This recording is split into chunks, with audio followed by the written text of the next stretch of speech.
Hello, everybody. Hello, hi. Hello, it's me.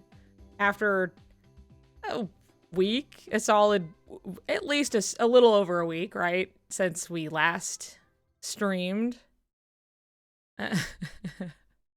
Hello, hello. Hi, everyone. I have Tennille waiting here in the wings with me. Hi. Oh, Leary, thank you. Thank you for the subscription. For the year's worth of subscription. Jesus Christ. Thank you. Woohoo. I appreciate it. But hey, hi. Okay, I'm gonna jump over and then I have to. Oh boy. Woohoo! Another gifted subscription from Gabby. Thank you. Thank you. Now it's a hype train. Limited time to earn exclusive emotes. I guess if anybody feels like tossing some change this way, whether for yourself or for somebody else, we'll all unlock some kind of emote at the end of it. So that's what the hype train does. I can say with certainty, because I got an emote last time. And I was like, ooh. So anyway, hold on. I have a tale to regale you with on my absence that some of you may know, but I'm sure plenty of people tuning in won't know. But I'll pop over here. So Tennille, they can hear you now. Hey, how's it going, chat? Everybody say hello, Tennille. Tennille. Having a good time. And yes, please regale them with with what happened to me.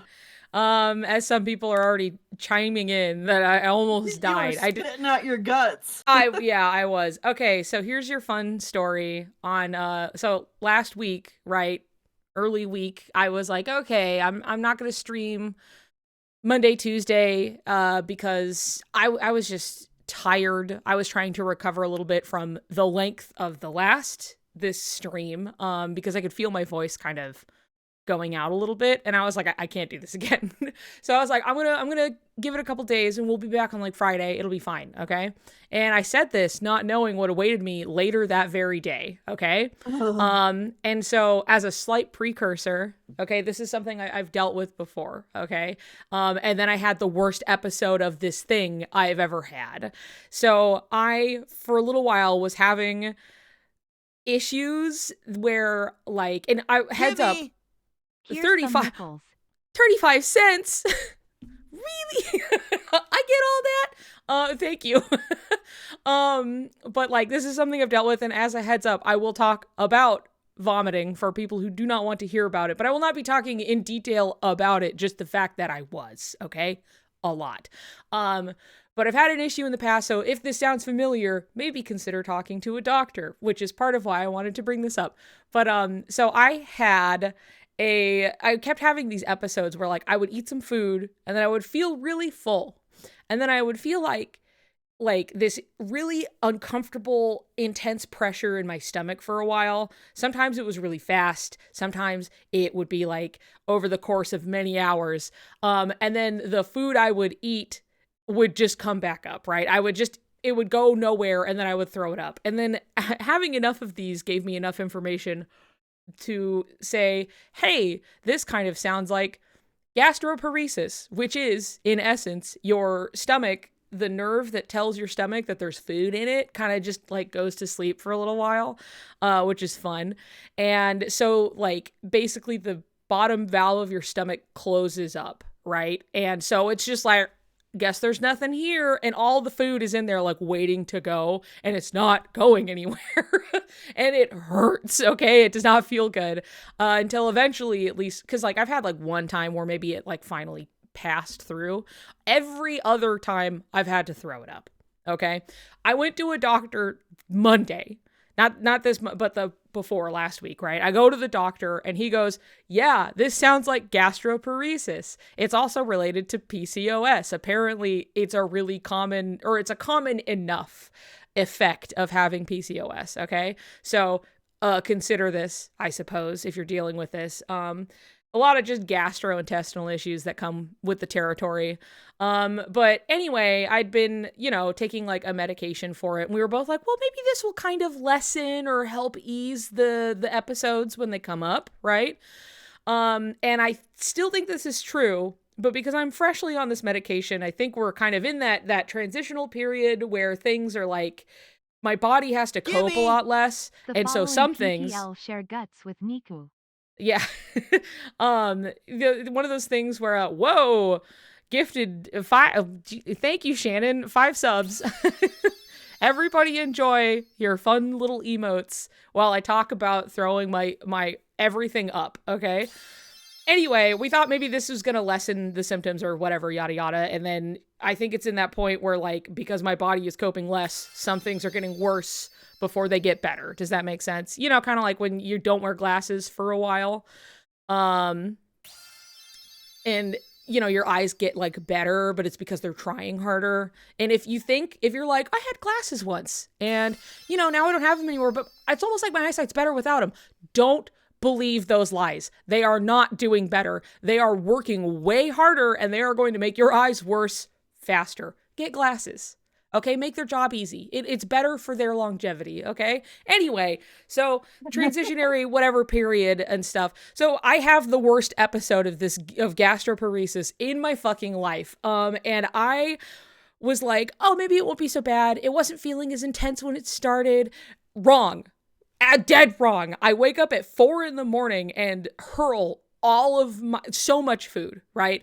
Just so much fucking food. And usually when this happens, I only need to puke once and it doesn't feel great, but then I'm okay and I'm better, right? And I can go back to bed and be like, ugh, and then just go and just sleep it off, right? And that's fine. Not this time. I hurled the once and it was a lot. And then I was like brushing my teeth and I was like, I feel like I still got to hurl, which is weird, but like, get it all out, I guess. And so then I had to go hurl again. And at this point, I'm like kind of giving up on brushing my teeth because I don't want to touch my mouth. Everything's gaggy. It's not fun. And then I go to sleep a little bit and then I wake up later and I have to hurl again. But the thing is, I'm running on total empty, right? So this is the fun period where you start hurling like bile. Not fun for anybody who's experienced it. I'm sure you know. And this happened like 5 more times repeatedly. And it was like harrowing to say the very least. It was very much like every 20 or so minutes, once any kind of bile had replenished, back out. Anything, if there was something in my stomach, it was coming out. And I'm having like hot flashes and like chills and like I'm just sitting there at the whims of like my stomach and there's nothing I can do, right? And it was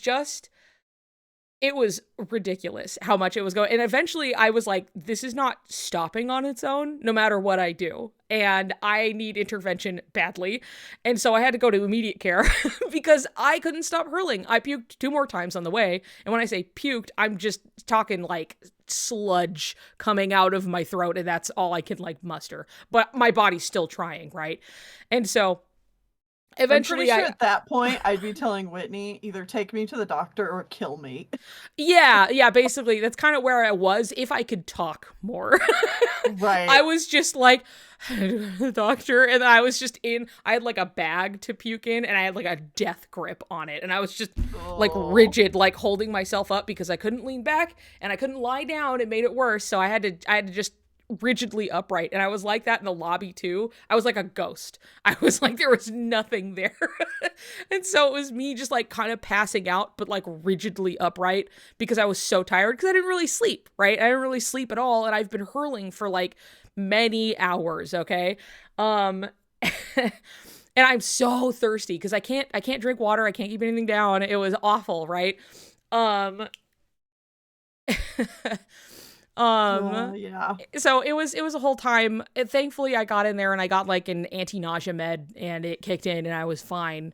And once I was no longer nauseous and I could drink water, I was like puppet with the strings just let loose, you know. I was like, oh god. I was like, somebody put the bed down. I need to lie down.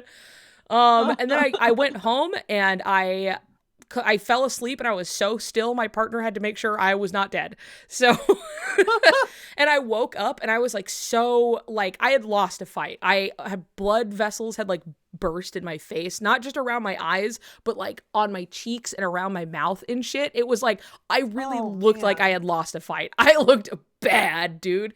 So it was not great. And it was like, it took a long time to get back to like a normal level of hydration. It took like a few days, and like it took a while. Ooh, hype chest. Oh, what did I get? Oh my God.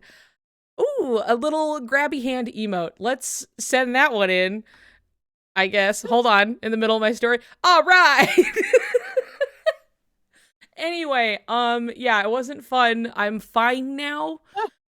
It just took a lot of time and recovery, and so you can understand why all of last week I basically vanished off the face of the earth. And so now we're finally getting back to what I'd been meaning to. A little late, but we're here. And anyway, that I gotta shit's say, uh-huh. I was wondering, like by the time the weekend rolled around, I'm like, I haven't heard from Niku. But also I was so fucking tired. I'm like, oh, that's fine. It's whatever. I'll just, run with it. Yeah. Whenever stars align. Yeah, exactly. Like, that's strange. I haven't heard anything, but I'm just going to take this time to keep resting until something comes up. And then I come in and I'm like, guess what happened to me? I almost fucking died. There, genuinely, I needed you to know that, like, there was a point while I was, like, hurling that I was, because I was, like, so hot and I couldn't keep water down. And then it was just, like, hot and cold and everything. And I was just like, did I contract rabies and is this it? And I was like, I haven't interacted with any animals outside of baby cat. I was like, this has not happened. But I was like, did I fatally somehow forget, like, I got bit by some dog or something? I was like, what? No, what's happening? It was like for a split second where I was like, no, I should be fine. Like, it's definitely the gastroparesis, but it was something that was just so bad. Yeah. I was worried, but I didn't want to pry. I'm not bothered. You could literally be like, hey, Niku, where have you been? I'd be like, dying. Hey. See you next week. Yep, I'll see you guys in a bit. Don't worry about it. But yeah. Something I do find funny, though, is that while I was, like, in the immediate care, and, like, I knew I was feeling better because suddenly I was, like, making jokes to the doctor without thinking about it. I was like, oh, yeah, I am feeling better. Yeah. Because I was just talking and stuff. I don't remember what I said because reasonably a lot of that was a blur, but I do remember pointing out that I was like, oh, I am talking. I'm sure you can tell. I'm probably feeling better. She was like, yeah. So anyway, yeah, it was just a fun little reminder. Anything with my any gastro issue, all of it's out to kill me. So there you go. Yep, there's your update. I almost forgot when I was coming in that I was like, I'm normal now, and goldfish brain is like, things are back to normal. Who was it even a problem? Then I'm like, no, this like just happened. I should probably tell everyone what happened to me. But well, and also brains are just like, oh, that was awful. Let's never think about that again. Yeah, time to move on very quickly. Let's just keep on fucking going. Yeah. So there you go. There's your story. End story. Hurled a whole lot. Worst hurling experience I've ever had. And hopefully you ever will have. Hopefully I ever will. I hope it doesn't come back. But I do, thankfully, have anti-nausea meds waiting in the wings. Like, they gave me some just to be like, okay, you can take this, in case it comes back. And I did because I was scared, but thankfully nothing really came back and I was fine. But otherwise, if something does happen again, I've got it on lock. So I'm a little less scared of it if it does come back, but it's, I've total roll of the dice. I have no idea when it does. I don't even know what triggers it. That's the one thing I haven't been able to figure out, is that every time, it usually happens later at night when it comes in, but I'm like, no specific food has ever done it. No, like, no conditions that I can discern ever kick it off. Just sometimes it goes, nap time, no food, nothing. Oh, there's food in here, get it out. And then, and I just can deal with the repercussions, I guess. So, but if that sounds familiar to you in any capacity, go to the doctor, and maybe like a gastro doctor specifically, because there are ways to maybe avoid having that happen. So like for some people, it's like fiber, like vegetables and things can really cause this because they can't digest it very well. As I think was brought up earlier, the chat was, people were saying things and I had to keep talking, but that's, who knows? There may be some way to prevent it if you're dealing with that. Me, I don't know. I had my first colonoscopy before I turned 20, I think. Damn. Same with my partner, but they have IBD, so that's, gastro issues. Hooray! Anyway, I'm going to turn on some music in the background, some nice Kingdom Hearts music, because we're here to talk about Kingdom Hearts. Yeah. I love that anyone watching like the replay is gonna go from the last one into your crazy story in this one. Yeah, exactly. They're gonna be like, wow, 9 hours of Kingdom Hearts, and then immediately like, hey guys, I almost fucking died. Like, oh.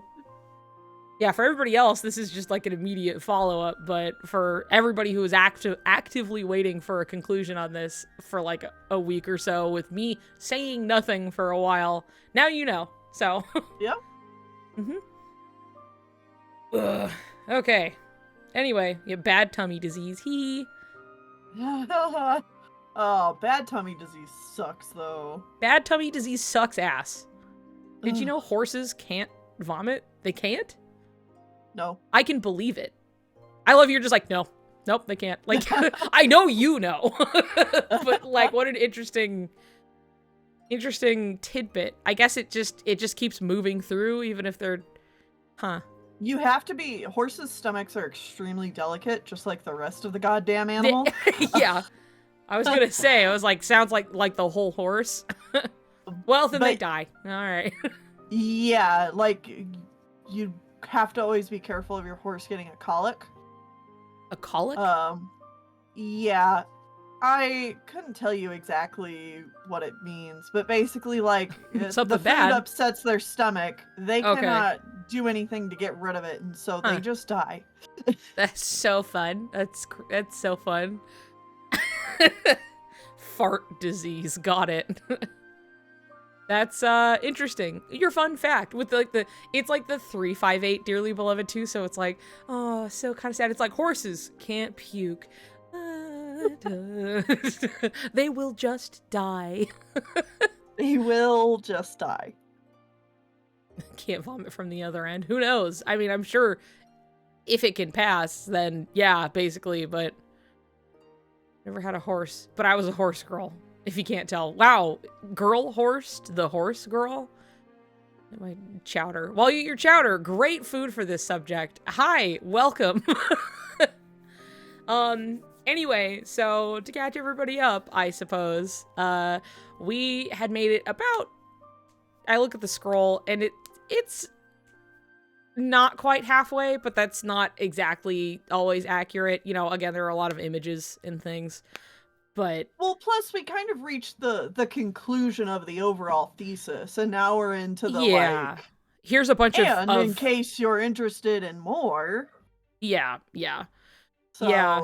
I do remember when a lot of this stuff came first, because we had a lot of just trying to convince people that we were like, because we had less of like we knew exactly what this meant, but more that we were seeing that there were signs of something, right? Mm-hmm. So it was like, hey, isn't this strange? Isn't this weird? We're pretty sure that everything is in the realm of sleep in some capacity, right? So here are all of these signs of things that should only exist within sleep, right? So like dream eaters and just a bunch of shit like that, right? So that's why it's like, okay, this is here, but it used to be way up at the top just to get people to go, huh, there is a bunch of weird stuff going on. And then go, this is kind of what we think is happening. And that's how we put like Riku being the light, like all the way down towards the bottom. Yeah, I remember that being like the end. Yeah, and that was very purposeful because we were just like, nobody is going to read it if we put it up at the top. So we have to put it down at the bottom, where at that point if they've made it this far, they're probably on board enough to go like, there is something strange going on. Oh, maybe this has some valid points, to then make it through the Riku part. The things that we had to do. Especially the fandom didn't want to say anything about Riku. Oh yeah, absolutely. It was quite a weird, volatile time at the time. Because it was either people were kind of like heartbroken, or people were being really weirdly homophobic at Riku directly. And it was really weird.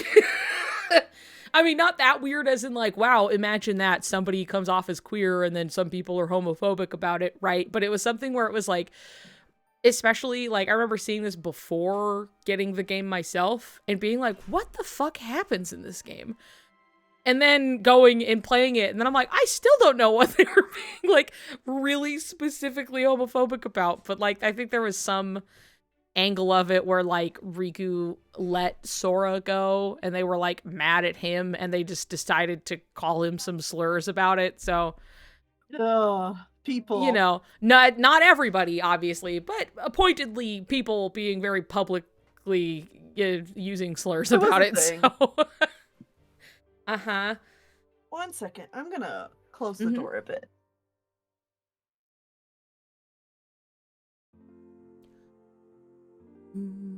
People had to say he's overrated. He was ruined in 3, or don't think his role in 3 mattered. Sound also traveling. True.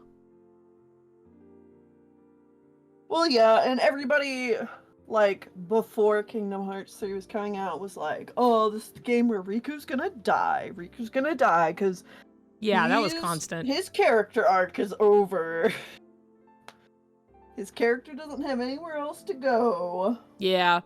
And it was also often, like, the amount of times where, like, I was like, I don't think people, like, realize exactly what they're implying when they say this, because they were always saying, like, once Riku dies and is out of the way, then Sora and Kairi can get together. And I'd see that sentiment several times. And like, I don't think they said that with like the intent of being like, because I consider him like a viable, like anything in the way, but like they are still saying it. You know what I mean? That it's like for some reason him being there is like an obstacle to this happening.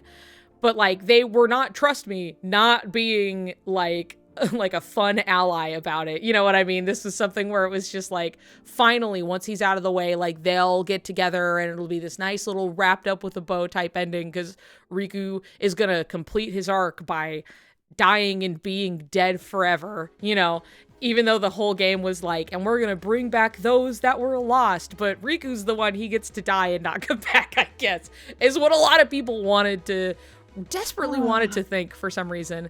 And then it was very much not Riku, and it was Kairi who got fridged. So, which is extra funny, and then nobody wanted to comment on that as much as obviously people did, but different people from a different angle of being like, of course they fridged Kairi again. But like the people who were like, it's definitely gonna be Riku, like, didn't say a fucking thing about it when it wasn't, so. No. But yeah, it was a very different environment at the time. It's one of those things where, again, like, if Riku would have died, it would have made way for the straight ship, but also at the same time, Kairi did die, so that means that the straight ship is definitely happening. Yeah. Like... Well, no matter what, obviously, it's happening. So that's all that matters. Doesn't matter how, or, despite literally anything that happens on screen, I know what's going on. So, it's going to happen, even if everything forever is not doing anything for it, ever. And to be fair, a lot of those people have been, exposed to media that does exactly that, where like they do nothing, build up to nothing, and then it just, kind of just happens as like a fun little bonus at the end of some series, right? Any given whatever the fuck. So like, yeah, that happens a lot in a lot of other places. But there are also plenty of media where that doesn't happen, that are a breath of fresh air. And, you know, I guess... thankfully happening less and less. It is, yeah. It's something that, you know, more and more is seen for, like, what it is, as unearned and fucking boring. But I don't know. I feel like it's just oftentimes just comes from people just not looking past this thing they know. So they go, oh, I've seen this shonen I like that did the same thing any other shonen did. And so they just kind of try to cram it into this box of expectation. And then keep going, why doesn't this puzzle piece fit? And then they throw it out, you know, and they keep hammering the pieces together.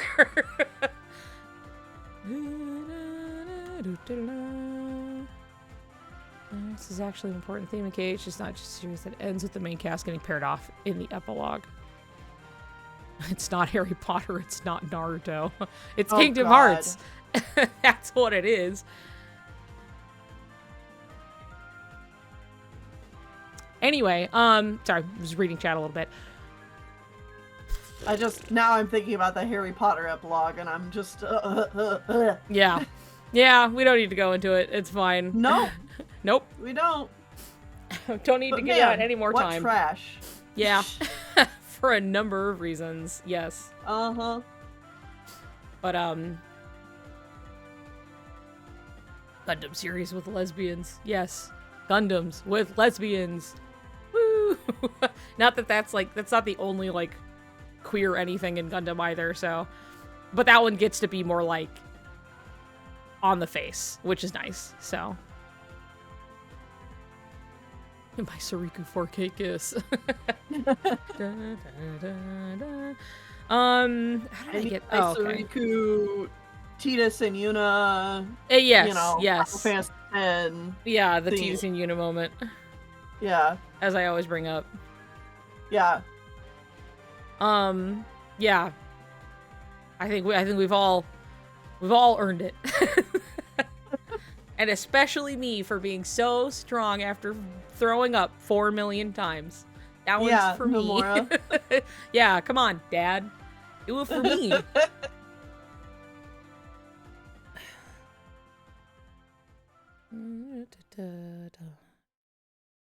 Okay, anyway, so...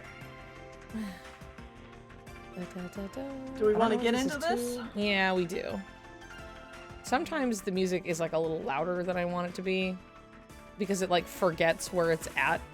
It'll be like, I'm set at like 5 in like the media player, and then suddenly it's like, I mean 100%, even though it's still visibly like low, and I have to like click it to make it remember. So suddenly Flash Tracer was a little loud for me, so. I didn't say a damn thing about Yuzora and my dog.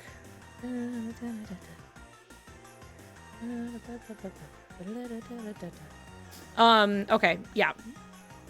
What did I... Oh, right, because I was talking about... Right, because the mechanics and the...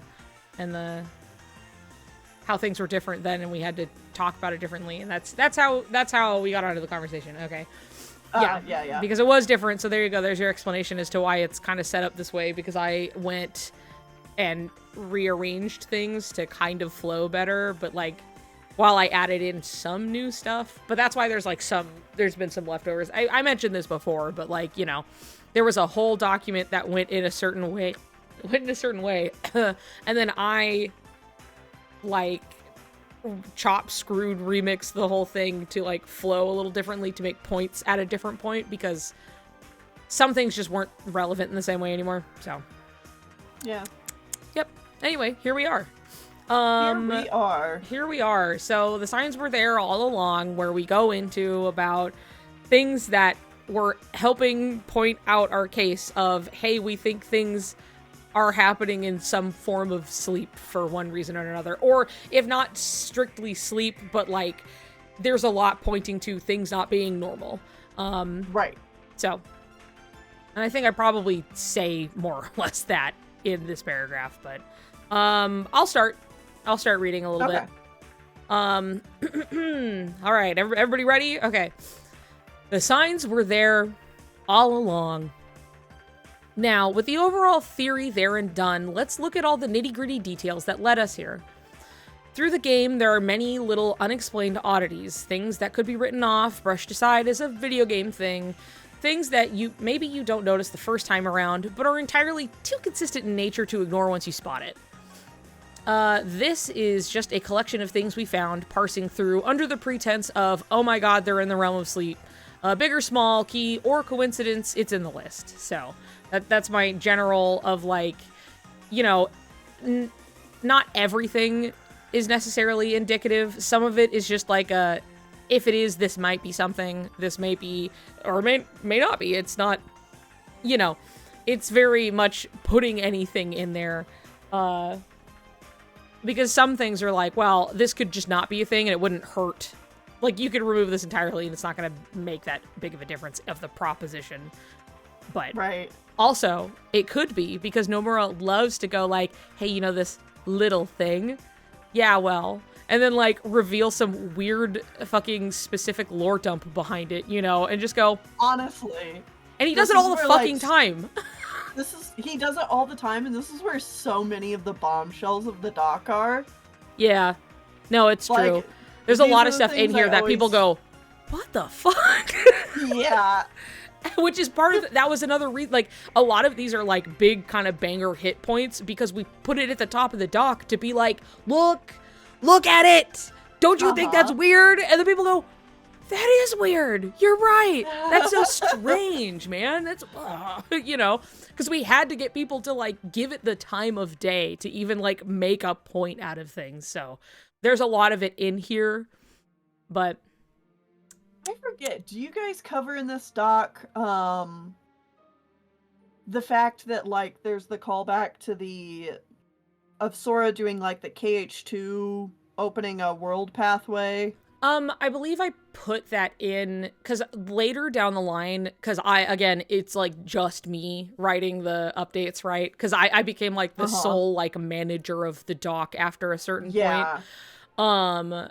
So there are a lot of these like little like Ultimania add-ons and stuff and things that weren't added by me, they were added by Cal, and usually you can tell, and I think I said this before the last time I was visiting the doc or talking about it, that like it's usually a lot more like on the surface, like spiteful of just being like, you motherfuckers, like, you know, idiot. Yeah, exactly. And I'm just like, yeah, that makes sense. That was definitely Cal, but like I don't fucking blame him. That was just like, I love it.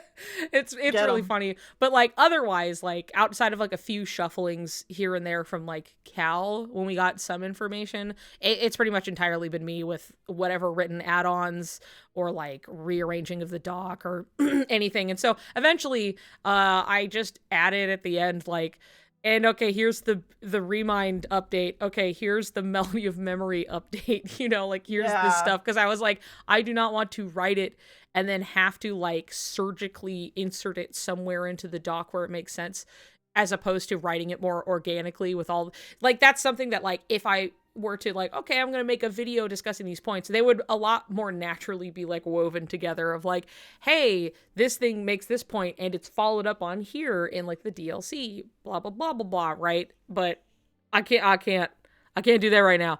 It's at the bottom. I talk about it down there. Yeah. I was just like, anyway, this fucking happened. There you go. There's just more pointing out like the consistency in these things. Yeah. It's so ever very, very rare, and I can't even think of a circumstance where it's the case, where it's just like, oh, well, we just threw this in here because of game thing. Yeah, I think, like, again, a lot of it is, like, written defensively in a sense, too, that, like, you know, because people were so willing to write off, like, oh my god, you think the logo means something? When it's, like, very obviously there's something here, right? And so it'd be like, hey, I'm talking about, like, flow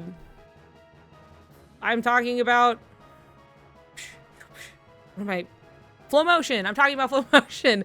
And, you know, it's so easy for people to go like, well, it's here because it was in Dream Drop. And, like, that's it, right? And I'm gonna be like, okay, sure, it could just be a video game thing. Here's the thing. Nomura loves turning video game things into story things. Yeah. So we're gonna take this as it is. It could mean something, it could not. Okay, moving on, you know. So that's about what that's covering, because I know that was probably one of the bigger things. But people are so willing to go out of their way to be like, no, it doesn't mean anything, and like not look at like, they just look away as hard as possible from any possible implied meaning. But the series, you know, that's just steeped in symbolism everywhere. No, it could be nothing. You've gotten this far, and yet doesn't mean anything. No. So, anyway, dream drop distance mechanics specifically. Yes. Games tend to add new mechanics and improve on what's old. It's easy to write these things off as simply video game stuff, which is fair, but Kingdom Hearts often utilizes its game mechanics as a narrative tool, the point I just made. For example, in Dream Drop Distance, one of the biggest hints that Riku was a Dream Eater the whole time was hidden in plain sight with an unassuming game mechanic. When you'd link with the Dream Eaters as Sora, he would always do something with them. Whereas Riku, he would merge with them, since he himself was a Dream Eater. Nomura even commented on this being purposeful in a pre-release interview. And again, like, this is something where it's like, we could just be like, yeah, remember how in Dream Drop when he merged with the Dream Eaters? Okay, cool. And then like moving on, but we couldn't leave things like that because oftentimes we had to like bring up, like, in other cases even, you could go like, oh, they use game mechanics as a narrative tool. And then like example in Dream Drop, they did this with Riku and then move on. But like so many people, there are so many things to keep track of in Kingdom Hearts that people don't remember, or even if they knew, like, you know, they just simply forgot. Or there are plenty of people who would go like, that didn't happen. And plenty of people did with multiple things in the doc where like they were just wrong. Right. Like no two bones about it. Like they were just incorrect with their information and they'd go, that didn't happen. Which is part of why we had to be like, and then this happened. Remember in this game when this specific thing happened? We can't just leave it there at, look at how when he turned into Dream Eaters, isn't that cool? Anyway, Nomura also said it was a thing, okay? Okay, it's like kindergarten class. Like we have to be like here's reminding, sure, but like there was like, you have to, look, Dad said so, okay? You can't just say, well, that doesn't mean anything. Dad said so. I gotta say too, the adding Nomura quotes to my Riku is gay video has probably been one of the most commented on things that like people personally tell me is what convinced. I can bet that convinced them. Like, yeah, because they're like, you know, because I would be like, oh, well, I don't know about this point you're making. And then you would literally pull up, you know, a quote from Nomura. Right. Confirming what you're saying. Saying the exact like, thing. Yeah. Yeah, I'm not just pulling this out of my ass, even though I think it's something that's like 100% totally understandable. Like, in the most bare bones theory crafting, like, he shouldn't have to tell us that, like, there's a, you know, when we find out that Riku is a Dream Eater and then go, oh, when he does his special stuff with they fuse together because he is one. Oh, right? Like, we should just be able to do that. But, like, you know, it's something where it's like, there are still going to be people who go like, that doesn't mean anything. They're just doing it because it's fucking cool. That's all. You know, like people would say that all the time about stuff in the doc where they were just like, they just did it because it's cool. And I'm like, sure, all right, you know more, I guess. You know, it's something where it's like, well, but always hold on.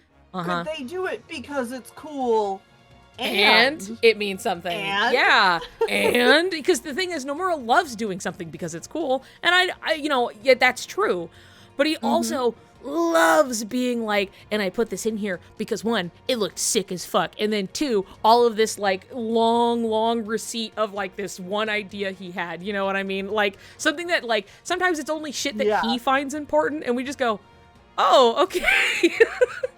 Like, you know, his like insistence that like Xehanort didn't just go bald, he had to shave his head, you know, is so funny. Is so funny to me. But like he just cares a lot about stuff like that, you know? He's always thinking about it. So it's just, you know, you can't give credence to like every argument. And so, like, for the future, for anybody in this position, if someone's argument is simply, well, I don't think so, that's not an argument. That is an opinion. Fuck 'em. That's an opinion. That's like, cool, great. You get to do that, and, you know, you get to say an opinion for free. It doesn't mean anything, but, like, you can feel that way. But until you bring me something that, like, maybe tries to prove your point, that's all it really is. It's just an opinion, not an actual meaning to what I'm bringing you. You know what I mean? Doesn't hold the same weight. It's fine. I just see people fall into that trap a lot where, like, someone just goes like, well, you know, and someone's like, I don't know what to do with this, you know, and people will kind of view it as like this level playing field of like, well, this person brought all of this evidence to think, you know, talk about thing, and this guy doesn't think so. You decide, you know. It's just like, this guy's a chump. He's got nothing. It's why are we wasting our time on this? You don't have to. You don't have to. It's fine. So anyway, people would look at anything we propose and they go, well, and we're like, all right. Anyway, moving on. Okay. So, Sora cooperates with the Dream Eaters directly, but Riku combines with them and fights as an individual. Why is that? The difference between them was something I decided on from the very beginning. But how the styles would be, I knew it'd have to be clearly defined.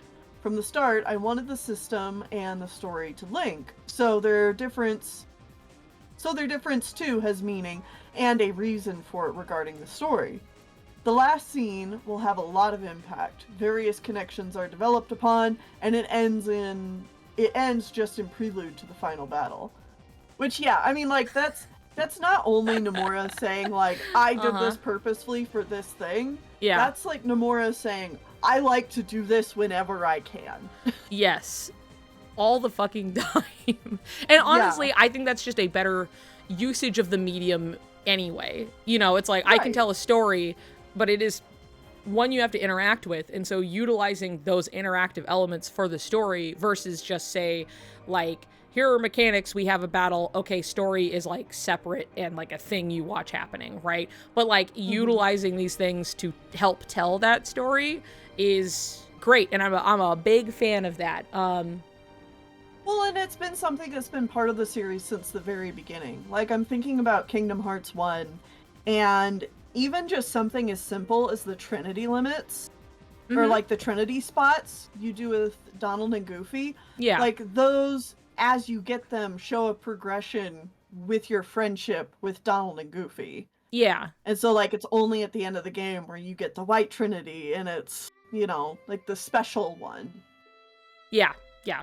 It's the big special one. It's also just such a great, like, telling of, like, their dynamic, just them as characters. Yeah. It really helps sell, like, who they are as a group. You know what I mean? I love those fucking things. I miss them. I miss them too, but they you know, like, so the first cute. one starts off with them just, like, jumping in a circle together. It's very, like, non-familiar. Yeah, like, they can do this together, and then, like, as they go. Yes, it gets more and more familiar as it continues. Yeah. But yeah, no, it's something that's just like, he loves this stuff. I shouldn't have to bring out this example, but, like, I will. He literally says this. Here's a direct example from a game. He loves doing this shit. So, you know, we have to lend credence to literally anything that we see in here because it could be. Like, of course, there are going to be ones probably that aren't anything because, you know, not everything. Like, you can find meaning in anything, sure. And he's just some guy. Like, there are going to be things where it's like, oh, whoops, I didn't intend that, but that is a cool idea. You know, that's just how it goes. But, like, there's too much that he loves to put meaning into. Like, as literally said, that I wanted the system and the story to link, so their difference too has meaning and reason for it regarding the story. Like, he wants it to make sense, you know? He's always fucking rolling it around in his mind. You get the second after Donald and Sora's fight in Deep Jungle. Oh, yeah. So, yeah. Little turning points. Anyway, so there we go. We'll continue on. I'll try and we'll keep making progress this time. It's a simple thing that, without knowing the context, isn't something one would give much thought. But it's been proven before that even small details like that shouldn't be disregarded so easily. So with that in mind, moving forward, dream portals. Okay. One of the more easily noticed points is that post-World Line Connection, and only then do we start seeing actual dream portals. The portals in the final world and to and from Scala Kylum, both of which we know are connected to dreams, are bright pink, just like the special portals we see in Dream Drop Distance. Oop, nope. Hold on, I gotta plain fucking sight. Right fucking there. There we go. Sorry, Utada, I can't let you play on the stream. I'll get in trouble. Turn this up just a little bit. Okay. Both of which we know are connected to dreams are bright pink, just like the portals we see in Dream Drop Distance. Portals are noted by Joshua in Dream Drop as a means to traverse to different worlds, and, so far as we understand it, are created from dreams themselves. He needs to use Rhyme's dreams to create and use his own portal, causing her memory loss. Reinforcing what we said before, darkness holds your sleep, holds your dreams, holds your memories. And that was also something, too, that people went, oh, I never understood why, like, Rhyme didn't have her memory, which, while is also something that happened within Twooey. So it's like, oh, cool, we, like, brought that over here. It's something where it's just, like, I'm using her dreams, and with the dreams, obviously, would come the memories of those dreams. They're just tied together, right? And so it's just like, oh yeah, she doesn't remember everything, but that's because he's using them, basically. Right. Which, I mean, you can also say is, like, kind of a follow-up on, like, Naminé's powers, because Naminé's powers are similar, with, like, the memories, and if you're taking any of them, then they get all tangled up, blah, blah, blah, blah, blah. Yeah. There's a lot to do with, memory fuckery within Kingdom Hearts, if you can believe it. Yeah. Strange. Well, and what that says about your personhood, and... Yeah. A lot of... Okay, I'll take that. Keep getting a lot of fucking tense music from the Kingdom Hearts roulette, so... His portal is unlike any of the colors we're shown, being kind of a yellow-green. This may be due to the circumstance of jumping between a world and its dreamt-up copy. Interestingly, the Cage 3 battle gates are blue, for whatever distinction that's worth. We're not sure if it means anything really, but it's worth acknowledging at least. The important takeaway is that we've repeatedly been shown these portals being used to traverse from the real world to dreams, and vice versa. Riku uses one of these portals to go from the real world into Sora's sleep, to dive down to his heart, lost deep in the abyss. Interestingly darkened and murky with nightmares. Which is no point other than just like, look at that, I don't know, cool, anyway. Sometimes they have different colors. Sometimes they have different colors, and it can mean something. Yeah. Also, by Sora to travel through Xehanort and into Scala Kylum. Or Kylum, I guess, is technically. Scala Kylum. Dream Eaters. Here we go. Dream Eaters. One of the good ones here. Another game mechanic turned really big tell is our cat dog thing, shaped like a friend. His name is Bumpus, and this is absolutely vital. His name is Bumpus. Everybody say hello, Bumpus. Bumpus. I remember this being, like way up towards the beginning of the doc. Yeah, it was. And this was one of those things that when I read it, I'm like, okay, these people are cool. Yeah. All right, okay. They're not taking this too seriously, but at the same time, like... Yeah. Look, we know what we're talking about, but also, like, his name is Bumpus, okay? Anyway. Imagine I hair flipped, but I did the wrong side. Anyway. This is absolutely vital dream clue. His name is Bumpus. It's also funny because, like, because of this, it really kind of, like, escaped in a way that, like, people will just call Bumpus well, because that's his name, it's Bumpus, but, like, Gimme! It just, like, going past P-U-M-P-I-S. P-U-M-P-I-S. But like seeing it around, people go like, well, yeah, that's Bumpus. And I'm like, right, because that's because of us. His name is fucking Everyone's Bumpus, just dude. like, oh, it's not just Meow Wow. That's Bumpus. Bumpus, the Meow Wow. Yeah. Generally, Dream Eaters only exist inside dreams/sleeping worlds to protect whoever or whatever is dreaming from nightmares. The end of Dream Drop makes a point of Sora going back into the sleeping world Traverse Town to say goodbye to them. In KH3, however, we're given our summon MacGuffin called a Heartbinder. Despite that it's got the symbol on it directly, there is still no mention of dreams or Dream Eaters, just that it's a charm that works for Sora as his strength comes from his bonds with people.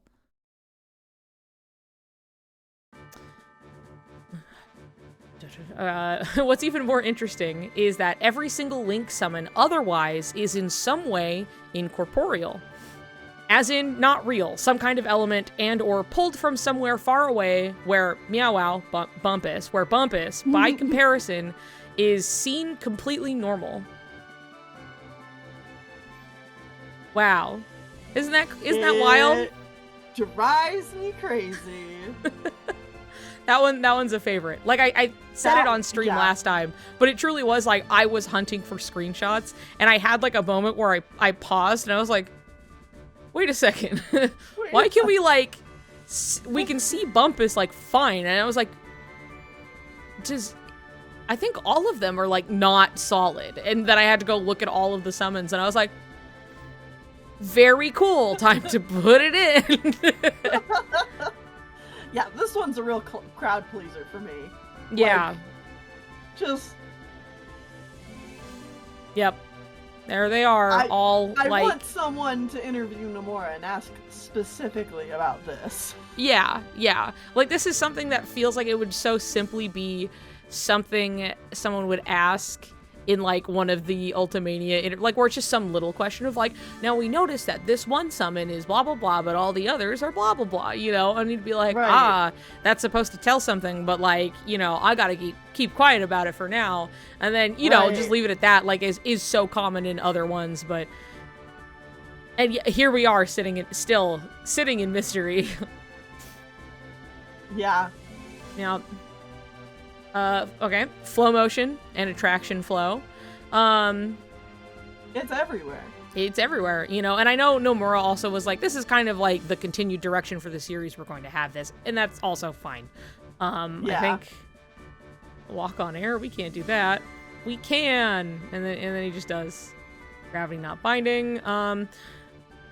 Flow motion is the biggest example of simply bringing forward pre-established game mechanics, especially seeing as it's showcased a bit in 0.2 with Aqua, right? Though not nearly on the level of what Sora is doing constantly. So this by itself isn't strictly a dream mechanic, but it reminds... Sorry, the music cut. It distracts me when I'm trying to talk, so I have to like turn it up and down a little bit. Yeah. Then it's too quiet.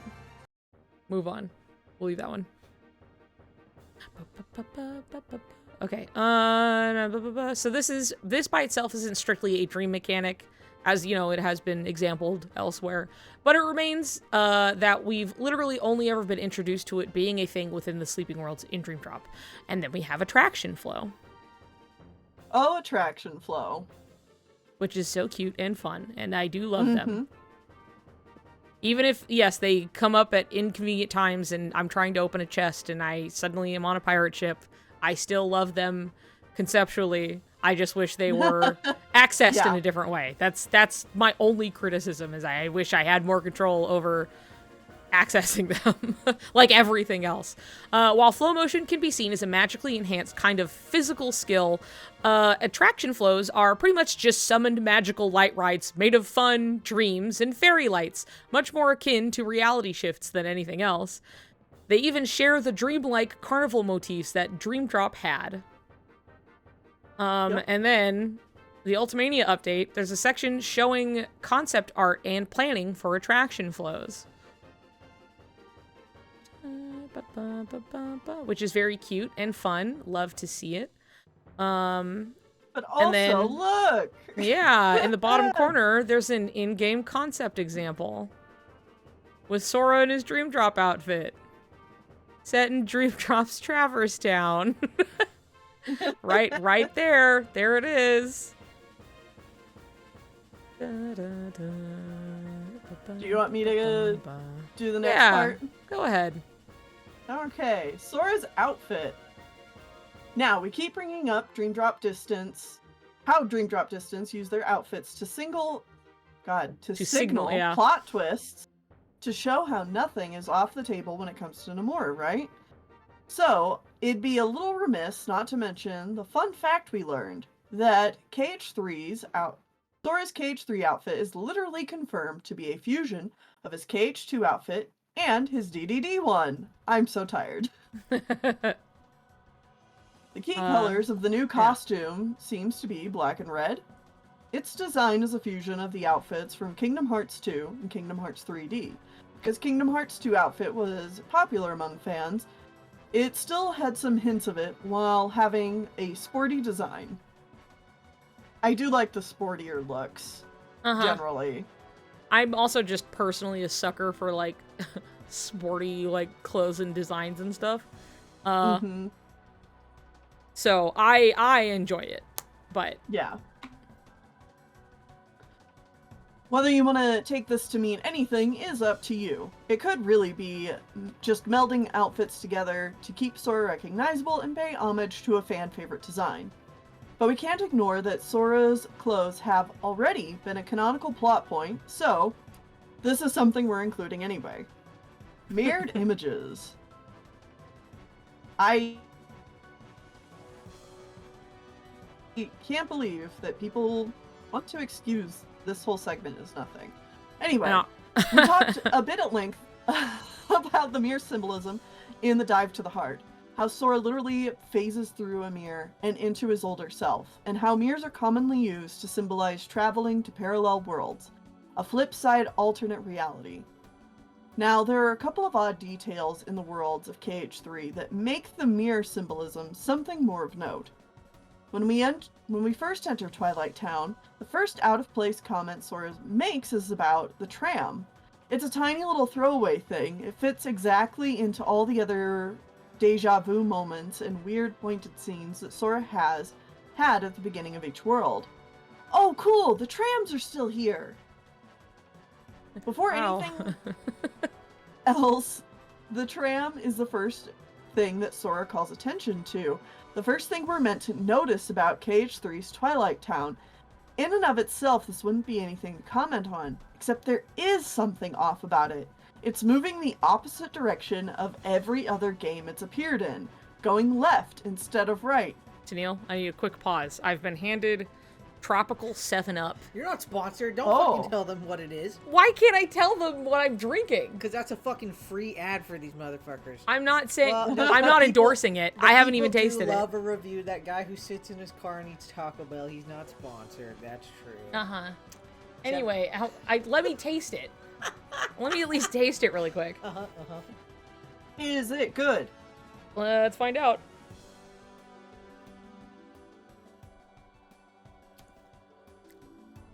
I mean...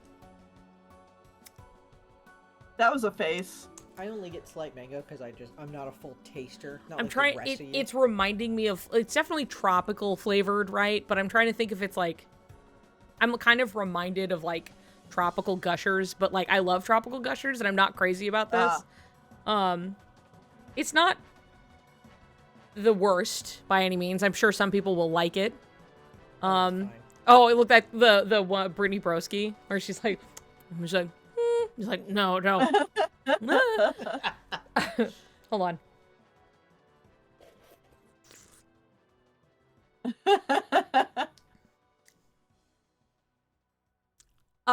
There's definitely peach and mango in it. It's not sponsored. Thank you. The crowd fucking knows. Thank God. Not sponsored, by the way. That's not to say they should. Can be a real hit or miss. If you had a big 7-Up in pocket, dude, I would not be saying no. Yeah. If 7-Up were like, let's sponsor you to drink our weird drinks, and I'd be like, oh, okay, yeah, give me the money. The official drink of Soriku. Yeah. Yeah. We could turn them all into 7-Up heads. Yeah, it's true.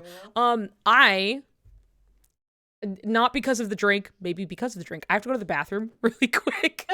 So if you would like to speak to the people for a moment, unless you also need a break really quick. Actually, I should go check and see what the progress is for supper.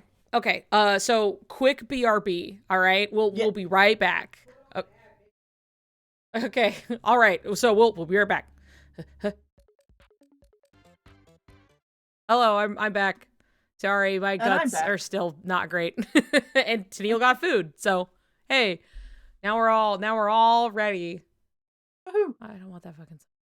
Yes, you can play Tara's theme. I like Tara's theme. Tara, he's an all right guy, you know? I like Tara. I love that guy. I love that guy. He's pretty cool. Whew. My energy levels definitely go a little down after. There's always like a slight recovery time when you have to go and shid your brains out because you have bad guts disease. It really takes it out of you. So, you know.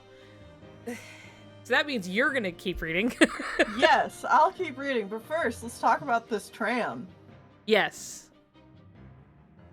This was another one of those points where I got to in the doc. And I know that a lot of the times when we talk about the doc, I just talk about what my reaction was reading it I mean, I love to hear it, right? Because but I know I wrote most of it, right? So I'm like, well, what am I going to say? I've said things before, but I love to hear people's reactions about it because it's like, that's kind of what it was all for, right? So tell me to the end times, I don't care. I'll be like, haha, yeah, nice. Well, I was also going to say, it's a merit to the doc that, like, we're 6 years later, and I remember my first reactions to reading this shit. Yeah. No, that's a fair point, actually, that, like, a lot of people will tell me, like, when I first read this, yada, yada, yada, and it's like, it really has been 6 years, and, like, people had such strong, largely positive reactions, right, that people still, like, remember, even now, like, you know, their reaction to this or that, or when they first read it, or, you know, so on and so forth, so, I agree with you. I think it is a testament to like the things that we found and like how we presented them that it still sticks with people to even now. Part of what has kept it alive is that like we were so thorough about it and had so much to present. And also it wasn't, you know, obviously none of it's really been like debunked, so it just kind of lives on still, you know. It lives rent free in my brain. Oh yeah. But yeah, no, this, and especially since you had like the little gif with the slider and everything, not that I needed it, but like as soon as you pointed it out, I was like, oh my,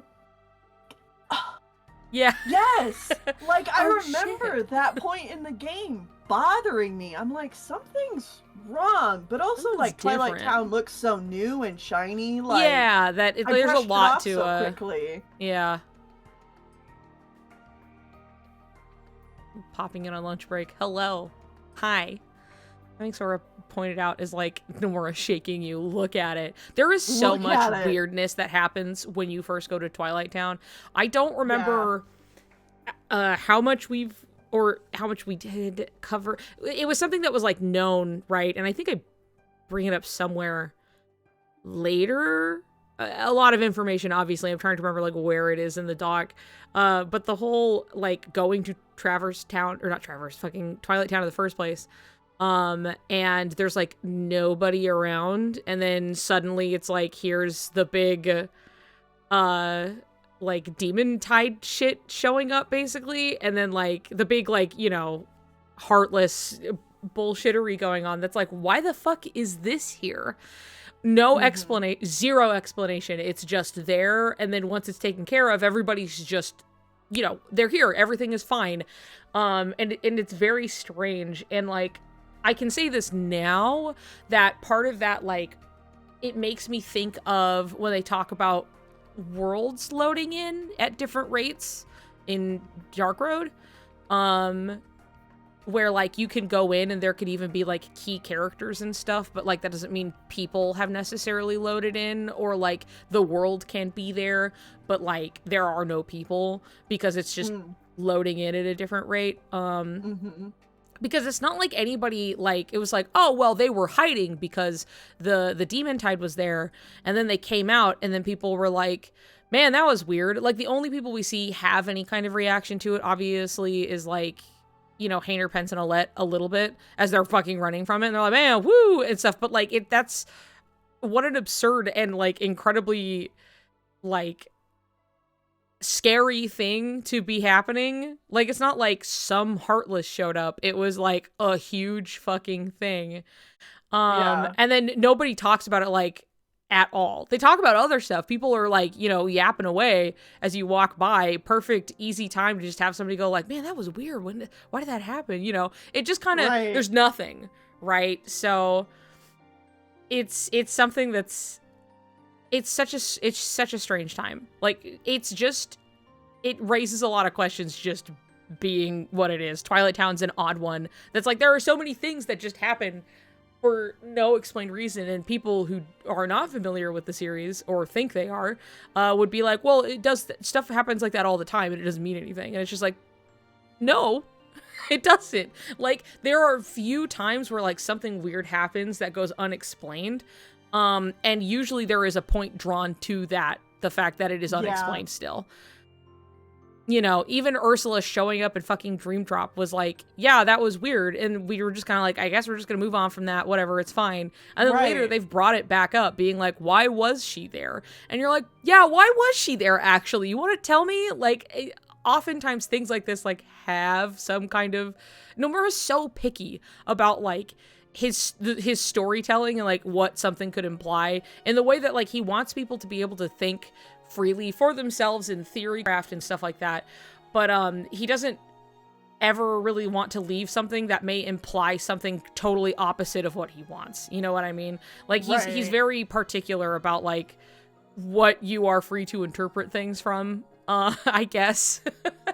You know, he steps in if something is like, no, that's not right, actually, hold on, and he'll, like, fix things that he feels he needs to. So it's hard to, like, write off something like the whole of this, like, literally like a end game boss that you fight, that you shred with Ariel if you're smart.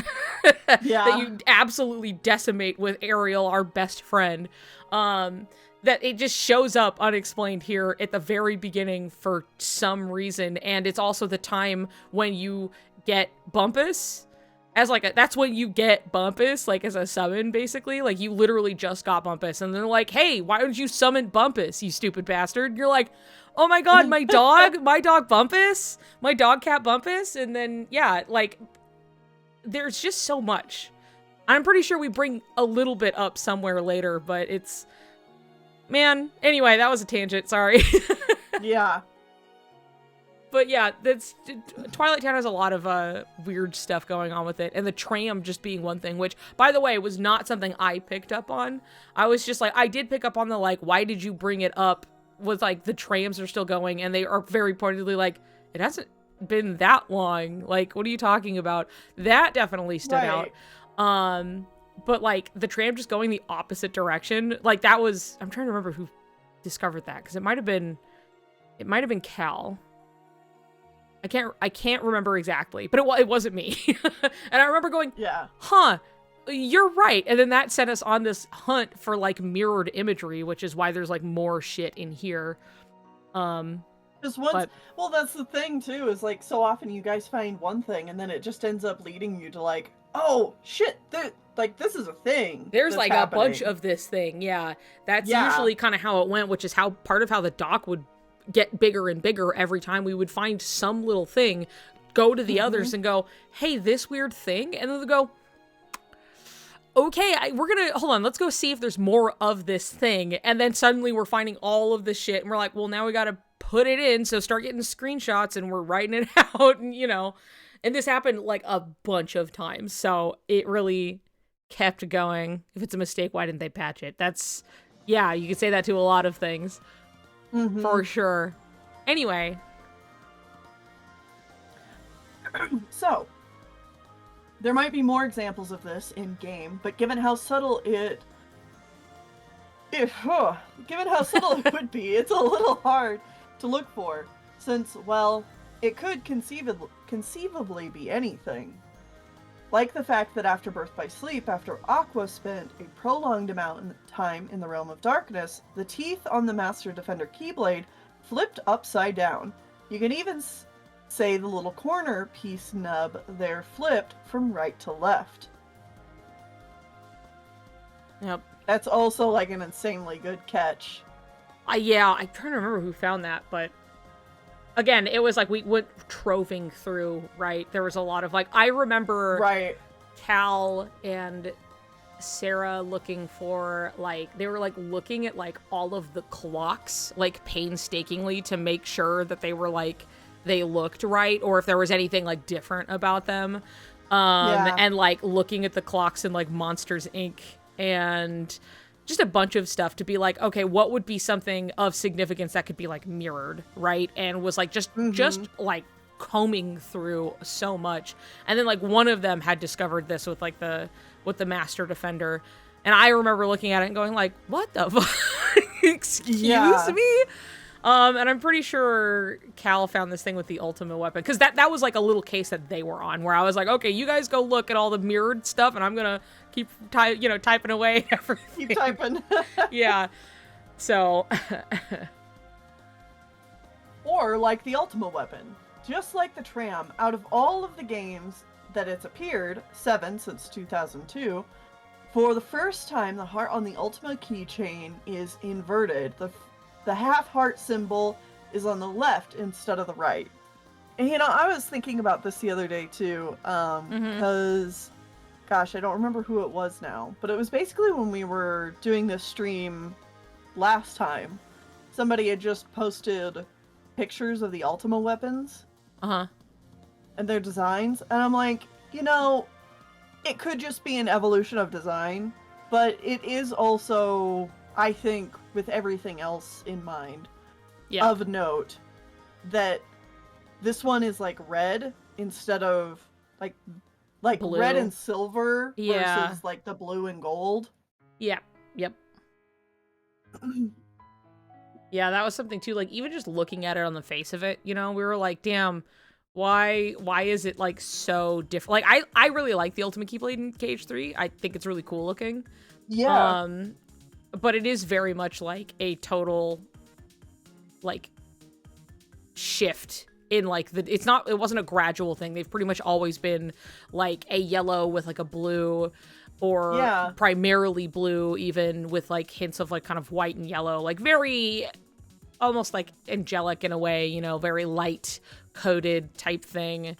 And then suddenly it's just like, oh yeah, no, this is very much like red and like silver, and like here's like the like kind of like Riku's symbol more or less like in there, like the heart like is really in there, and so it's just like even more so than before. You're like, damn, that's really look at that. Really interesting. Yeah, because like the KH1 is the most simple, obviously, but like the KH2, I even have it right in front of me. They both have the crown and the heart, and you could argue some form of wing on the 2-1. I don't know, but right. And like the Birth by Sleep one's different, but that makes sense because it's got the star. Yeah, it's got the Wayfinder. Yeah. Yep. That's just interesting. It is. I do have my wedding Peach. Don't look at her eyes. And she is holding the KH1 Ultima Keyblade. It's like a little keychain I have. So cute. I have her ready. Don't look at her eyes. I said don't look at her eyes. Why are we not supposed to be looking at her eyes? Because they were 100% getting voided out because they're blue. Oh, I see. That there's an image of the teeth of Master Defender down above the road towards the clock tower. That might just be like a design sense of like, it's not the most complex design, but it also could be something, I don't know, who am I to say, right? But Oh. Anyway. Yeah, just grabbing a drink. Yep. It's very unlikely these are just coincidences, considering the only other example we have of things being flipped, most notably to the left instead of right, is in Dream Drop Distance. In Twiwi, you're part of the Reaper's game. In this game, you complete missions on a timer to fight for another chance at life, because you're dead. The timer is always located on the right hand. If we don't clear the mission before the timer hits 0, we'll both be erased. In Dream Drop Distance, on the other hand, Yeah. it's on the left. Yeah. What a strangely specific detail only found within Dream Worlds. Hey, what was it Sora was doing when he woke up? Oh, he looks at his left hand, of course. Yeah, I remember because obviously so I feel like obviously I wrote that part, right? And that was at the end of the bit with Yozora. And this is something that when Cal was going through with the mirror imagery was like, I am going to move this really quick because mirrored imagery, and I think it will fit better here. But that's why the point of like in the secret movie and he looks at like his left hand, you know, it is there in the first place. That there's like this flip, but we were like, hey, you know, they're in Shibuya, he wakes up and he looks at his left hand, just like in Dream Drop they have it on their left hand for some reason. But that's why this point is here, is because it was a part of the secret movie, but then it was like, hey, mirrored imagery, I don't know, let's put it here, and I was like, okay. Yeah. But it's also something reality shift. Yeah. It's also something that it's just like, I'm not even saying that like, I'm like, wow, they're definitely 100% in Shibuya with Tui, and that he's playing the Reaper's game. I'm like, I don't think so. I think he's just looking at his hand because that is something that you'd probably do when you wake up. Not that it couldn't mean anything, but it is, again, like, hey, here's things we noticed because we're crazy. So here's like in Dream Drop, they look at their left fucking hands, even though it's supposed to be their right hands. Well, I don't know. Here you go. You know what's so fun about the secret movies? Yeah. Is going back and rewatching them after the game that they're teasing comes out. Yes, that's always a lot of fun to see like the idea that was there and like what exactly they translated forward into it. Sorry, you continue. I feel like I cut you off. No, I mean, I was going to continue reading the reality shift thing. Got it. Yeah. Baby Cat has made an appearance. He walked right by me just now. Ooh. I thought everybody should know. He walked off, Baby but Cat. he did come by. Anyway, continue. Triangle to Sora. Hooray! In everyone's excitement, we really took for granted how out of place reality shift actually was, and how little it would make sense for them to do it outside of a dream. Unlike flow motion, the idea of reality shift is because they're in a dream, they can do things that shouldn't happen otherwise. Yep. Ultimania Yeah, that update. was another moment where I was like, of course. Of oh course. God, Yeah, of course. that was when we saw a course. lot from people looking at that and being like, "Oh my God, you're right. The gay blade. Yeah. Am I stupid? Why didn't I think about this?" Right? So that was something that was very that caught a lot of people of going like, duh, you know. Duh. God damn it, of course. In Ultimania update, there's a section that elaborates a little on the combined Keyblade, confirming it to be the very same one we see in Dream Drop Distance. Top text: during a special event in the Realm of Darkness, when Sora and Riku deal the finishing blow against the Demon Tower, the two of them use their fusion Keyblade. That Keyblade is the same one that appeared in 3D. In 3D, this fusion Keyblade appeared in the world that never was when using reality shift. Like, I love how they, like, specify. Like, this is the same one from that game. It happens when you do a reality shift. And we're like, awfully convenient for the argument we're making. Thank you. Just kind of put it in. really specific. Like, it's not even like an argument anybody was making, you know? Just oftentimes, obviously, people were like not, you know, if they were upset, they just weren't taking it seriously anyway. They're like, well, it doesn't mean anything. Or, you know, It's bending just a over video backwards game for any thing. other. Yeah, it's just like, what a cool. Everything is always, what a cool callback. It definitely doesn't mean a single thing, and you're stupid if you're to think it would. You know, it's always the repeated, like, the nothing argument of, like, nuh-uh, and you're wrong, because I think so. So, you know, I don't think, we didn't need to, like, make some argument. They're like, it's real for realsies. But we were, like, so funny that they went out of their way to be like, this is the exact same one. They use it in the dream, where it's dream time, and it's a dream. We were like, yep, okay, got it. Put it in.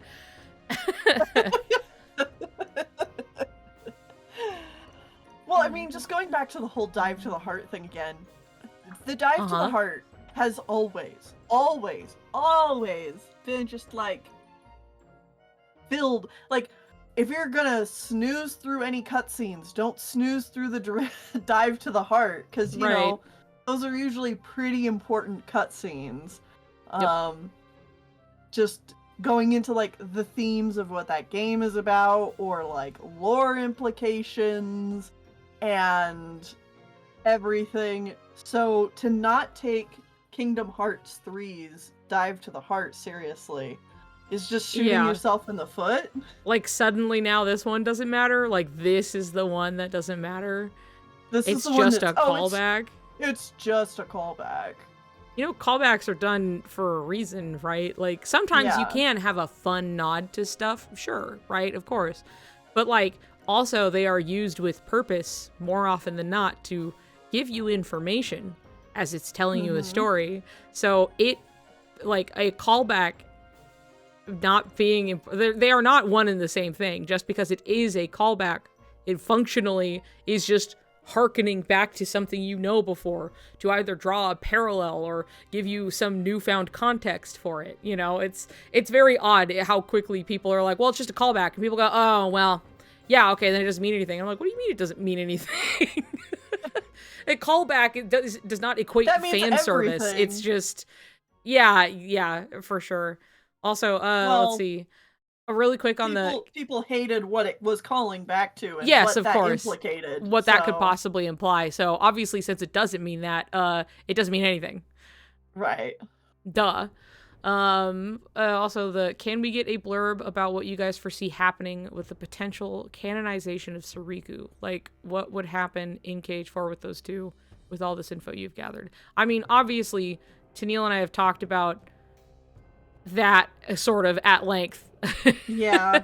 I'm not sure what new, I mean, I love to talk about it, but for the sake of actually getting through this big document, I'll probably not do that right now. I mean, if you haven't watched the Suriku TED Talk revisit, we definitely pretty extensively go over things there. But, you know, if we find time towards the end and some conclusions about the theory are to be drawn, then probably then. But yeah, I know things I want to see. Oh, I know things I want to see, and I know, again, we've talked about this. Yeah, we've talked about. Let's continue with the doc for now, and we'll circle back to that if we have the time. Yes, 100%. Okay. So anyway, link block. This was another one where I'm did we read the last paragraph? I think the last paragraph. Okay. Yeah. Not only do we have the Gay Blade TM reality shift make an appearance in the Realm of Darkness, we also had something that was so quick and missable that even after going through it frame by frame, it didn't make any goddamn sense as to how it could possibly happen. So we swept it under the rug as just a game thing. But we were fools. Absolute buffoons. Of course it's something Nomura accounted for. Link block. Okay. Link block. This was one. This is one that was, like, brought to us by, like, a friend who was like I think they were just kind of pondering on it themselves, and they were like, hey, what if, haha, and I was like, Wait, hold on a second, because as you know, my experience with Dream Drop has been I played it till I beat it, then I was done. So I didn't, I didn't know Link Block fucking existed. Like, it was, but somebody else pointed, as you can see, we're like, hey, credit to, so, but this is something, so like, when you're like, oh shit, we were also like, oh fuck. So, anyway, continue with I'm pretty sure I like this was one of the ones where I had to like put my phone down for a while, and I was just like, like this might be real. Yeah. Be real. Hold on a sec. Hold the fuck up.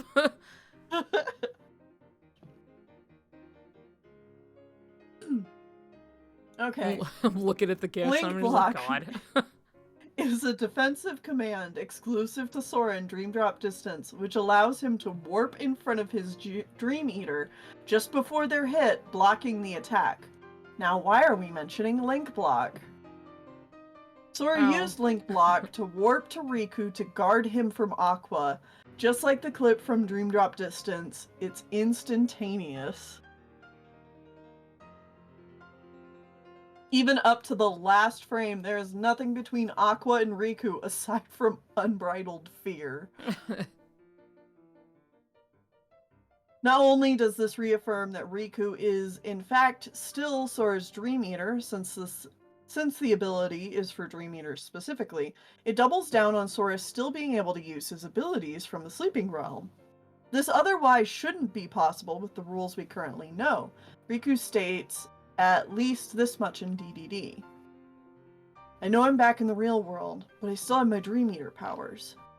Which means he still hasn't woken up. Does this mean every time Sora goes down for a little nappy, Riku gains Dream Eater powers? We don't know. But we at least know that Riku's Dream Eater status requires Sora to be in some state of sleep. Thus, Sora using the Dream Eater specific ability, one he uses to jump to Riku, would point him to being in Sleepy Time Junction, and Riku a Dream Eater because of it. So this is something that, this means nothing, by the way. This is something where I wrote down, Sora goes down for a little nappy. And that's how I found out that in at least in the UK, nappy is a word for a diaper, and I did not know. Oh. And so I was like, I mean, I'm just saying, like, he's taking a little nap, right? And Gemma was like, no, I get that. I understand. But, like, it threw me for a loop for a second, because Sora going down for a little diaper, really caught me off guard. And I was like, and I remember I took it out, but then I was like, no, it's too funny, and I put it back in. And I was like, just deal with it, it's fine. Most people will understand through the context. So there you go. A nappy is like a diaper, in good old British English. They suddenly think they're reading a whole different document. They're like, okay, yeah. What the fuck? Whoa, hold on, pump the brakes. Hold on, let me see. It's actually interesting because they do show Sora protecting Riku again versus Zigbar, but he doesn't teleport because maybe they aren't dreaming anymore. Good point. While that Riku does visibly summon Braveheart, but it's not summoned anymore when Sora teleports in front of him. Also a fair point. That could also just be from like, having like, maybe it looked weird. Sometimes things are obviously just like visual, like we want the clarity of like, now we can see like Riku's face and like Sora is there, and in the shot it makes it clean. But also obviously it could be, I'm not saying it couldn't. This is also something that like the instantaneous block, as well as I think what happens a little later down this section, the walking on water part, that those are two that people completely well-meaning, like being like, well, I could definitely chalk this up to just like, it is cool. And I'm like, that is, totally viable as a thing. Yeah. It is simply like, Daddy's cool. We want a cool thing to happen. Aqua walking on to Agua looks sick as hell, And so I'd be like, yeah, I'd buy that. But also, it can be that and mean something, because Nomura loves to do that. So, right. Well, plus this is like a lot of these things that you're pointing out specifically in like this section are all things that are like, these could mean nothing, but like, yes. man, when you look at them all together. Yeah. When you look at them all together, you start to go, there's a pattern here I'm starting to see. Right. Very interesting. I also always remember this part of the document, like going through Dream Drop again and seeing like, oh, but like Riku definitively in the real world, but still has his Dream Eater powers, right? And he's just like, huh, like I still have my powers, which means Sora's still asleep, you know? And every time I think about this part of the doc, and I'm just like, God, it's this one moment like sets up for so much. If that is simply the requirement of like Sora being in some form of sleep, probably less, you know, not so much like he took a nap and then Riku just like his haircut happens and he's like, oh, you know, like I don't, Right. but like something about like, you know, it's something where it's like a bad situation. It's like a severe form of sleep, you know, it's like forcefully put under, his heart is being, you know, put down in the darkness of the deepest dark parts of the abyss, right? So like this, like, oh, hi baby. Hello, are you down in the deep dark abyss? He's always down in the deep dark abyss. He is. Don't get in the trash. No plastic for you. Come here. Nope. He ran away. Okay. But anyway, it's something where it's just so like, wow, Riku, do you have this really specific power of being Sora's Dream Eater? And then even though you are definitively in reality, you still have these really specific powers that's rife for like utilization later. You know what I mean? It's very much a setup as like a tell. You know what I mean? Yeah. So yeah, and it's not like, you know, because this is established in Dream Drop Distance too, it's not like Riku would know he's in a dream, because that's exactly what happened in Dream Drop Distance. yeah. Baby. He thank God Baby Cat's not a plastic eater, but he does love to drag shit out and get it everywhere. So I'm like, please stop getting into the trash Our bag. cats are the same way. They love just like, they're like, I don't want to eat it. I just want to like, I want to play with it though. Yeah, I want to chew it, and I want to tip over the trash can and pull it all out and go, wee, you know, please stop. And he's like looking at me from across the way, and then we have like this bag of like, because we also like ship all of our stuff from this room, like, so we have a bunch of just like, from like the labels and whatever plastic from just shit, right, you know. And so we have this big bag over there that he's just like looking at me, and then he's like pushing on it, and then he, you know, looks at me again, and I'm like, could you? He's like testing the waters. Yeah, exactly. Hey man, cut it out. Stinky. Please don't get trash all over the floor. Then I have to pick it up. Anyway, so yeah, Riku being a Dream Eater, huh? One of the most romantic things that could have happened, and then they did, and everything else. Just thinking how unhinged this stream would seem to someone with zero knowledge.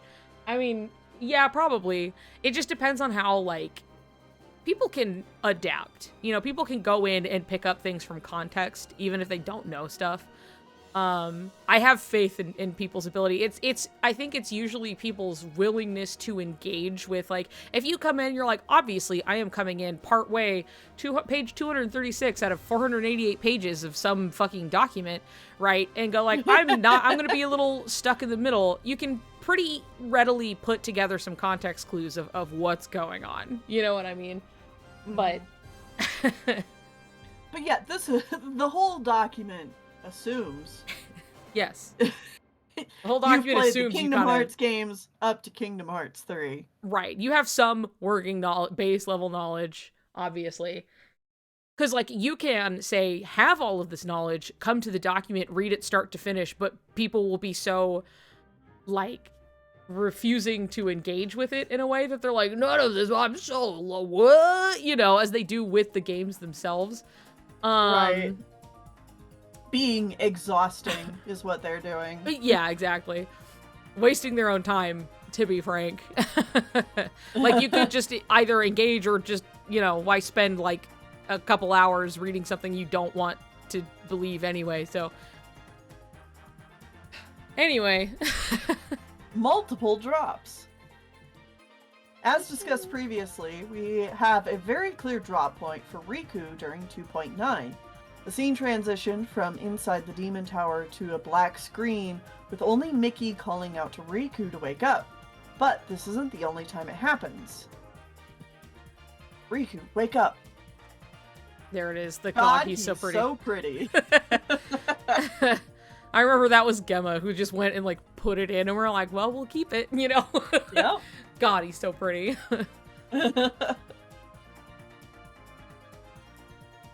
In Corona, Marluxia puts Sora to sleep.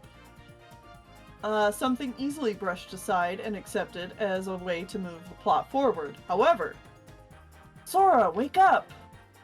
It plays out exactly as it did for Riku. This transition from the black screen, they're being asked to wake up, and we have a close-up of the face. The only thing different here is Sora gets a lovely bath from Maximus. Gimme!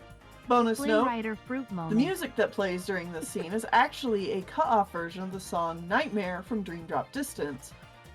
With the datamine files, you can hear the whole song after the cut-off point. The song plays during young Master Xehanort's entire spiel about time travel, which certainly warrants being called a nightmare. Here, I'll pull it up here. Because obviously now we have just more, like, access to... It took so long for them to actually properly release the soundtrack. It did not happen until, like, a year... It came out, like, right after Remind dropped. So we had, like, the whole year after the game dropped, and, like, people were finally cracking into the files a little bit and getting, like, you know, sound files and stuff out and other things, and people were just stuck listening to shit on YouTube for a really long time until it finally came out. Let's see. The Nightmare cutscene. What? Hold on. Wait, what are you fucking... Excuse me, sir. What are you... digging at? Oh, okay. Hold on a sec. Oh, baby cat.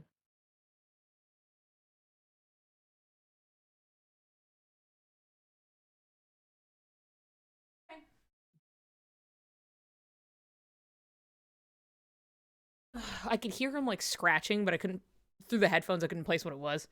And it was him scratching at the door because he wants to sniff outside. So, there. Now it's set up for him. Anyway, let's see here. Is this still... Oh, right, because I was like, this scene, this is the one.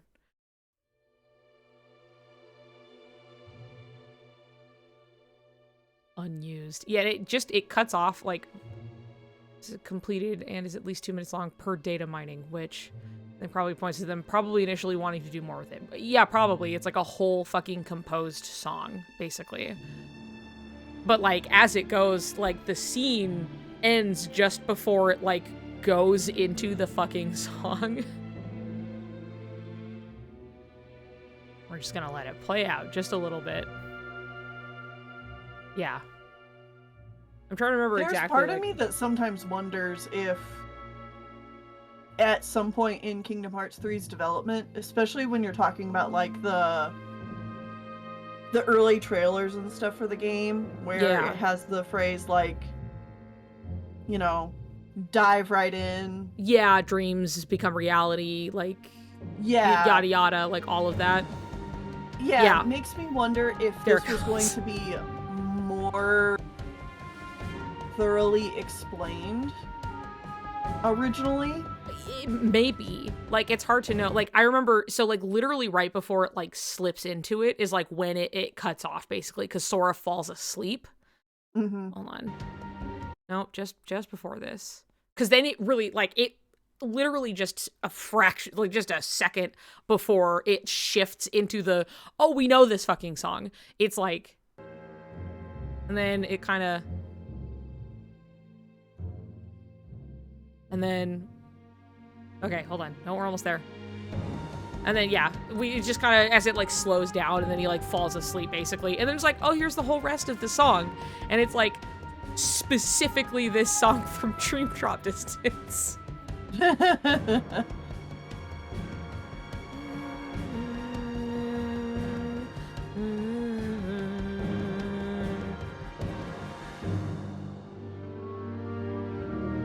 And it was this, as well as, like, there was so much. They obviously had to, like, cut this scene down of whatever they wanted to do, or they were just, like, they had to take out a different scene and then kind of use part of what they had, and, you know, things are just... Imagine if The Dream was in Cage 3, damn. Like, it's a whole fucking song, and they didn't get to use it. It was obviously, like, it's, like, specific. It's not, like, it's, like, scene-specific. There's obviously, like, backing songs to, like, music to, like, things happening within a scene, that clearly they didn't get to do. So, you know, and that's par for the course. That's game development. Sometimes you're making a scene, and sometimes you take it out simply because it didn't work, or you found a better way to do something, you know. It's not always because they didn't get to do what they want. But obviously Cage 3 came with a lot of compromises because a lot of bad things kept happening while they were developing it. So it's very possible, very likely that, like, you know, they had to cut bits and pieces here and there to, you know, either save for time, or they couldn't do this, or even just directional differences, like how we have two versions of the Cage 3 Dearly Beloved, and they just canned that really pretty one to make a different one, and they just got to use it elsewhere. And it's just like, where was the pivot and why? What would make sense to me is if it was originally going to explain more of this, you know, like, end game reveal, and then, you know, like, you can kind of reflect on, like, oh yeah, all this stuff. And if it ended up getting cut, I guess, for several different reasons. One being just the production being what it was. They had to work on getting the game out, and it might just have been like, well, okay, let's cut this story segment and we can explore it, like, in the next game. But two, another part of it is, I think, that with the story being what it is, it makes for a very convenient and easy story in the grand scheme of things. If you exclude all of this... yeah, for sure.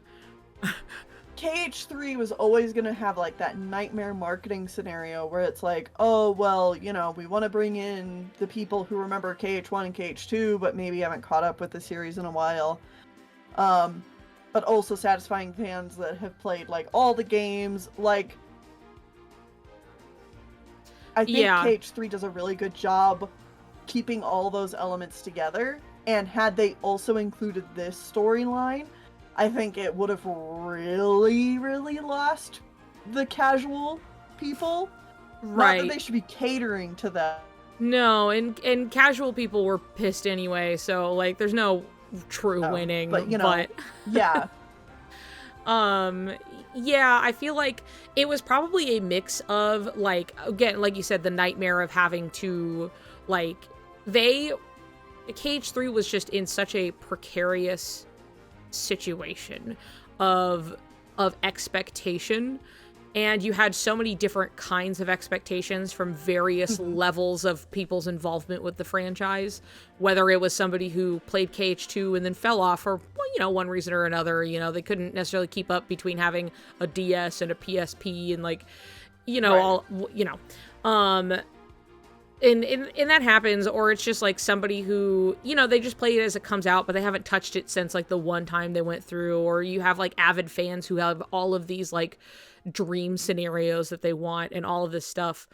YouTube skill issue. Look, a lot of people before it came up went and revisited the series before getting to KH3 to be fair, right?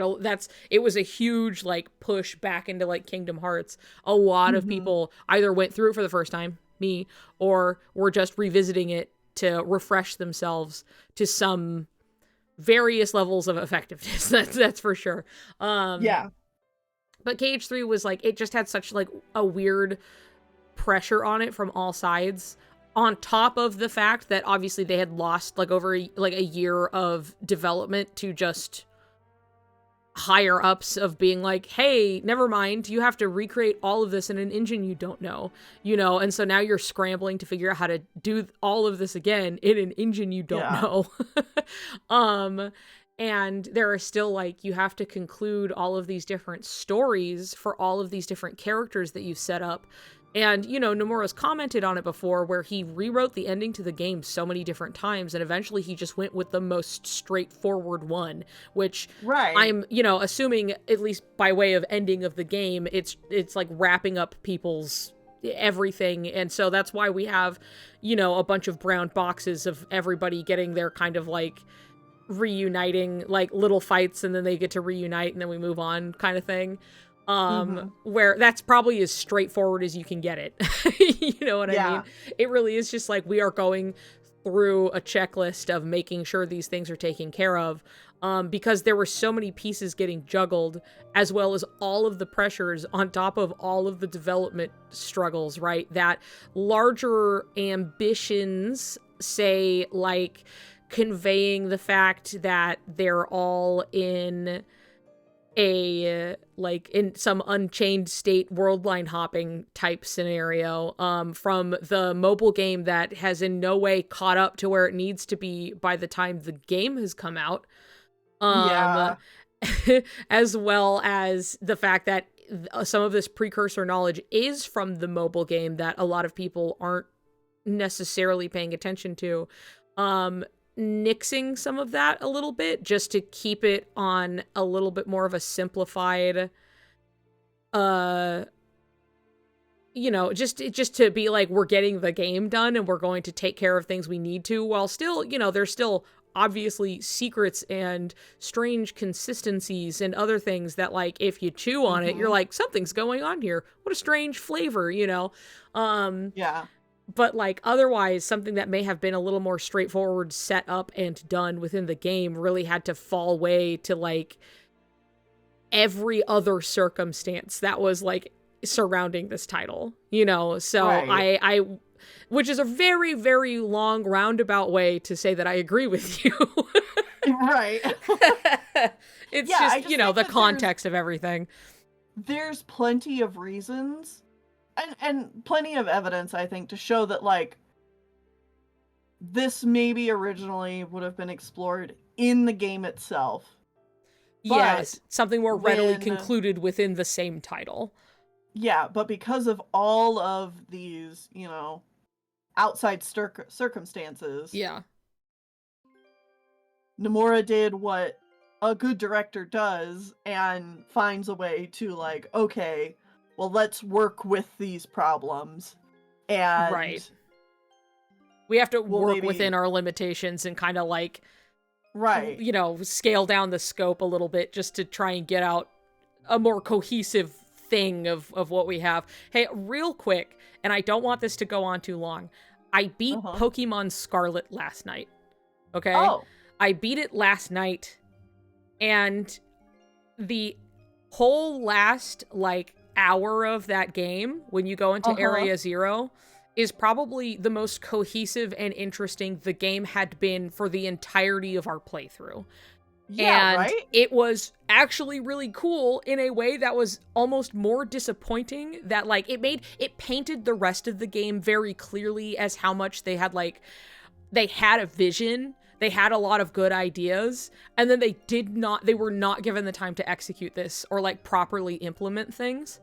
No, Scarvy is simultaneously, like, amazing and also, like, just terrible and not done. Not finished. Yeah.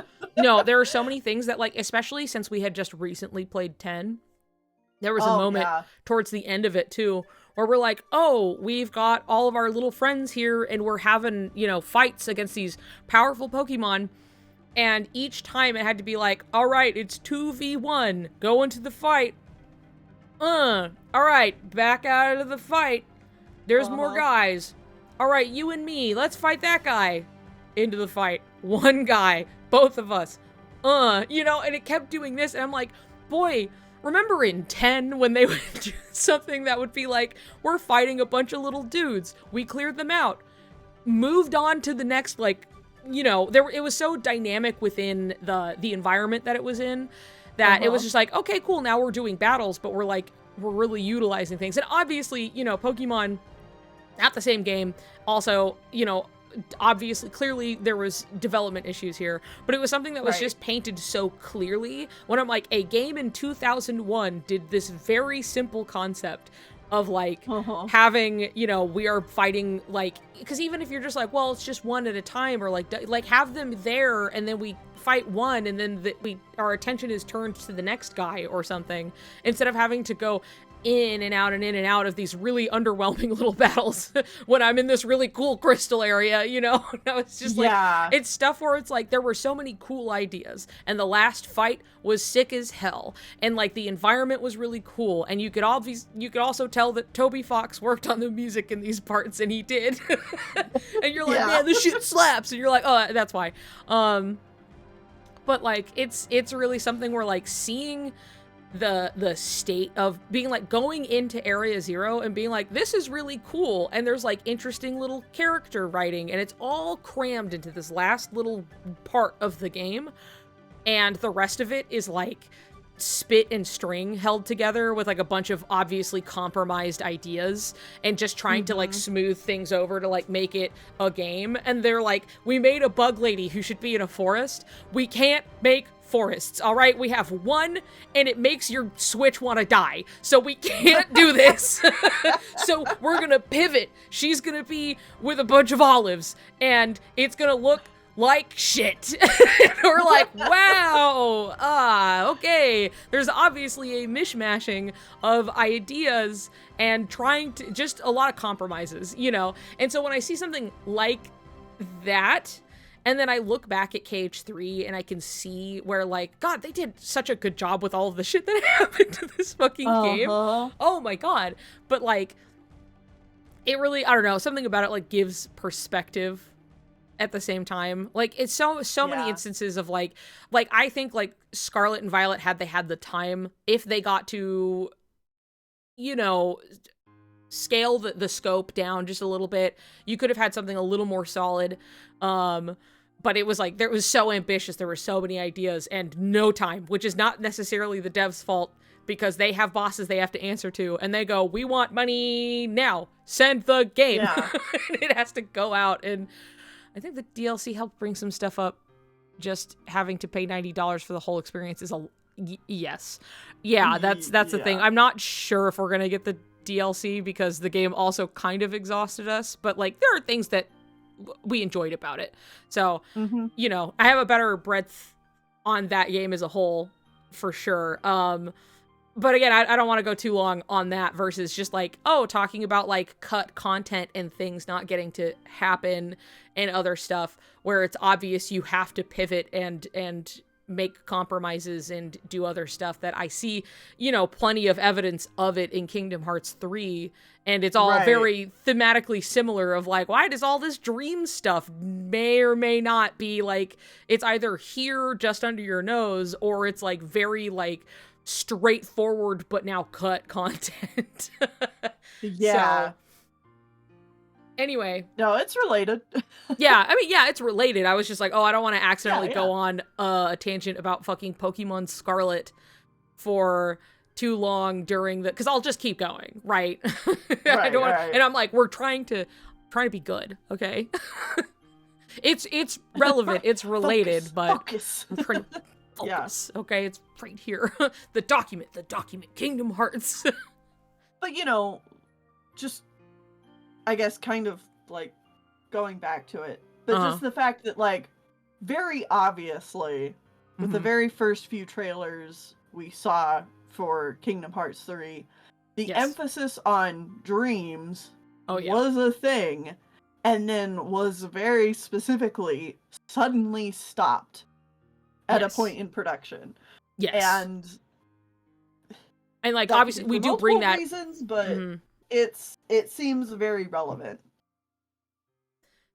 For sure. It's like, it's very much, because, you know, obviously we're diving into it and we're like, wow, that's a really specific angle that you guys just, like, you kept up to a certain point, and then we go into the game and it's not, like, addressed, like, directly in any way. Not to say that you can't have some, like, mysterious phrasing and then nothing, like, very objectively, like, you know, you're like, oh, it was talking about this. Like, there's plenty of stuff like that where it's just like, wow, this is very interesting and mysterious. And it's not that you can't draw comparisons or conclusions or anything, you know? But it's very much something where you're like, wow, what do you mean? And then, like, nothing. Yeah, like, nothing. For it to go from, like, a core piece of marketing to being something that's, like, not even mentioned. Like, you wouldn't even know it's a thing if you had not seen those trailers. Yeah. Yep. Yeah. Hold on. Hi, baby. Are you cold now? Want the heater?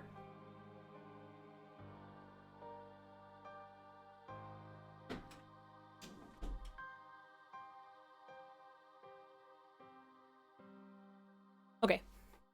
Sorry, I had to shut the door and turn the heater on, because now he'll go and he'll be like, oh, outside, oh, I want it so bad, and then he comes back in and he's like, like, all huddled up next to the heater, desperately, and it's just like, okay.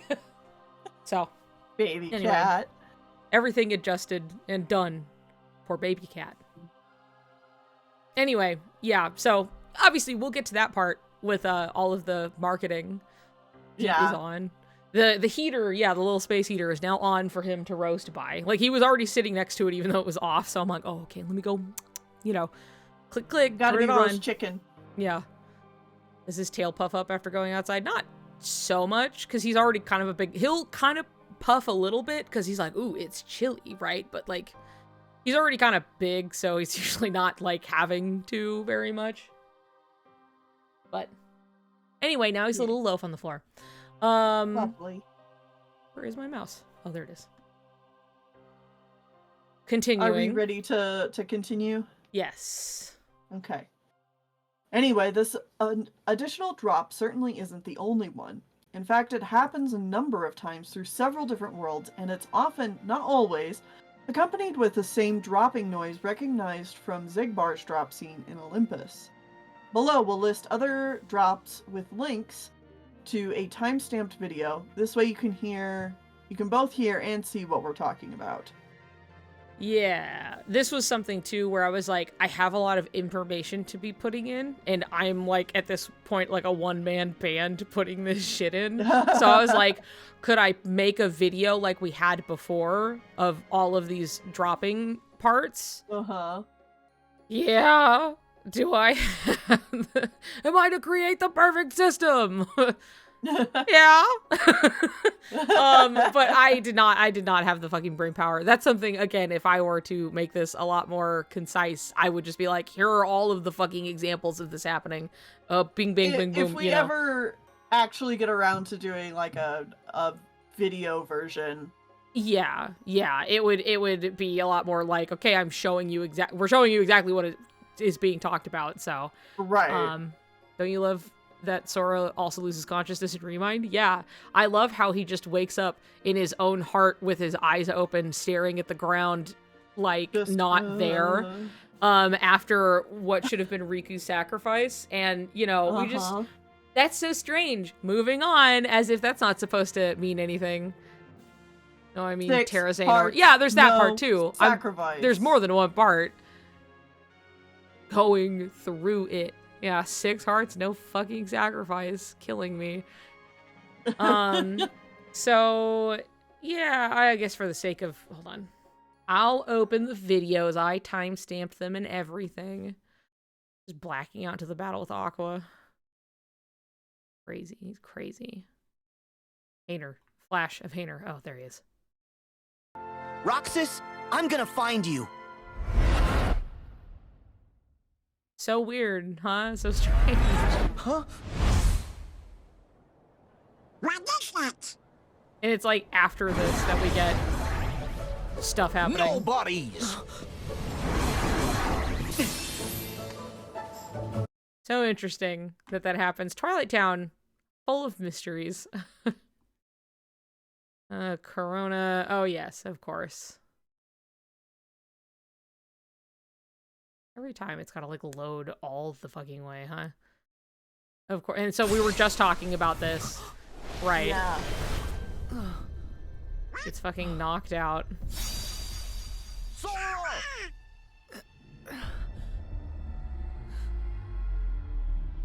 Sora's so cute.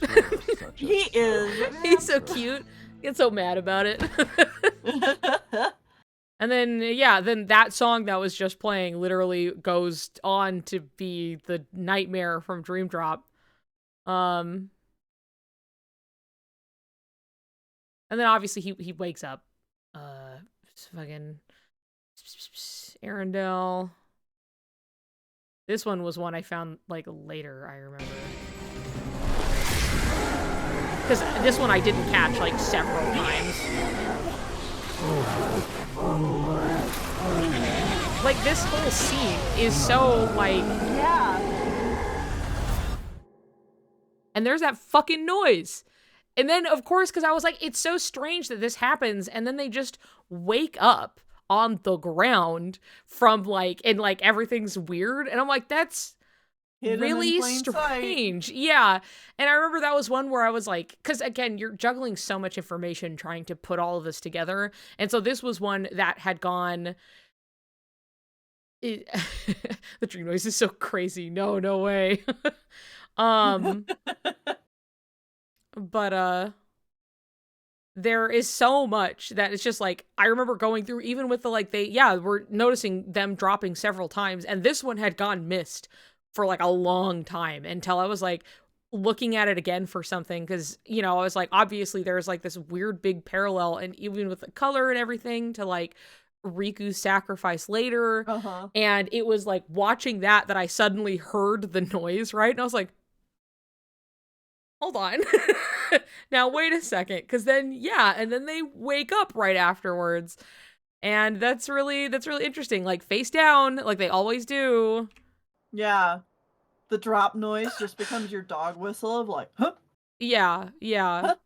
And like, you just, again, this happens again and again and again and again. They keep fucking doing this. Yeah. Oh, yeah, and then later, like, Sora gets knocked out. Like, another time is, like, he's knocked out when, like, falling from the mountain, which I guess would knock out anybody, really, but, like, you know, he does wake up, and, like, you can hear Olaf. Yeah,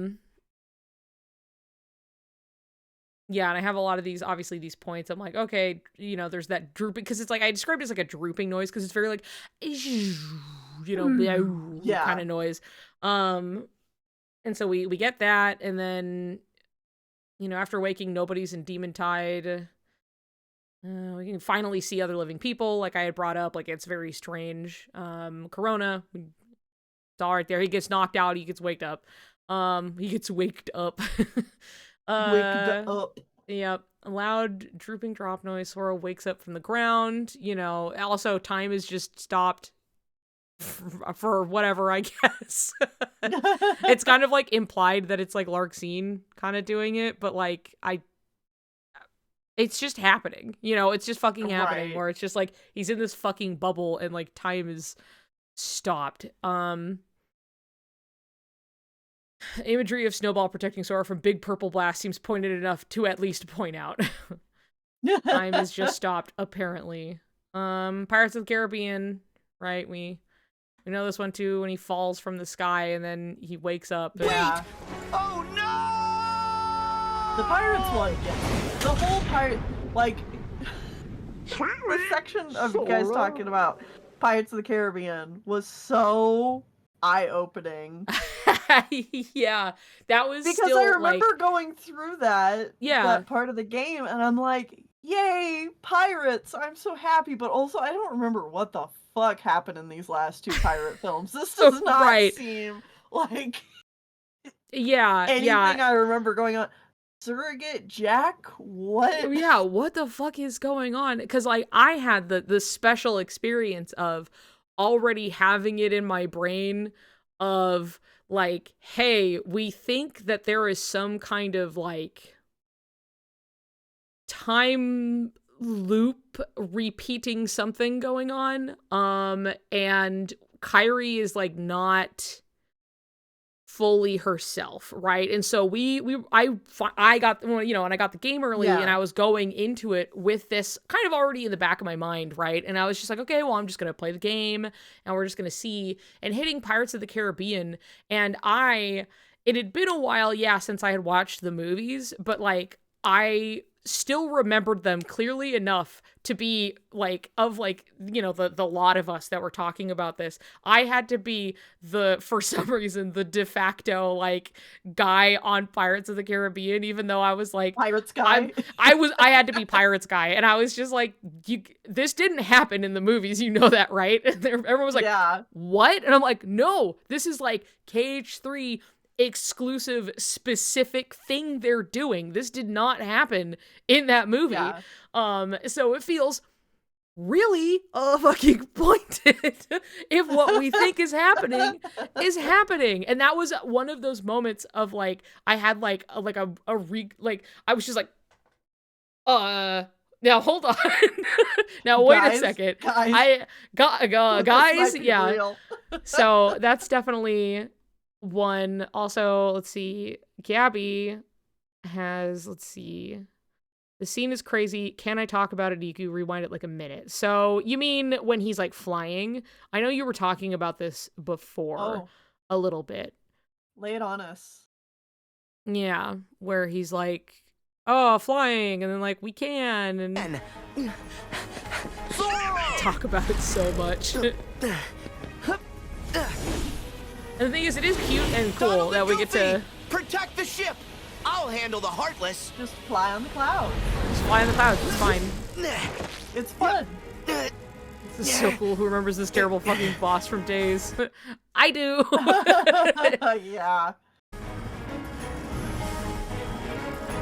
But I like this fight just fine. I think it's fun. It's better than it is in Days. Yeah, that's for sure. That's for certain.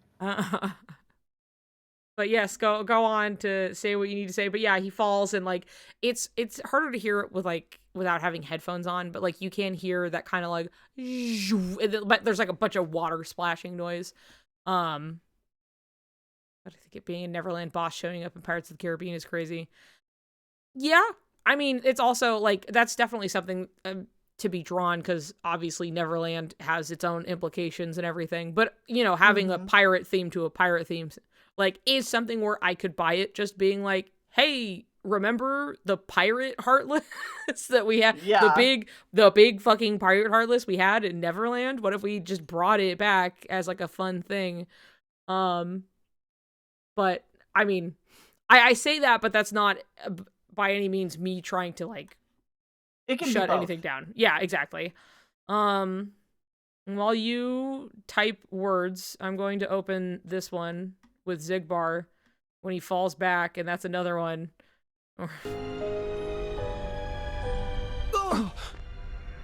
Liar rat caught lying one last time. Yep.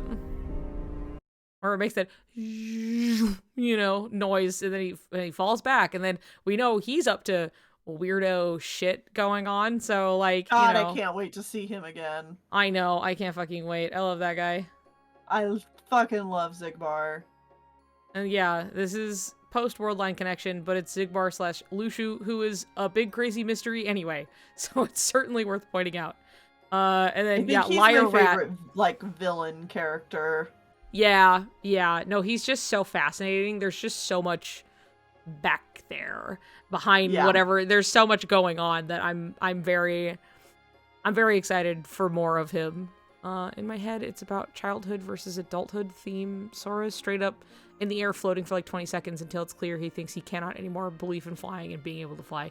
Yeah, or even kind of like, you know how in a dream where you're doing dream shit and then you remember suddenly that you're like, wait a second, I can't do this thing. And then suddenly it's like, oh yeah, and the dream snaps to being like, oh, you're fucking dying suddenly. You couldn't breathe underwater. Stupid, you know, stuff like that.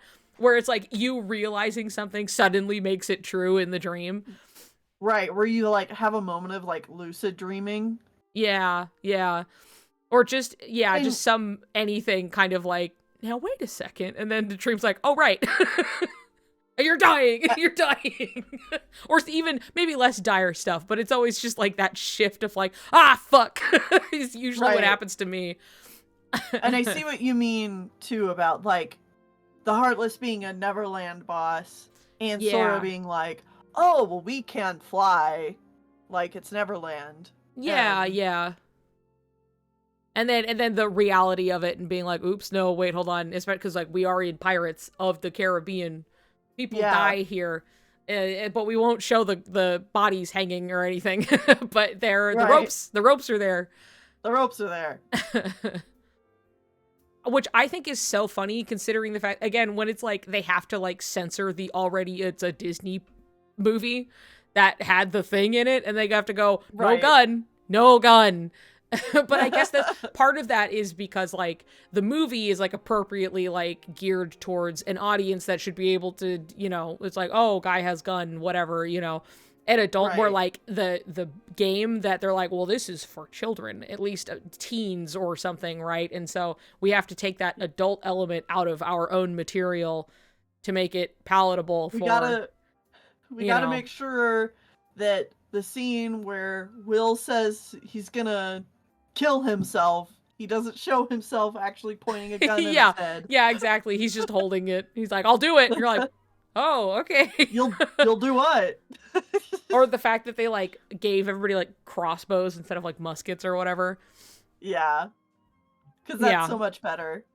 Right, yeah. It's just silly. It's like you already showed one gun in the game, and most of the time it's like for children especially, they're just like, yeah, pirates with little guns. You know, it's like that's not I don't think it's going to paint. They're already like zombies, okay? They're coming into the moonlight and they're like, you know. I don't think you have to worry about the gun part, but that's, you know, neither here nor there. Anyway, was it, I think you were still reading. If you want to finish this little bit out and then I can read.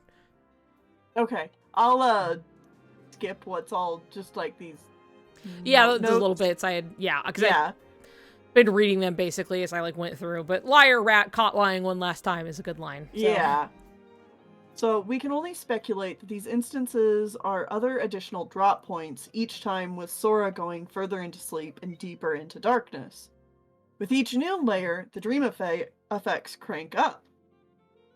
With this in mind, there's something particular from the Caribbean that is important to point out.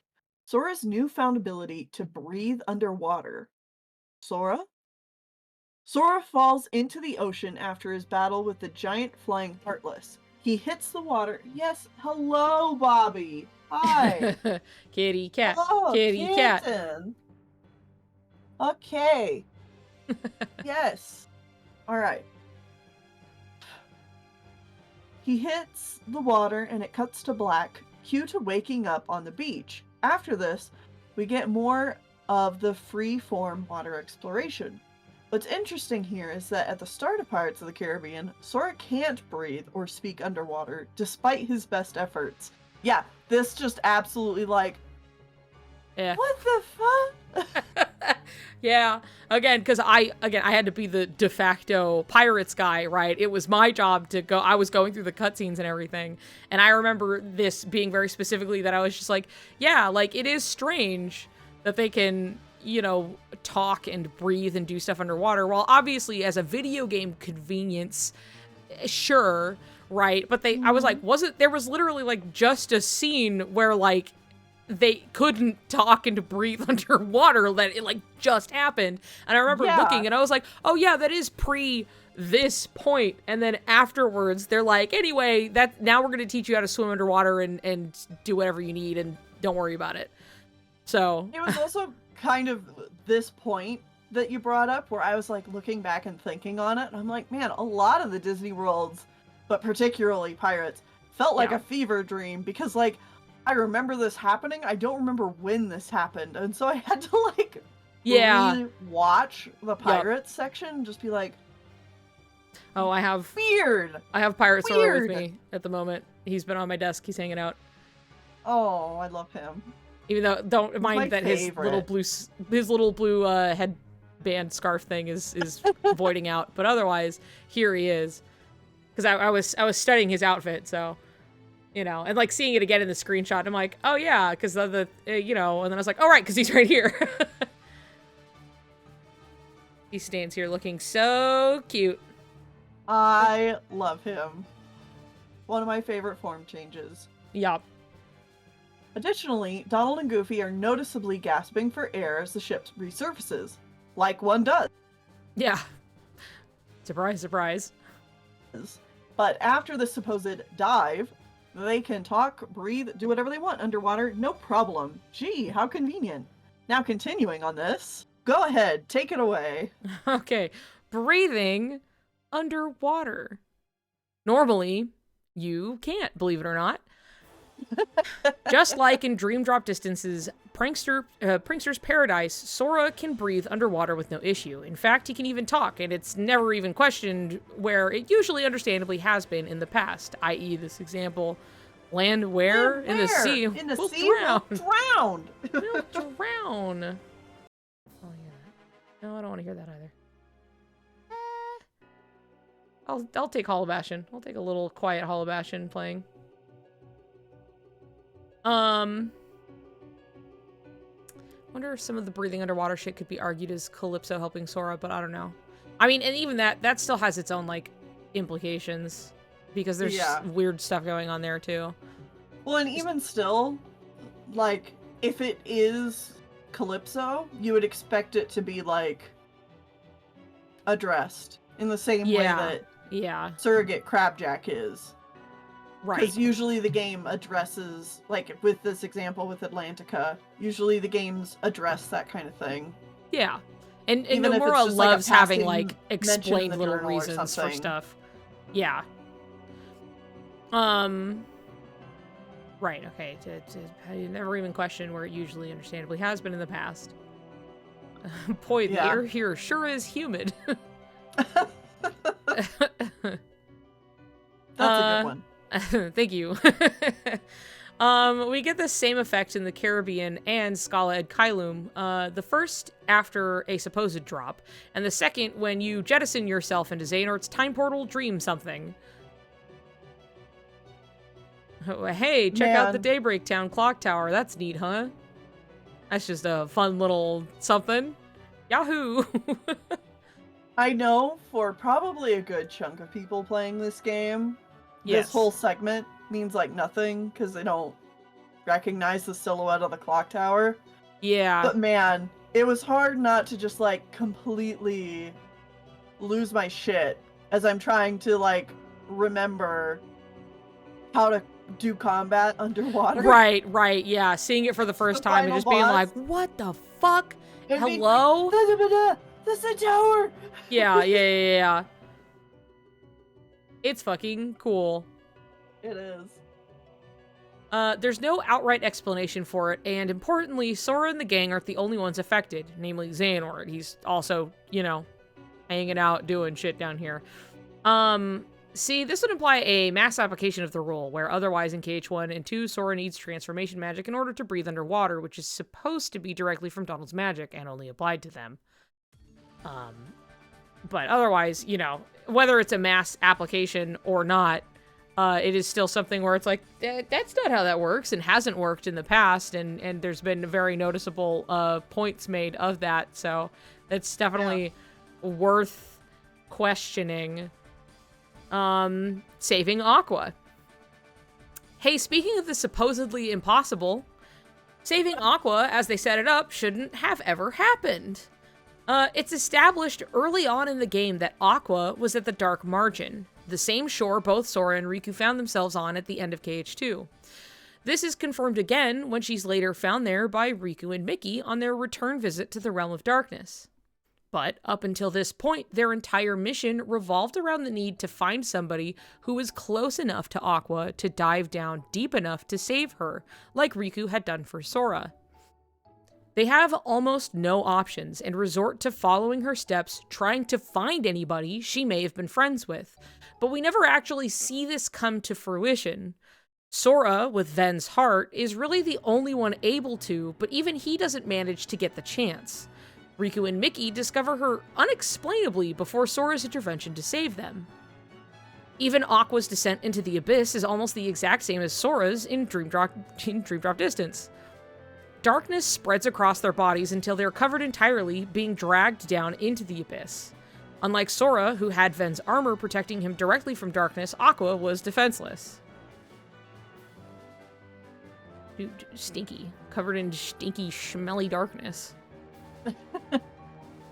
Their bodies are also... It's got that smelly smell. It's got that smelly smell. Their bodies are also similarly covered within a shadowy, inky black until it gives way to some more recognizable form. She's deep down there. We know this for a fact, but we don't know how on earth they got to her, especially when they made a point of being unable to reach her down there without the aid of somebody she was close to. You want him to dive back into Sora's sleep? Both of us immediately like, Mickey voice. Gotta do the Mickey voice. Gotta. But, Master, Sora's heart is down in the darkest abyss. If Riku's not careful, he might just get trapped down there with him. We brought up... I'll go instead. No, I'll go instead. We brought up before how sleep and darkness intermingle, how darkness contains sleep.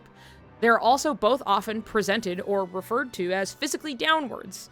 Dive to the heart, bottom of the abyss, falling into a deep sleep, etc., etc.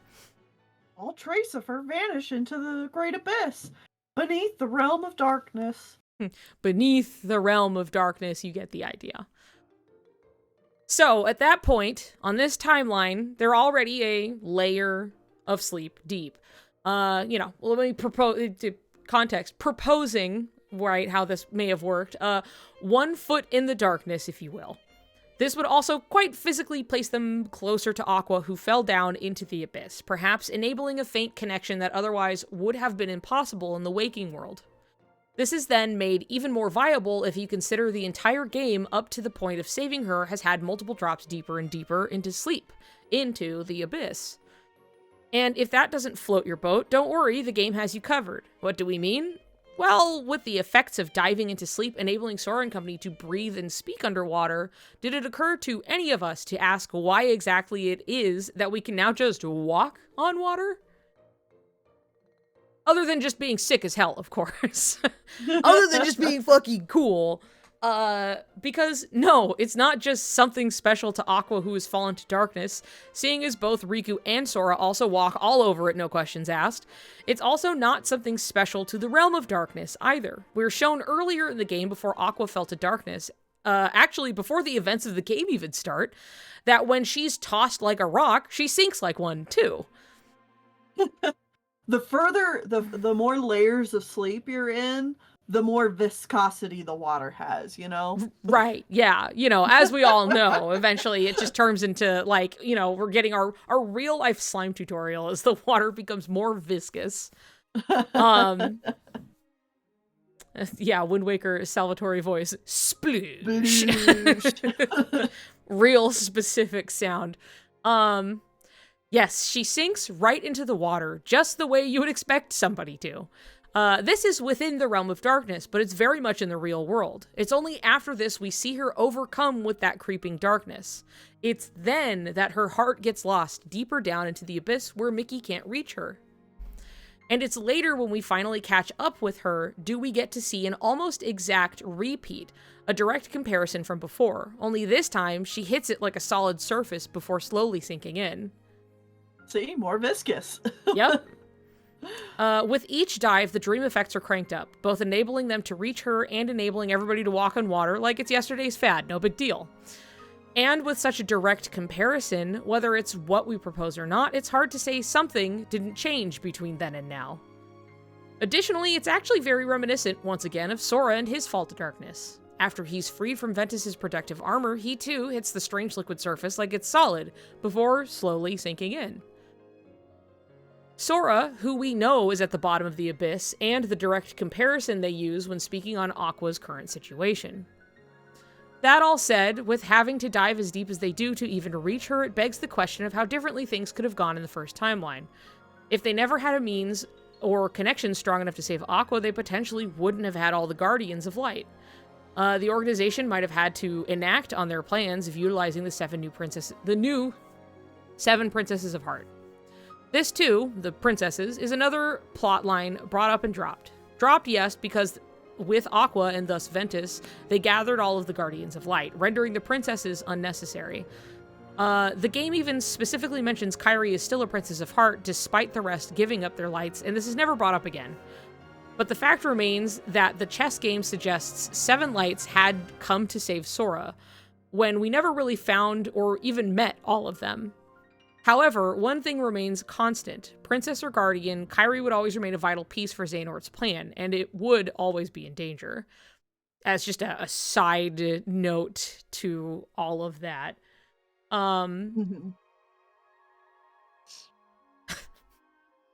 Sorry, P just making air fryer banana bread, and I'm now realizing I didn't add any good shit like cinnamon or vanilla extract or nuts. So you just made dude. banana brick. That sucks. Anyway, this is something that I remember when I was writing this part with Aqua, it was very much so much of writing this document was a storm of us finding something and then somebody having to go dive into and write about it, and then somebody finding something else and going and having to, dive into that. And so this part with Aqua was something I remember doing a lot for, right? And I was I remember sitting there being hey, do you guys remember how they said that they bring up a whole thing where they're we need to find somebody to get Aqua because she's way too deep down there. They literally bring it up right at the start of the game. Yeah. And then that just doesn't happen. They bring it up twice, don't they? Yeah, well, because that's part of what Mickey and Riku go off to see if they can find some traces of Aqua, right? They try to figure something out. And while we as an audience find out a little bit, they go to the Radiant Garden and then they're oh, they're making the replicas, and they're talking about some stuff, but nothing that relates to or concludes the looking for a way to save Aqua plotline at all. Until eventually you're just oh, they're in the realm of darkness again, by the way. They're in there trying to find Aqua. I guess. Finds them. And she finds them, and it's something where they had set such clear parameters, right? And not to say that characters can't say something and be wrong, because that happens a lot in this game. But this is also something that we've literally seen before. This is oh yeah, remember how we did this before? Well, now we can't do it because we can't find somebody that's close enough to her to get deep down enough to find her. So our current plan of action is find somebody or some way to find this connection to go get Aqua. And then that just doesn't happen. And then they're just running into Aqua on the beach. And it's something that's okay, I'm not saying that things can't necessarily happen off screen where they're we found something or some passing scene or something like that. But you guys very clearly set up that you need somebody. She is too deep down to get. And then we just get her. And that's something that really stood out to me as being that's really strangely concluded in a way that should draw questions that I feel people don't pay attention to. There are so many things in the game that are hey, did you forget about this thing, right? That are more popular, than this whole bit with Aqua, where people just go, well, yeah, okay, and she's here because that's where she was in the realm of darkness. And I'm but it happened so early on in the game, in the same way that everyone forgets the cutoff drop off with Zigbar in Olympus, you know, forget about the setup of the, hey, you know, we're trying to find Aqua thing. And it's not even like Sora showed up and then provided some kind of connection to get to her or something. No, she was already there. She was already there, yeah. And like Sora showed up to protect Riku and Mickey, but like Riku, right? He heard Riku call his name, etc., etc. He showed up to protect him. Plus the Master's Defender just being there, right? But it's something where it's just like, this one stands out so clearly as like, hey, like we set one thing up and then we kind of erased this whole chunk in the middle and now we're here and then nobody bats an eye at it. And it's something where I go like, this not, like, this has nothing to do, like, how are people not theory crafting about that in any capacity? Why is it gotta be me? You know, come on, guys. Who else? Why like, is it only you? Why? Come on. I think that thoughts, please. Come back. Come back. Come back. Please come back. One, I think that this segment of the theory is actually really fucking good, but also that people, as soon as you mention the like saving Aqua as they set it up, it shouldn't have ever happened. Yeah. I think with the brain rot that this fandom can have sometimes, right. just putting it bluntly, people read that and are like, oh, well then it's just one of those Kingdom Hearts plot holes. And I think right, yeah. And I think that's a fair point.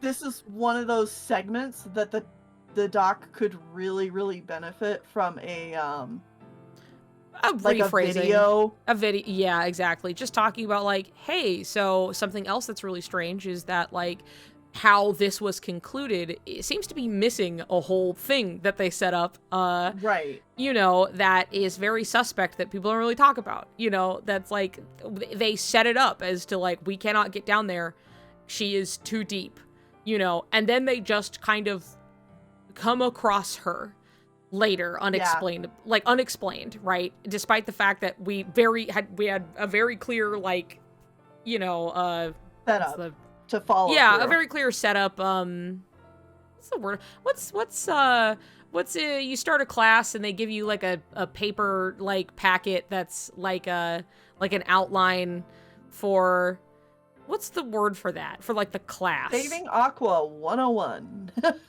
yeah, but like syllabus. Hey, anyway, syllabus, thank you. Anyway, they like had like, that's the word I was. They like have this, like they had set out a whole syllabus for like what was going to happen, and then that just didn't fucking happen.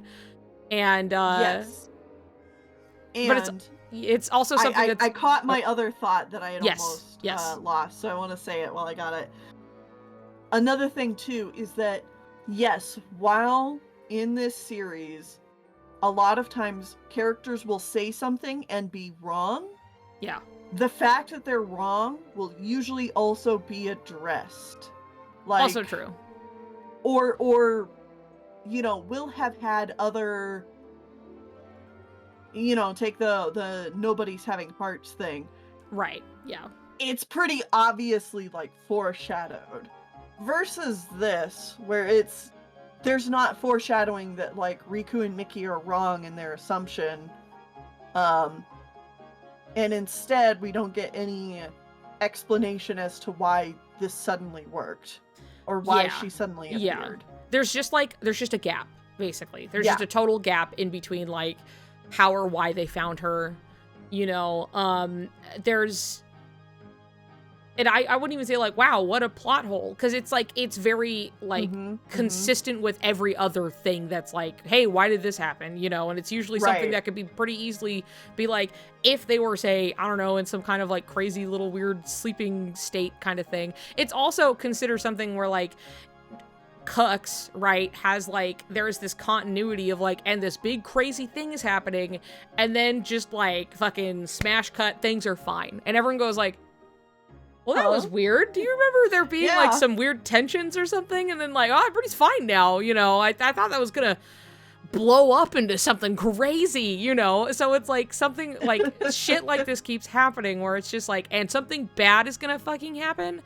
And then suddenly it just like, it didn't, you know? And so it's definitely, there's a precedent. I think also genuinely, I remember like when I was looking into this and I was like, man, what the fuck is like, why did they not, what is up with this Aqua rescue thing, right? And I'm going to look at the cutscenes and looking at the like, oh yeah, they just throw her into the water and she, you know, it's just water. Like it acts like water, it's fine. And then seeing later, like her hit it, like not even like I could, if you wanted to be like, oh, it's because like it's whatever cool darkness power or something and she's walking on it. But if she were like being knocked out and like hit the water and just sank in, I'd also completely buy that, right? But like she hits it again, solid surface, and just like the fact that like there's this very visible and comparable difference between like when she's in the realm of darkness and gets knocked into the water and falls to darkness, when she's, you know, falling into the abyss and so on. Right. And then later we come back and we see her and like she's just hitting it like fucking cement. Ow. Wet cement, yeah. Yeah, exactly. That it's just, I'm like, yeah, that feels very purposefully like we should be noticing that there's something here, at least. Like, well, yeah, and I mean, this kind of, you know, action has been used several times, not just in the one that you show below from Dream Drop Distance, but, like, this kind of thing happens all the time in, like, the Kingdom Hearts 1 opening. You see the darkness open up under Sora and, like, he sinks in. Yeah. It happens in Kingdom Hearts 2. Like, this is just a very... Yeah. I mean, we see Riku sing into the darkness and Dream Drop, you know, it... That Cask of Monte. Yeah, fucking, we just buried her in there. Heart under the floorboard, ass Aqua. No.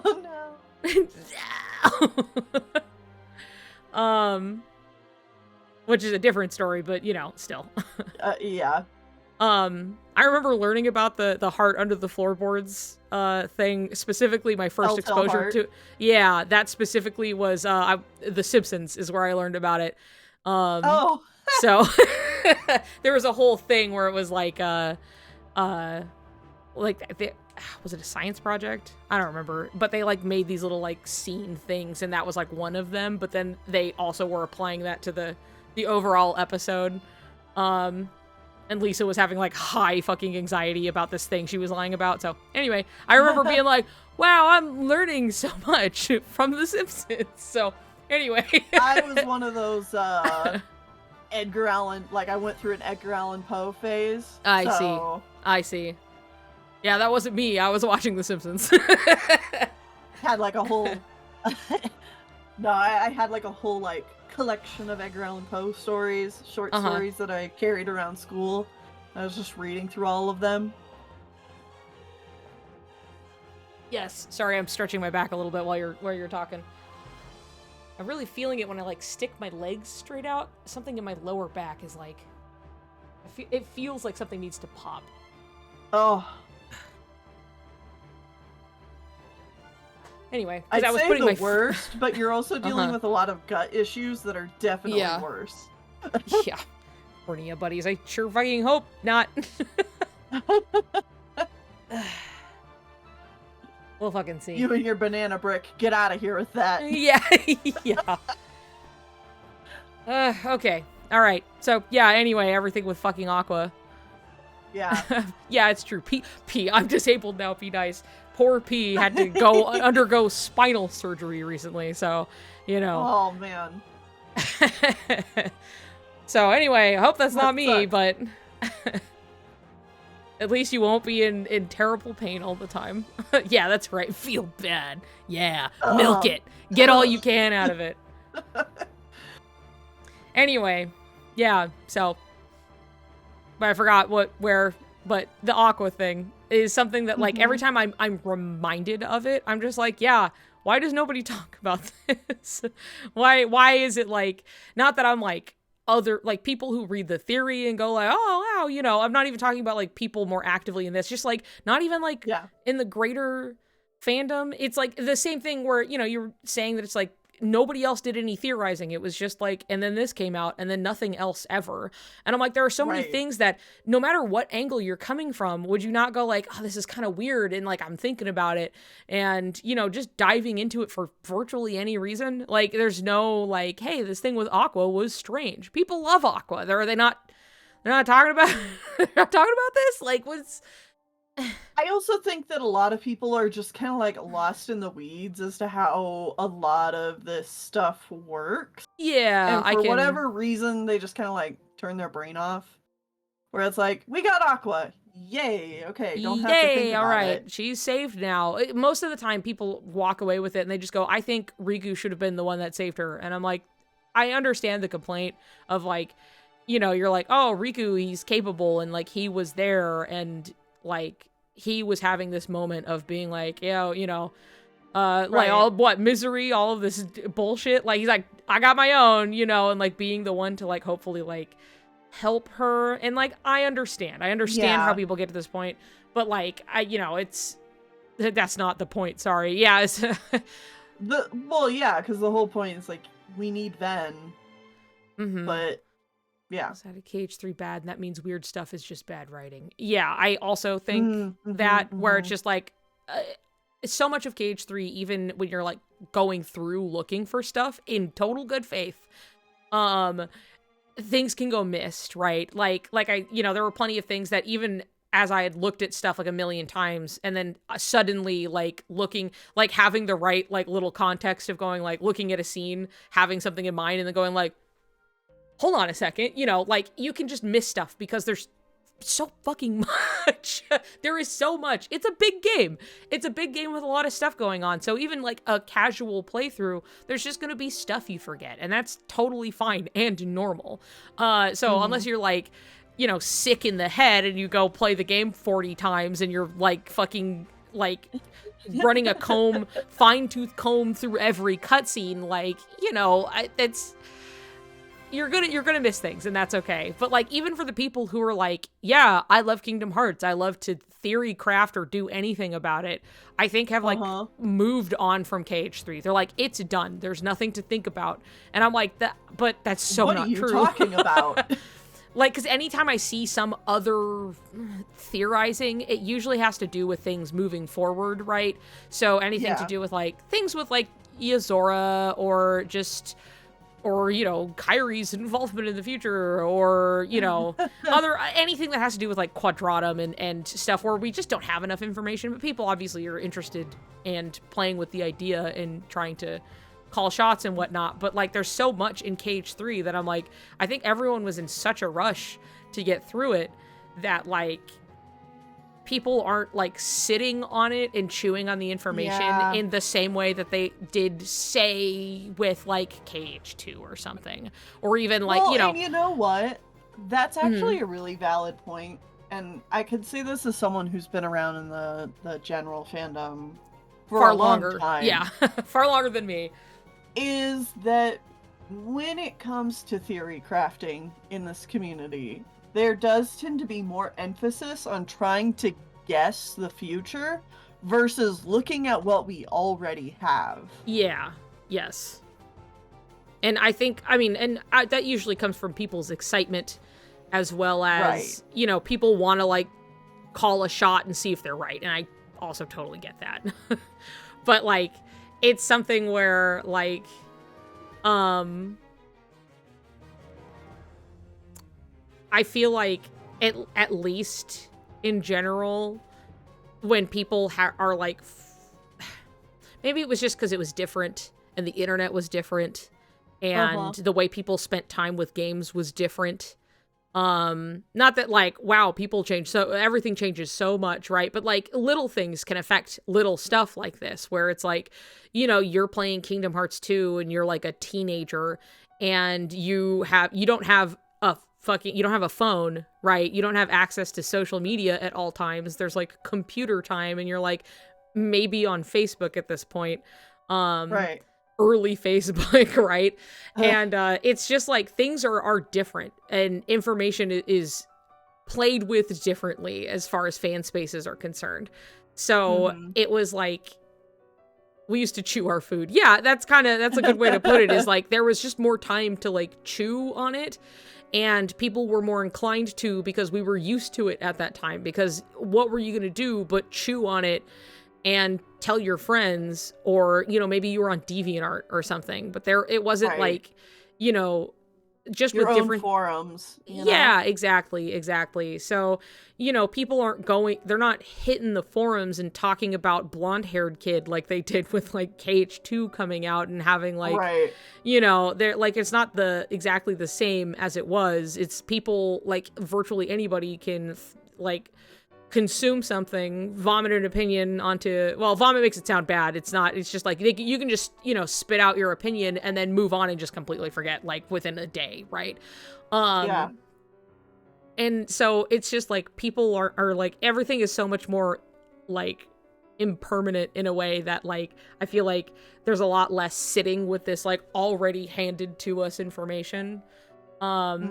Which isn't to say nobody's doing that, you know, because a lot of us are here in this stream right now because we're crazy and we keep going over the same stuff, because if I don't have some level of Kingdom Hearts all the time, I will go insane. It keeps me like sedated, like like I'm pacing like a tiger in a cage. And this is like my yummy chicken snack, you know, like that keeps me normal a little bit. But like otherwise it's just that comparison of like I can't go wander into like general fandom spaces and see people like really chewing on KH3. Like it has a different reputation, right, than like KH2 ever did, but it's still been like 6 years since the game came out, and usually, you know, things have chilled out, things have passed. People aren't as harsh on something that like, because it's not like as reactionary. And well, and it still feels like we're kind of in that reactionary period a little bit, yeah, because it feels like a lot of the general fandom, the stuff that's talked about is just like, I can't wait for new thing, when new thing, give me news on new thing. And like that's understandable, but also like I like talking about what we have, and with Kingdom Hearts being such like a big series, there's so much to always be like looking back at or reappreciating. And like I don't know, this is just gonna be general fandom complaining now, but I wish that we spent more time doing that, in trying to be patient for the next bit of news, rather than like just being mad that we don't have news. Yes. So there were a couple, hold on, little comments, because I saw up here.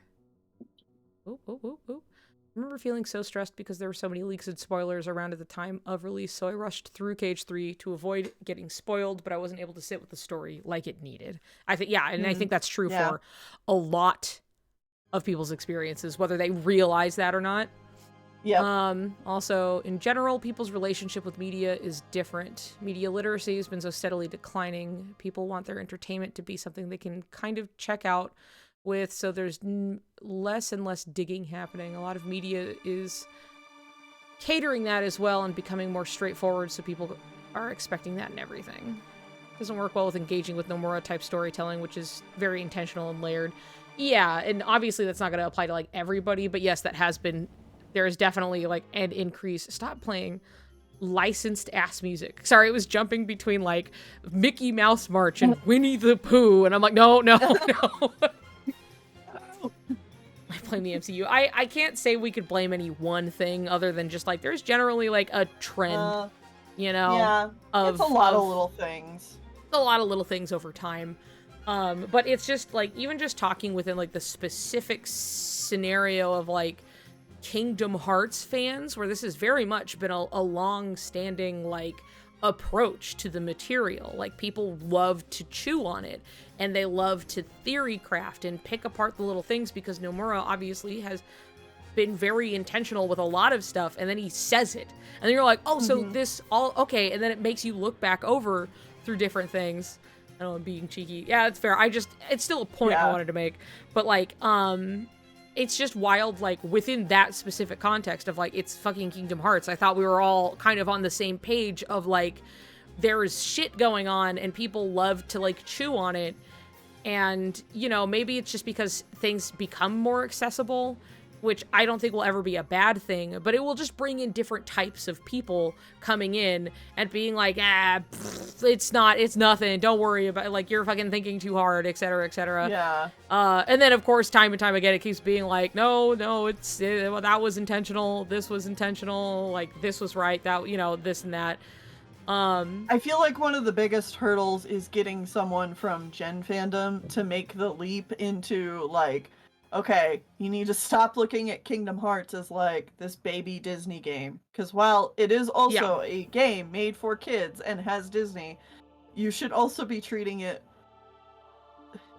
like, writing-wise, more like something like Severance.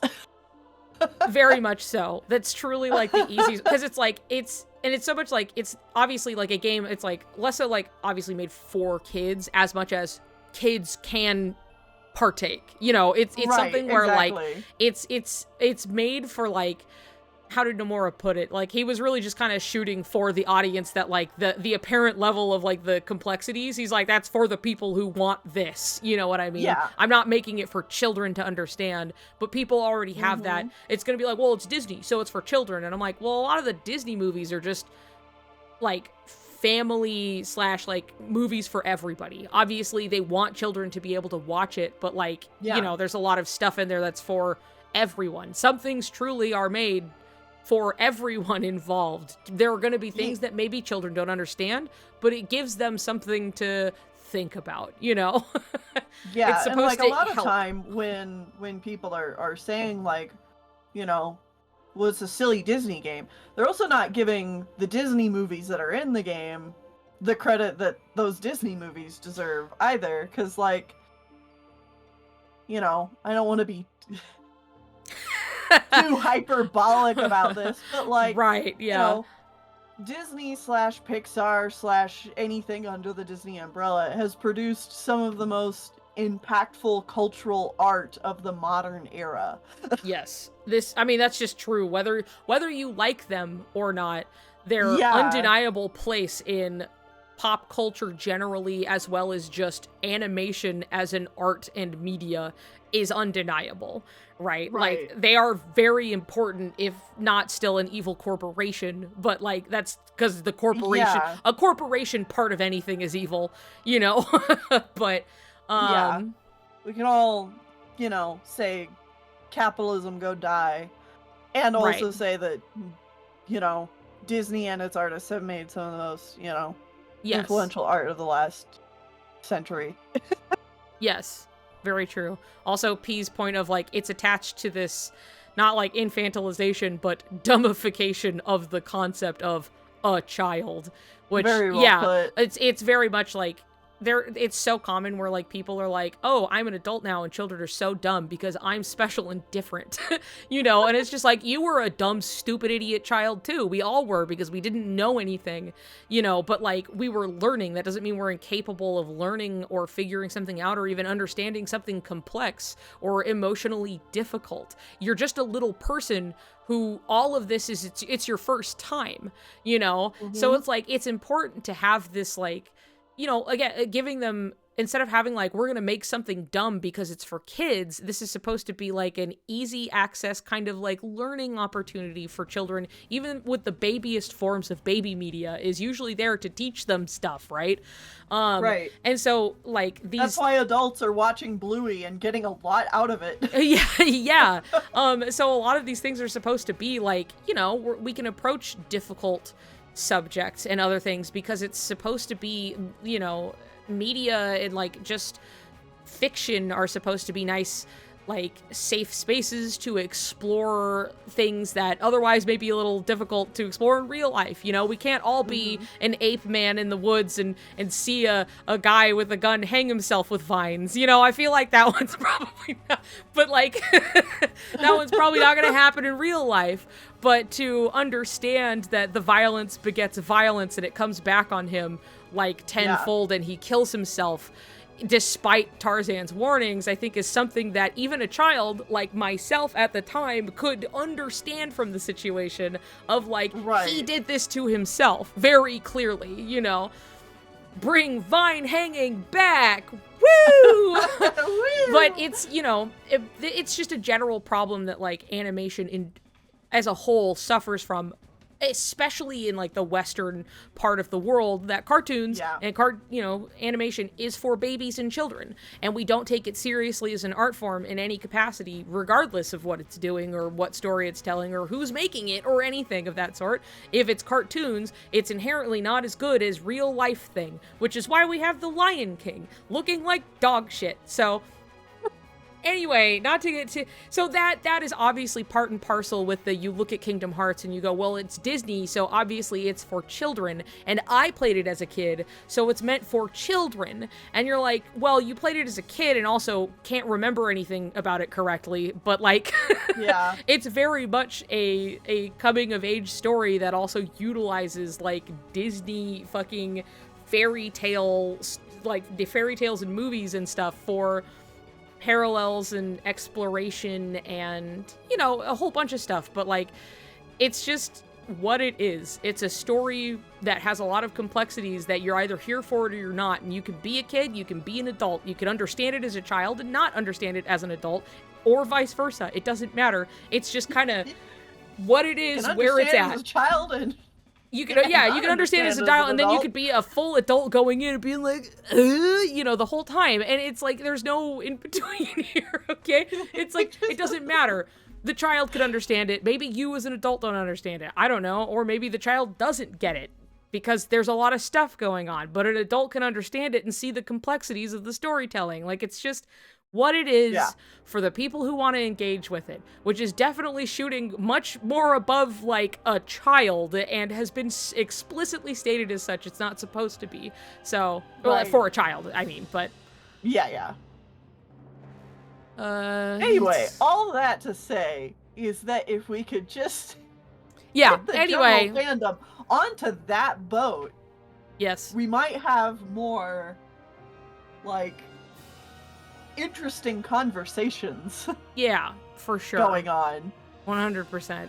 It's very odd the place it's found itself in as far as like general discussion, because the internet landscape is different, how people interact with stuff is different, you know, the forms of discussion are simply different about it, and people are not chewing on things always as long as they were once upon a time. But also, things were coming out a lot more rapidly back then. They were really releasing shit like every other year, which was crazy. But, that said, I don't know, nobody's, like, sitting around just being like, I'm gonna really look at KH3 and be like, what does this mean? Like, you still got people who are really playing the game, but they're usually just playing the game to play the game because it's fun to play. But, you know, it's just not the same exactly. Unless you're, like, fresh to the game, like, people aren't really diving in to talk about anything. But this is something where, like, I feel like I could put the whole subject of, like, hey, let's talk about this thing with Aqua, make a whole video out of it. It doesn't even have to be long. It doesn't even have to be long. It can be, like, and I say, like, 20-minute video. Exactly, it could be, like, a 20-minute video or whatever, and people will go, like, wow, you're right, that's so weird. And I'm like, guys, I wrote this in 2019. Did nobody think to nothing? Did it just water off a duck's back? What happened? You know, I don't know. But I don't know what point I'm coming to other than just this part drives me crazy because it feels rife for discussion and then it's just not happening. Do it, I dare you. Well, okay. Double dog, dare you. Clear and coherent narrative. You just have to pay attention to it. Kingdom Hearts as a whole. It's true. There's a lot to keep track of, and nobody should feel bad for forgetting stuff because there's a lot to keep in mind. Like, I'll forget some stuff too, where like I come back and I'm like, oh yeah, this scene, you know, like it's not like it was like gone, like I've never seen it, but like it's not at the front of my mind. I don't remember this or that fact, it wasn't, but like, you know, present. Yeah, exactly. But seeing it again, you're like, oh yeah, this part. Yeah. It happens to everybody. We're human, but you know. Well, and I think that was a point I was going to make near the beginning of this discussion. Right, yeah. Where I was going to be like, that's another thing about Kingdom Hearts is I feel like every time I go through it, I'm re-remembering things and being like, oh yeah, oh, and you know what? That ties really neatly into like this whole thing. And oh yeah, that's so cool. You know? Yeah, you see it, and like especially with like like Kingdom Hearts really rewards when you have like new context going back over and going, huh, okay, all right. Like you're probably gonna see something you forgot about, or even just seeing something in a new light, and it's richer for it every time. Yeah. Oh yeah. Anyway, do we want to continue? Talk about Toy Box? Yeah, let's talk about Toy Box. Let's move on to that part. God, I always have these little moments sometimes where I go, oh my god, was I recording? And then I have to look back, I have to make sure, because like once or twice I forgot to like unpause it when I came back from break. Oh. And it's like, I do it every time. Like I always unpause it and it's fine. I look at it and I go, okay, I unpause it and then I switch over, but I'll still have those little moments going, oh, okay. Yeah, that little like, heart attack. That little bit where I'm just like, god damn it, no, and then, no, it's fine. Every time it's good. But anyway, okay. Toy Box.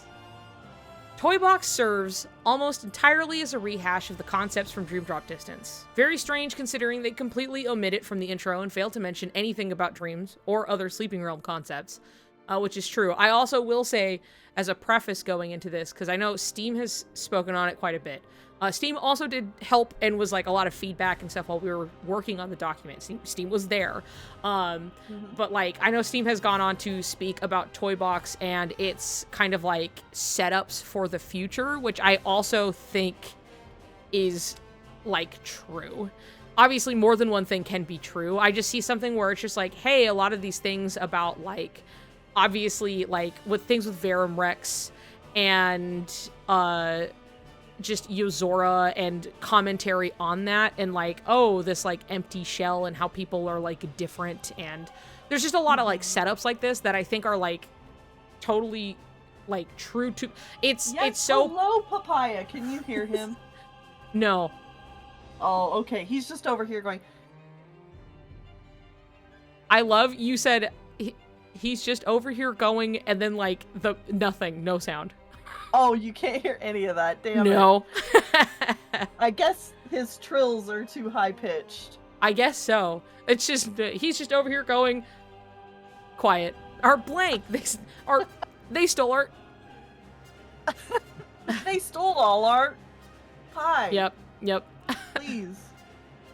There's something crazy well, for making imagine Toy Box a quadratic skyline. high-pitched trilling. I can imagine it.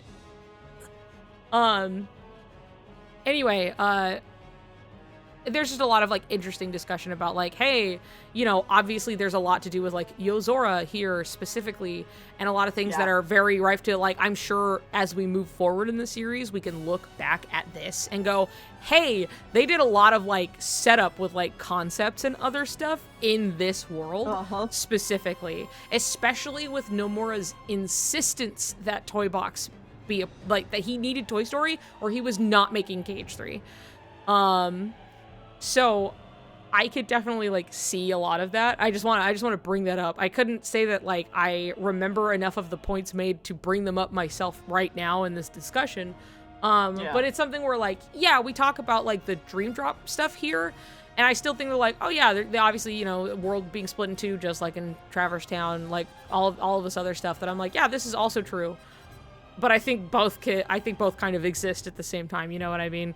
Where it's like, there's obviously a lot of stuff in here that's like about Verum Rex and Yozora and even Sora and Riku's, like, I've talked at length about Sora having this outfit and its importance, and Yeah. fucking Mickey Mouse and so on and so forth. So, you know. Anyway, that's all. I was just thinking of it where I was like, oh yeah, we talk about this here, but like also I just think there's significance in the like something like it's just set up for the future as far as Yozora and other things are concerned. So anyway. Less serious, slightly yes. petty thing Yes. I love about Toy Box. Yes. The characterization of Woody and Buzz is 1,000 times better than it is in Toy Story 4. Well, Toy Story 4, it was so much like, they just shouldn't have been there. You could have just had a story that was like, hey, we're telling a different Toy Story story that, like, is about a different set of toys living, like, what happens to the toys that are all stuck outside and live in the toy box at the, you know, stuff like, let's look at Bo Peep. Where did she go? What happened? You know, but, like, Woody and Buzz's inclusion, Buzz gets so shoved to the wayside, and Woody is really like forced to have this whole new arc that within the singular context of the movie makes sense for that one movie, but does not make sense in the larger context of the, you know, the trilogy that came before it. And so it's as a writer, I, you know, and a lot of other writers say this, is that oftentimes when you write, you're not really writing the story you want to tell. It's like the characters tell you who they are, and they write the story themselves. And with Toy Story 4, it's like, no, I had a story I wanted to write, and so the characters are living that story. Yes. Yeah. They're just delivering this story for me, basically, regardless. Yeah. So, like, yeah, this Toy Box is a better characterization of, like, Woody and Buzz, and also really charged and gay, which is just kind of, it's just hilarious, honestly. It's just so, like, everybody was picking up on it, being like, they're, like, really gay in this. Why is that? But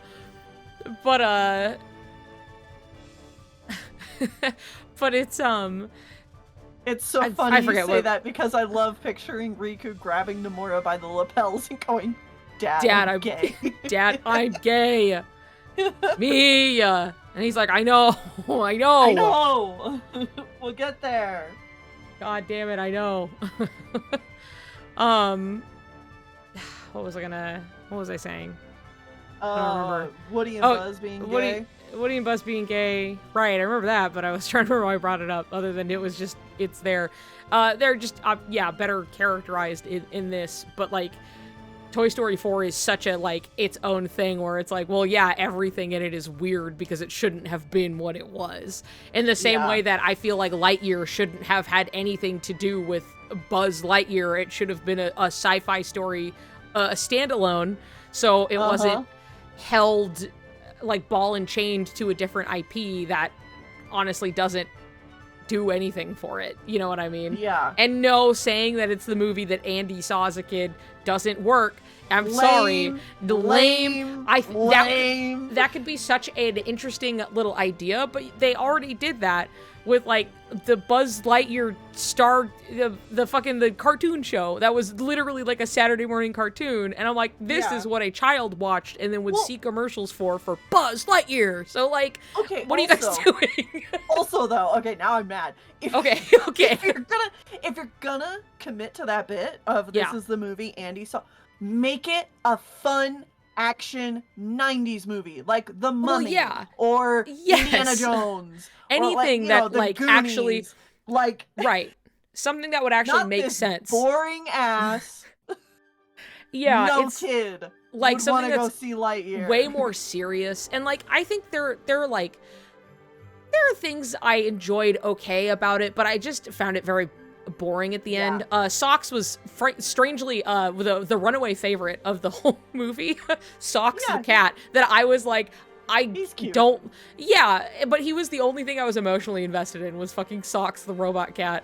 But like stuff like that where it's just like, wow, there's stuff in it, I guess, and it's like okay, but like you can't, that feels like you had to, like, again, they were just like, well, how do we make this work? Like, well, I guess we'll just say it's the movie Andy saw. And it's just like, this is not a movie a kid was seeing, and this is not also the toys that they would make for it.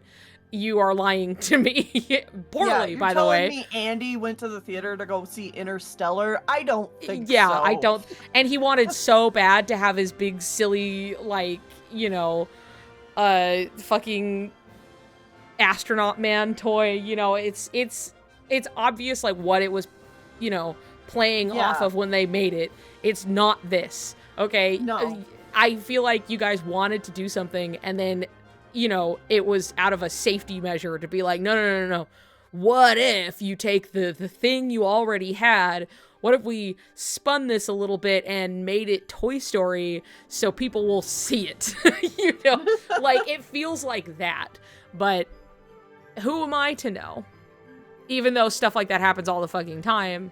Yeah.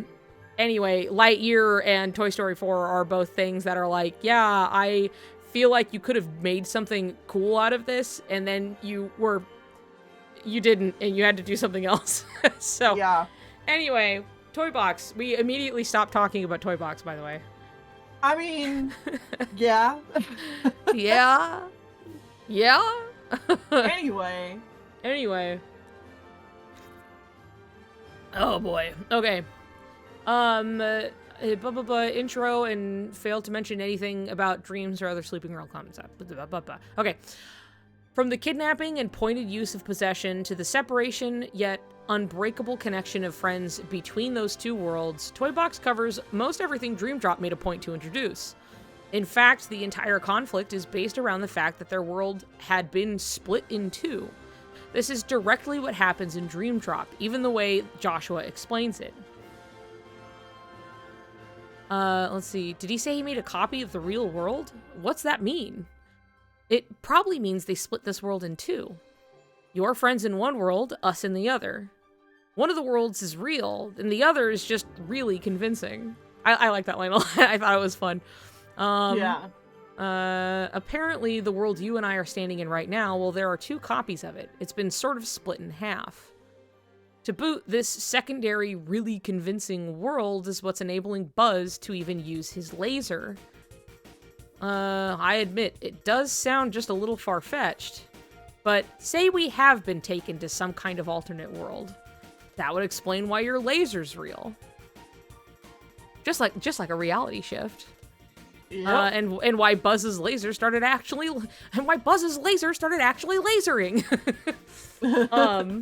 Which I think, again, they're always so keen to explain things. This is also something, and I think I talk about it, but like the fact that they introduce this world immediately, and they go, hey, what if we were in a different version of this world, and it's not necessarily real, but you are here, and now you can do magical stuff that you couldn't do before. Right. It's really interesting, like, how we made a point to explain that Buzz's laser now actually functions like a laser, and all of this other weird stuff is going on in this secondary version of a world that, you know, it's so like,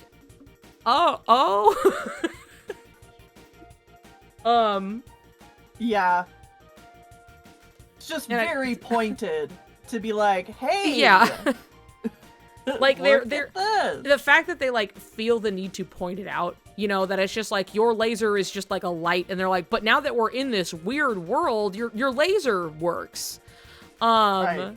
And it's just like, yeah, they're pretty keen on explaining stuff like that, you know what I mean? Even if it's just as a throwaway, which is, like, fun, but also, you know, I don't know, I feel like there are plenty of other examples that,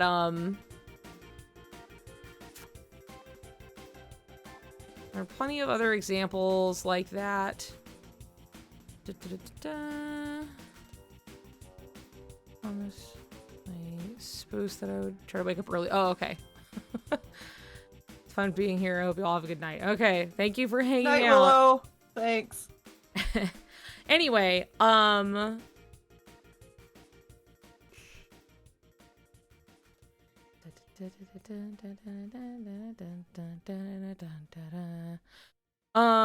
So anyway, what point was I making? I got distracted.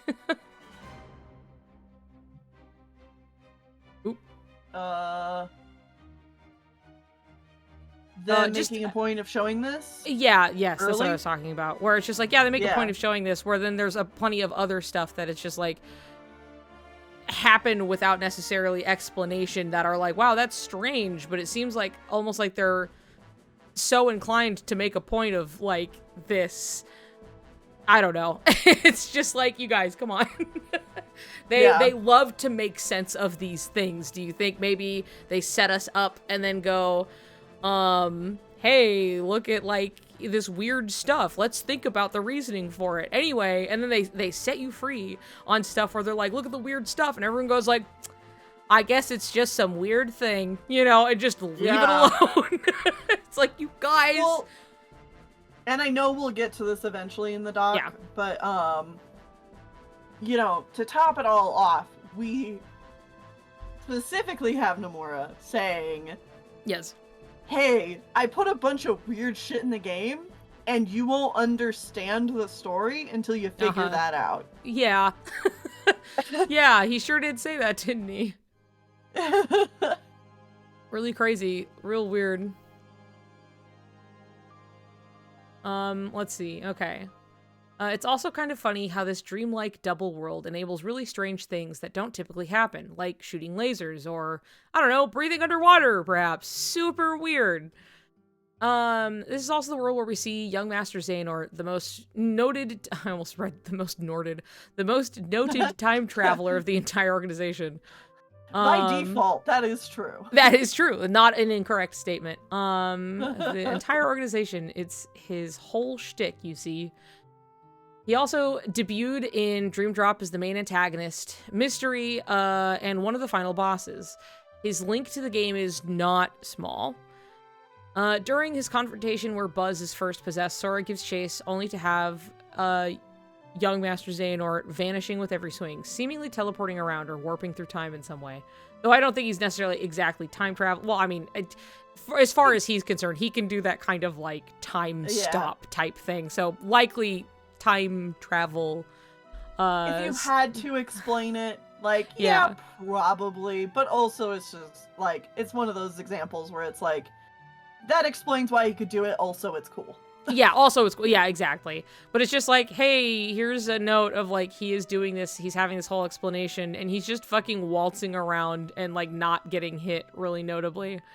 But I do think it's like of importance that it's like, hey, we're making all of these connections of like kind of dream type stuff, and then also young Xehanort specifically is put into this world. Sora can't land a single blow on him while he's monologuing, and in all our encounters with YMX before, he never quite saw him do this on such a scale. Talking and dodging every swipe with no reaction, most notably while not even facing Sora, reeks of a 13-year-old super cool self-insert character, but more importantly, time travel / a repeated encounter. Which, I wrote this, but I'm like, it doesn't have to be, but like, there's other stuff he says that's definitely like, very like, oh, this is interesting information you're giving suspect. Me. Yeah, for sure. But again, being very thorough, suspect could have double meaning. Yeah, for sure. Following up on this, when Sora realizes he can't do anything against him, he decides to help his friends instead before getting nabbed by the wrist. Much like what happens to Kairi later, but then blasting Sora into Verum Rex, he says a very pointed and unprompted "not this time." Dun dun dun. Yeah, almost as if this happened once before. But that is a very odd thing to say. It's just like, what do you mean not this time? Nothing happened yet. But anyway, it's strange how Dream Drop is the prelude game to KH3, and yet it seems like they omitted the most vital world-building aspect the game introduced. Dream worlds, and they are vital given that the entirety of Cux is also a dream retelling of events in order to save the Dandelions from the aftermath of the Keyblade War. It's weird that dream worlds would play such huge roles in the two games leading up to KH3. only for them to seemingly not be a part of the plot or even mentioned. Oop. It's so careful how sparingly the game says the word dream at all, especially considering this entire world and its blatant reuse of the concepts, almost like it might be on purpose. These odd... I feel like Al might have written some of this. I don't remember. Some of the phrasing, I'm like, I'm not sure I would... Doesn't matter. Anyway, I know I wrote some parts of that, but I remember if I wrote all of that.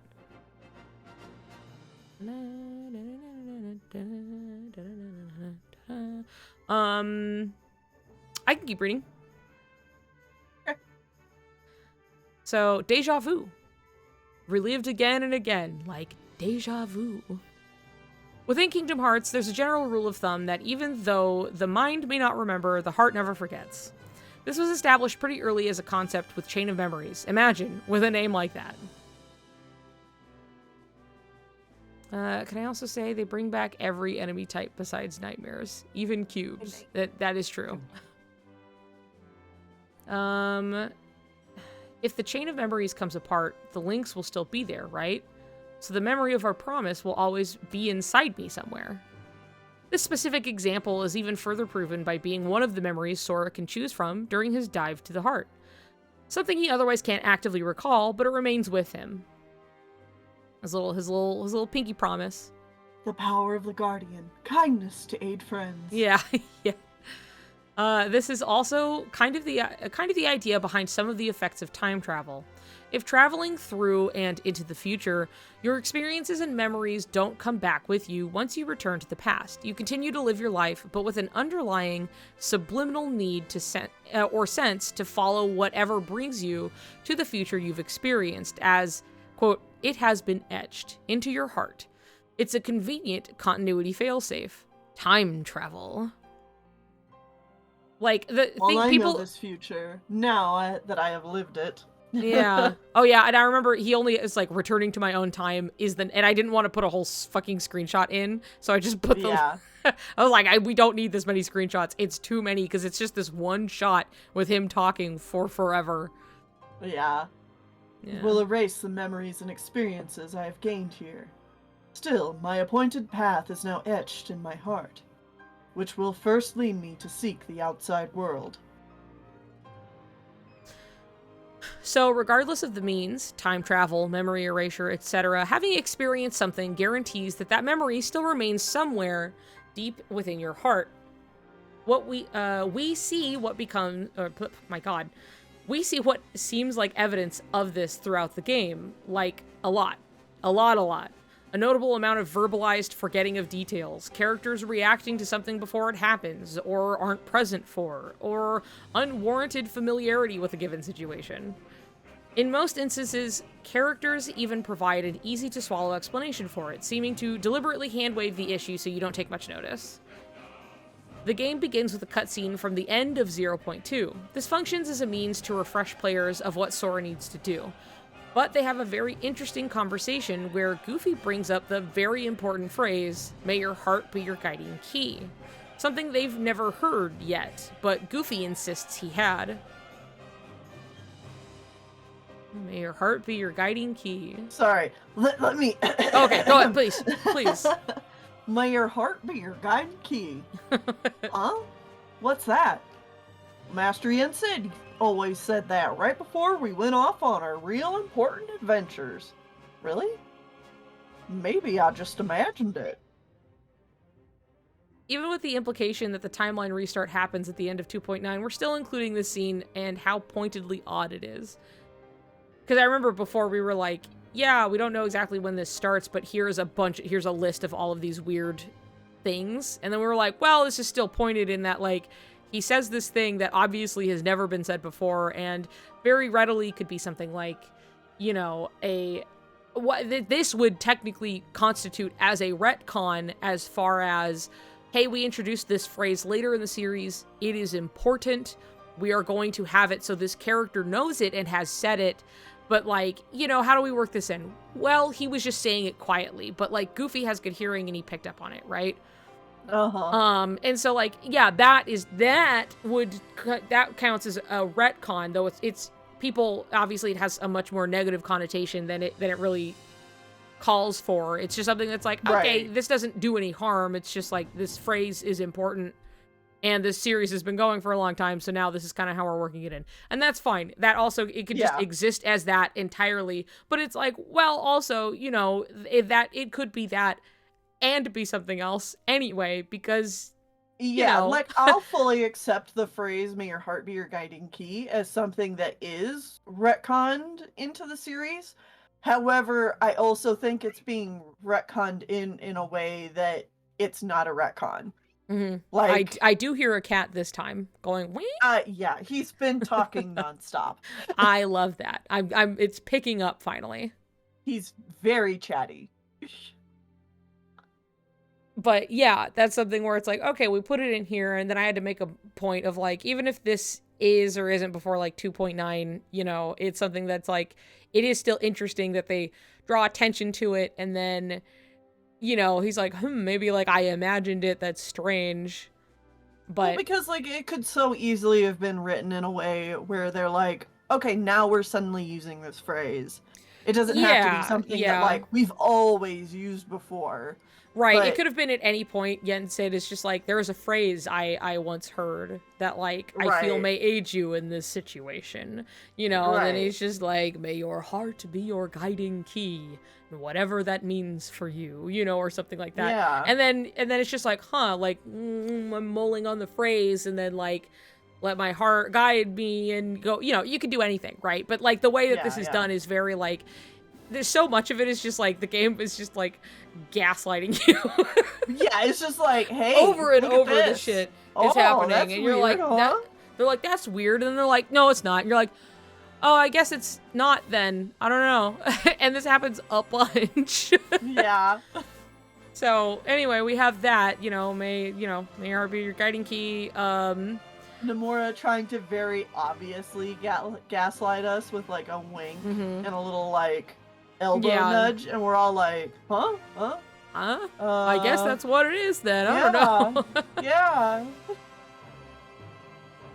It's kind of crazy how iconic this phrase is in the fandom now, despite just being introduced in 3. I mean, as far as a Gen fandom thing, because obviously it's been around a little longer than that because of Master of Masters and Cucks. Yeah, and that's like where it's been around since Cucks. Yeah, so that's where it came from, but it's now much more like adapted. No, I don't need mommy, your poopsies are toast. Okay. I always need mommy, your poopsies are toast. I can't with the words, it will be hard. Anyway, there's also like the Sora being like, oh, the tram's still here. Oh, it's been so long, yada yada. And it's like, Sora, it hasn't been that long. And then he's like, it feels like it. It's literally like, maybe been like a month. Yeah, maybe you're feeling what Roxas feels because he misses home. And it's like, oh, Hater Pencilette, it's been ages. And they're like, what? It hasn't been that long. And it's like, well, totally another thing that's just like this very easily can be like, it's from Roxas. He misses home, you know? He misses his friends. Like, that's absolutely a thing. But like, it's, again, something that happens over and over and over again in all of these worlds where you're like, why do they keep bringing up these strange things and then they kind of hand wave it away, but the one consistent thing about it is that this strange shit keeps happening. So, you know, I'm not saying it can't be, or that like, it's like, well, it's obvious Roxas misses home. Why do you think it's anything else? And I'm like, well, I'm just putting it in the list with everything else of like, it's strange. Because it wasn't just like that, you know, it wasn't just Hainer, Pensinolette. It's like, oh, the tram, which is also going the other direction. There's just plenty of like weird stuff that can mean both things at the same time. This shit adds up, you guys. Yeah. I'm on some new shit with the Sleeping Realm theory and how I feel about Xehanort's role in it.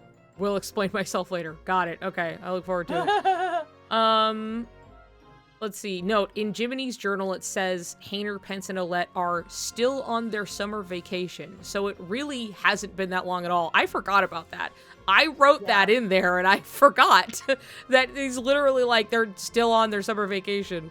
You know, they have different outfits. I love that they match though. You know, they coordinated their outfits, but they're still on summer vacation. I'm just happy that Dog Street stuck around, you know? Yeah, I love that Dog Street. Dog Street's still here. And then, oh yeah, of course, the like, oh, you look familiar. And Rex is like, oh, I know this. You're Zora. And they're like, yeah. Even though it's just like they've obviously been kind of like really playing the game and even kind of obsessing over it. They were literally just watched the commercial. Hey, I was watching that. But then like, you know, and this could also be because he doesn't quite look like, you know, there could be, but again, it's something where like, here's something strange. Yep. Yep, unforgettable. All for one and one for all. Which, like, yeah, let's see. Sora's mentioning of this line is interesting as a direct reference to Dream Drop. Though they do say it in KH1, but it's been a long time. Yeah. Sora runs into Mickey, Donald, and Goofy and has a little difficulty dealing with meeting his friends who don't know or remember him. Regardless, he keeps the experience and phrase close to his heart, which makes it stand out as he says it to himself like a reassurance. So it's also, again, something can be a callback and have meaning, but, you know, that's one thing tossed in. This one definitely is one that's the thing with the unversed here. This one's probably the most contentious one, yeah. Yeah, that's not the Heartless emblem. How come I feel like I might have seen him before? I might have seen him before. Yeah. It's on the tip of my tongue. I remember a king told us something about negative emotions. Unversed. A while back the king fought a whole bunch of battles against them. Cats. Yeah. Behave. Note, we went through Birth by Sleep and confirmed Donald and Goofy never leave Yensid's tower. They never see the unversed for themselves. Which that being a point because Goofy goes from feeling like he's seen them before, quote unquote, to confirming only Mickey ever fought and told him about them.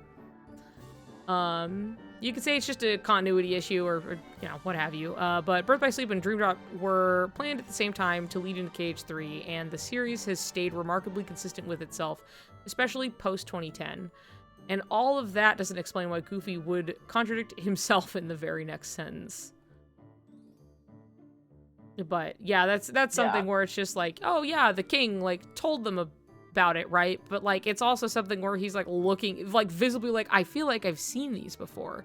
And then he's like, oh yeah, you know, the king Mickey told me about them because he fought some of these. But it's just like, I mean, unless Mickey was showing you pictures of them, I don't think you would have like recognized them on sight, you know what I mean? Yeah. But who knows? Off-screen stuff, it's whatever, but it's still very easy to have something where you're like, some weird thing, and then like being able to wave it away of like, oh yeah, we were told about this. Okay, easy. That's why I know, you know. Yeah. Let's see. Here's Pooh Bear. Do you want to read Pooh Bear?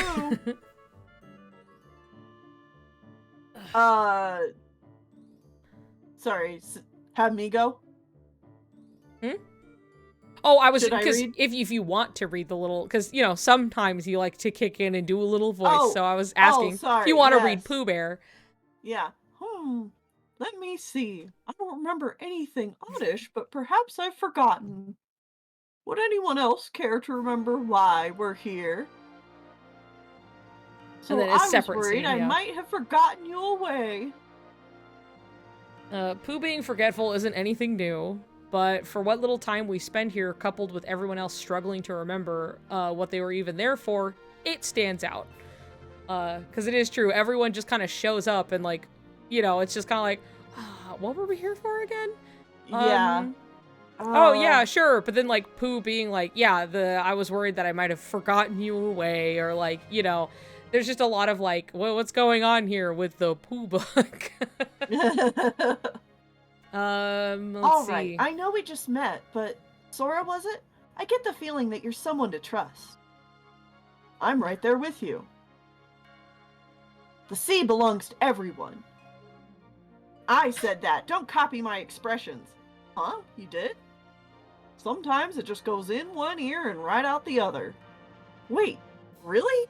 That one's so weird. Yeah, it is like, it's like, oh, having a little goofy scene, sure, but like, it really like drags out like this emphasis on it that you're like, oh, okay, is this telling me something? And like, it could be. I gotta tell Riku what a blast this place is. But we just got here. We haven't even done anything yet. If you try to use time magic against these numbers, you won't have enough strength for the final battle. You've wandered here more than once before on your visits to the Station of Awakening. More than once, despite the fact we only visited here during the first dive. I know the Riku, let's see. The Riku right above here is like, this would be post connecting to the real world, right? So, you know, it's hard to say with new territory, like what would be like something maybe that happened before, but it was just very like, you know, like obviously it's also could just be like a testament to like, oh, they're close, they're friends, you know, and that like he like grabs his Keyblade before Mickey even says anything, and then he's just like, if you use time magic, you're gonna wipe yourself out, you know. Yeah. It's just like, oh yeah, he already knew before Mickey did anything. I guess that's really interesting. So it's still like a point of, there's just so many unknowns that it's like, well, we may as well toss it in, you know. It's still like strange, but here's the promotional material. We're here. It's like, hey, this could be something. Maybe, maybe not. I don't know. Yeah. But it's worth putting in. Yep. Yeah, here we go. All right, you want to read this part? Sure. Interestingly, early advertising for the game lead trailers. Yeah, lead trailers. The game led trailers with this quote. Don't assume your dreams are just fantasy. If you can imagine a world, believe in it, and dive in. I know. Yes. I know.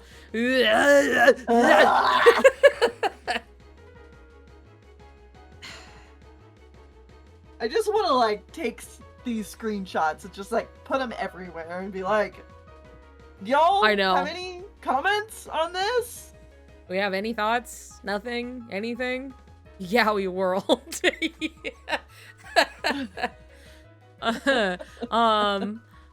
Anyway, yeah, this whole fucking thing. Because again, when we were like looking through old, you know, trailers for some stuff, and we were just like, wait a second. Where did this go? Did you just rewatch these trailers and read this phrase and you were like...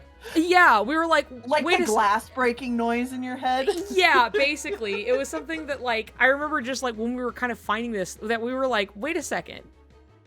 Did they just stop using this? And like we had to go look around, so that's why we have like, oh, the last time that they actually used this was like in this one specific spot. But like it's so particular because it kept showing up. Oop, shit. Ooh, oh. But it's so...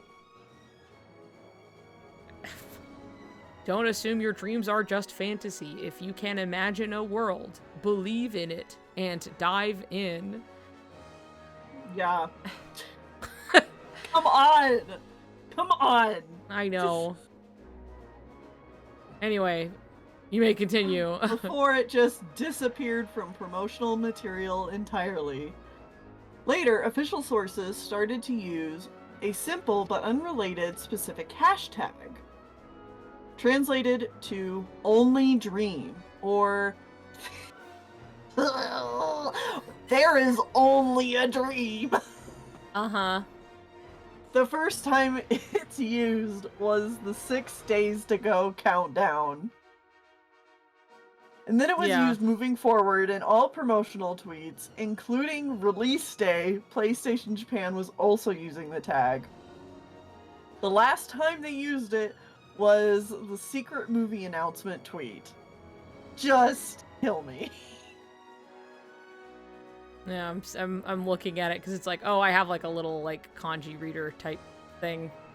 Like extension, and I can just see where she's like, Yume, Shikanai. And it's like having no choice, all one can do, there's nothing to do. Like it is only this. Like to put it very Only a plainly, dream. only dream, right? Yeah, but it's like this is all there is. Like there is only a dream, having nothing but a dream type thing. So Right.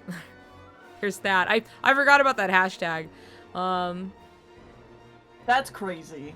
Yeah, a lot of dream stuff going on. My eyes can stay opening. I'm so sorry. Here we go. Feel free. Oh, the heffalump. I don't think I even need to say what kind of impact this had. I know. One of the more divisive parts of the theory where people either were totally on board, saw this and went, okay, I don't know about this. Or people were like, the fucking heffalump! And it was one or the other. And I was just like, it's just another thing to consider. So, anyway, if you will. All right, and then there's Lumpy. And I'm Lumpy. It's nice to meet you. Who's like strangely British. Yeah. Well, you know, I guess it works in this way that he's like kind of from quote somewhere else, right? Somewhere so that's like else. that's an easy way to like indicate that he's not from around here, you know. But anyway.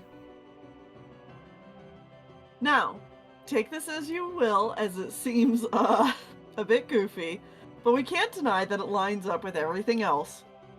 Do consider, though, that it's really funny to have literally Have to literally point out the elephant in the room.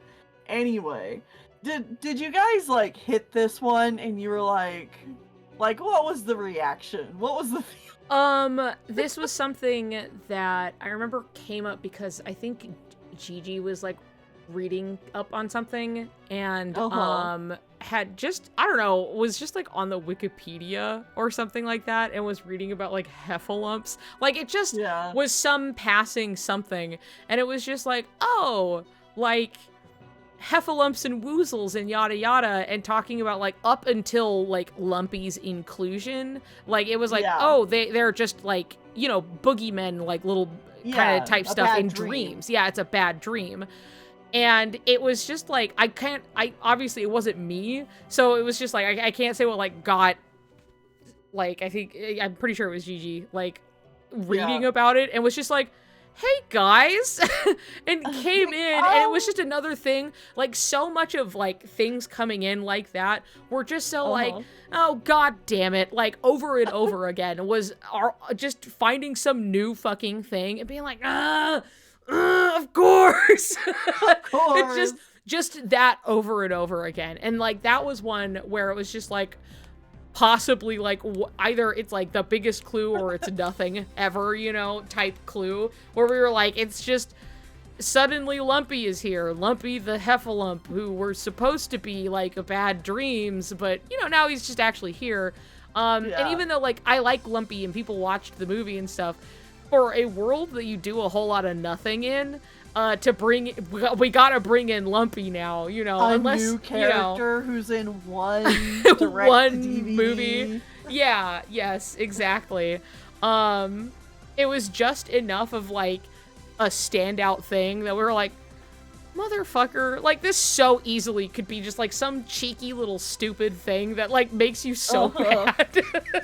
Oh yeah, I think if I were in your shoes at this point, I would just be like, I'm so goddamn tired. yeah, that was a lot of what these discoveries were, because it was just everything all the time. You know, it was always just like, I'm trying to just write this one thing and then trying to find something for it. I found another thing and then we have to now we got to write this down, and like it was a constant. And this was just another one of those things, but it was just one that was like, this could be one of the biggest things if true. True. If true. Just so funny. It's so funny. Yeah, it is funny. He's just Lumpy. I put it on the same level of funny as like Dream Drop Distance having you go to Hunchback of Notre Dame, where like as a Disney movie, its themes and everything are both very suitable for Kingdom Hearts and also wildly out of place. Like, right, yeah. There is definitely, like, Hunchback is very, like, tonally, obviously, yo-yos everywhere because they're like, we gotta sell to the kids, and then they're like, the realities of racism and genocide, and you're like, the corruption of the church. Yeah, exactly. Like, you know, abuse of power, discrimination, you know, all of this stuff. And then it's just like, we're gonna sing our little silly song, and it's just so, like, everywhere, right? Where you're like, I could see them use this, I could also see them never using this. Yeah, and then they did. They did, and it's one of, like, I think, for me, one of the most powerful Disney World used in a Kingdom Hearts game. I like it quite a bit. Even if it's a little empty, you know, like Dream Drop tends to be. Like, I still think it's very, like... I just mean, like, story and thematic-wise. Yeah. Like, the way they tied Hunchback's story into, you know, Kingdom Hearts and what the characters are going through. I'm like, wow, that was some really good stuff. And, you know, Sora getting racially profiled at the very beginning. Yeah. Racially profiled in the streets of Paris. Yeah. Absolutely. 100%. Anyway. So, yeah, I put, like, Lumpy the Heffalump in the same kind of, like, that makes too much sense for it. Yeah. Not to be, like, at least a little bit true. Right, yes. It's just also funny because it's Lumpy the Heffalump. It's just fucking Lumpy that they put in to the Winnie the Pooh world where not a lot happens, but a lot is implied. Anyway, Lumpy the Heffalump is met with little fanfare and a straightforward introduction, so far as worlds are concerned. The 100-acre wood is a simple little world with one minigame slightly remixed a couple of times. For something so small, it's odd that it took the time at all to add Lumpy, even at the expense of all other staple cast members like Eeyore, Kanga, or Owl. Yeah. Another interesting thing about Lumpy as a character, totally unacknowledged by any piece of Winnie the Pooh media for 10 years, until KH3. So why is he here? Up until his own movie, Heffalumps didn't actually exist. They were more like spooks in the night, nightmares, or boogeymen. The sole appearance of Heffalumps in the book is imagined as Pooh tries to put himself to sleep. So, to put it simply, Heffalumps only appear in dreams. The world itself seems to be used primarily as a story beat, pointing out Sora's fear, his weakening condition with his friends. So it stands... Cats! Papaya, you need to go upstairs. Papaya, you are causing a disturbance. You're being bad, son. Go on. Go.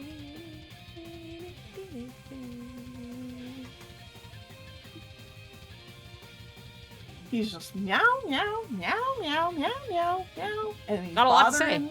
Got a lot to say. Guppy Cat. Yeah. Guppy Cat's going, ooh, ooh, at him. And it's just like, separate. Baby! Oh my god, hi! My own nuisance, come here.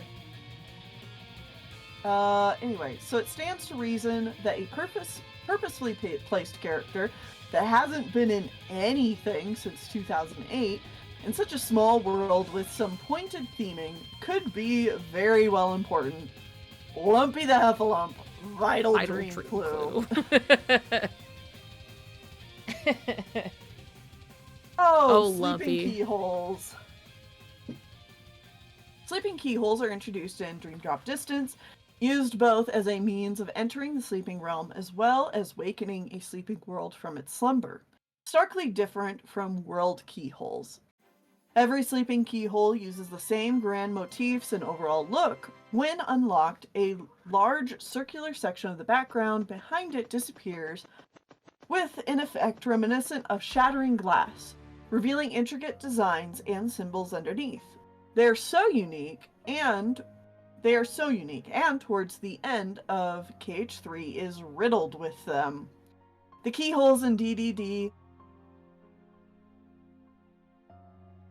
the former from when they first fought Ursula and first enter the fake dream worlds, the second in Traverse Town, and the third near the end when Riku unlocks Sora's heart. Yeah, this was another point that I was like, oh, yeah, doi. Fucking doi. Hold on. Oh my god, baby cat. Baby cat. He only likes it when I hold him standing up. If I do it sitting down, he immediately leaves me, so I have to stand. Oh, baby. He's purring and I can feel it against my headphones. Oh, lovely.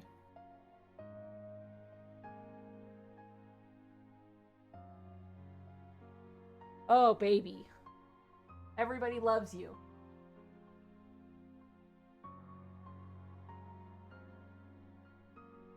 Oh, thank you.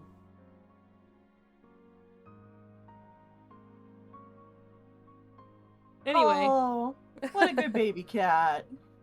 Giving me a big rub. Nice. Anyway. The keyhole Sora opens in the final world to save his friends' hearts in the sleeping worlds. The keyhole the rest of the cast uses to enter Scala ad Caelum. The keyhole Sora opens when he says he knows how to save Kairi. Just... Mm-hmm. So interesting. I just, you know, there could possibly, I don't know, there could be sleep involved in some way. You know, I think you're right. I think they kind of hit the nail on the head with that one.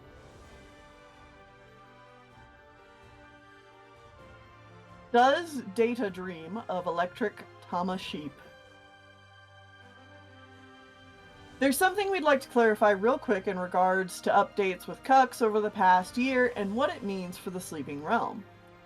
Data and dreams are not mutually exclusive. Just tangle up the weeds. Yeah, yep.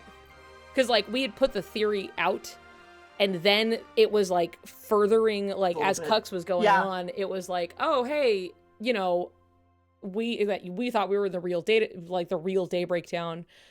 Right. And, like, you know, there was supposed to be this, like, connection. Okay, now we're in, like, the real, like, we've made a new one, guys, you know, and then, but actually they're trapped in, like, data in some way.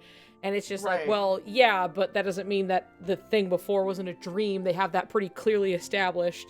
And then, surprise, you guys are basically, you are in a, like, trap. you are stuck in data.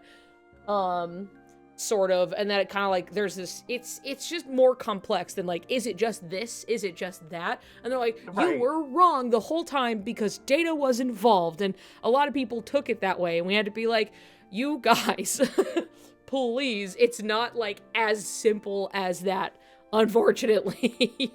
Right. So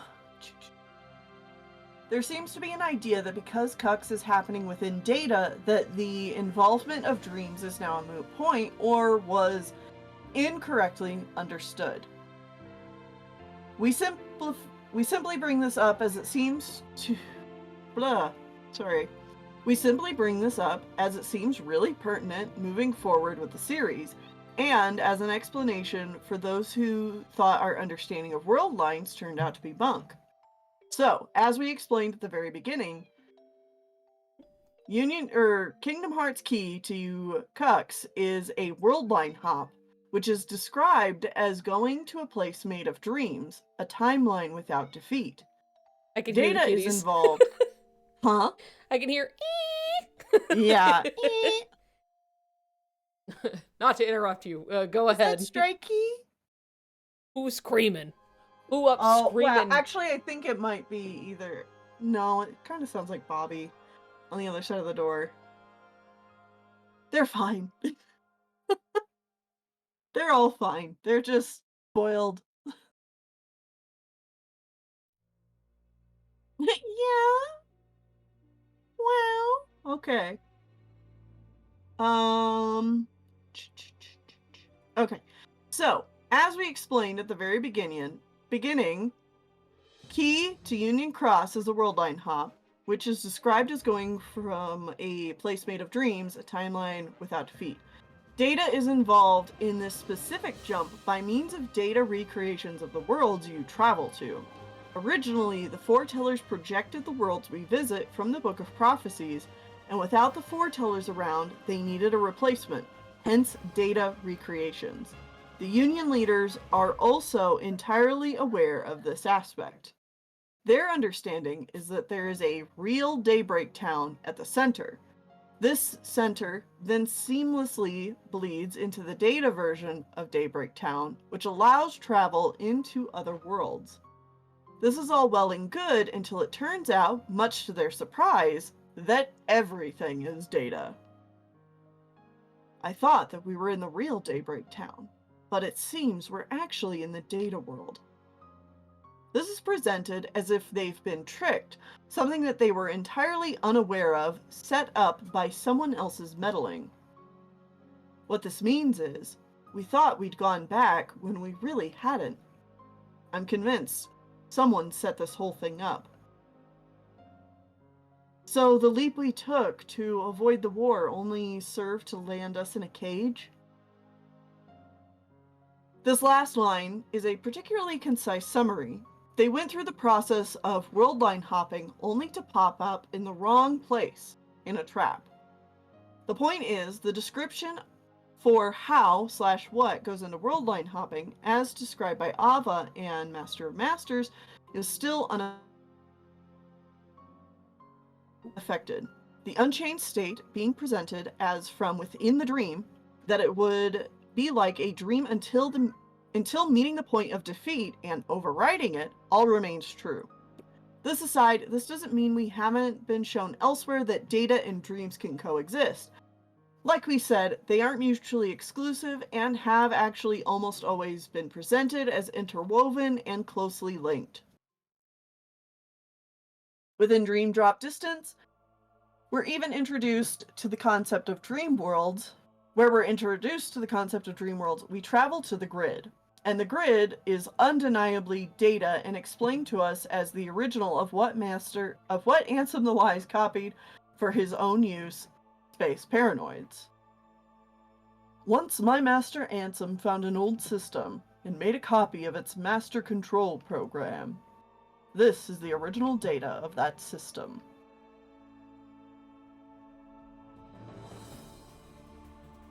Young Master Xehanort doubles up on this, claiming this isn't even in the realm of sleep, as data does not dream. You think this is the realm of dreams. Data does not dream, cannot dream. But despite what young Master Xehanort says, sleeping keyholes are still found here and counted among keyholes necessary to pass the test and gain the power of waking. And in accordance with their plan, plunging Sora even deeper into sleep. Later, after said plan introduces this deep sleep, Riku runs into a data recreation of Ansem the Wise within Sora's own heart. This version of himself was stored within Sora during his year of sleep to protect data he thought would be useful in helping return those who were lost. Furthermore, during this year of sleep, fixing and reconnecting the chain of Sora's memories is shown using computers and data. Sora is asleep, all while Roxas lives his new life within a data Twilight Town. As a final point within Recoded, Data Sora's Keyblade is broken by Maleficent as she comments on how it's fake. Data Sora later forges a Keyblade to save Donald and Goofy, proving he has a heart of his very own. Keyblade's power comes from the wielder's strength of heart. Once an old friend said to me, "A heart is so much more than any system." This old friend he's referring to, unsurprisingly, Ansem the Wise. That weapon was just a replica. It didn't have any substance. Oh wait, this is still making talking. Oh yeah. That's why Maleficent could destroy it so easily. You've become more than the system, Sora. He's a real boy now. The series proves time and time again that any form of life is entirely valid, that your memories and experiences are what make you. Anything can have its own heart and life, data, entire worlds, nobodies, or otherwise. Oh, now I've got it. 1010100001 means heart. And it does say heart. And I made it. Oh. That does. Wonderful. That's great. And having a heart, of course, means you can dream of Electric Tama Sheep. Yep. Yeah. Woo! So that I remember writing that whole section, and then of course going out of my way to make this stupid fucking joke. It's a good one though. Thank you. Oh. All right. I can read a little bit. Yeah, go for it. Okay. Reinforced theming. True love and separation. Gabby falling into the sleeping realm. I know. Gabby's trying so hard. I'm so sorry, Gabby. Oh boy. Anyway, love this title card by Canary. You know, love the shooting stars and the crossing and the really dropping the distance into that dream. Yeah, just perfect. Hold on. I'm just gonna, don't worry about me. I'm gonna move down here a little bit. I'm gonna bring this down here. Get situated. Yeah, just a bit.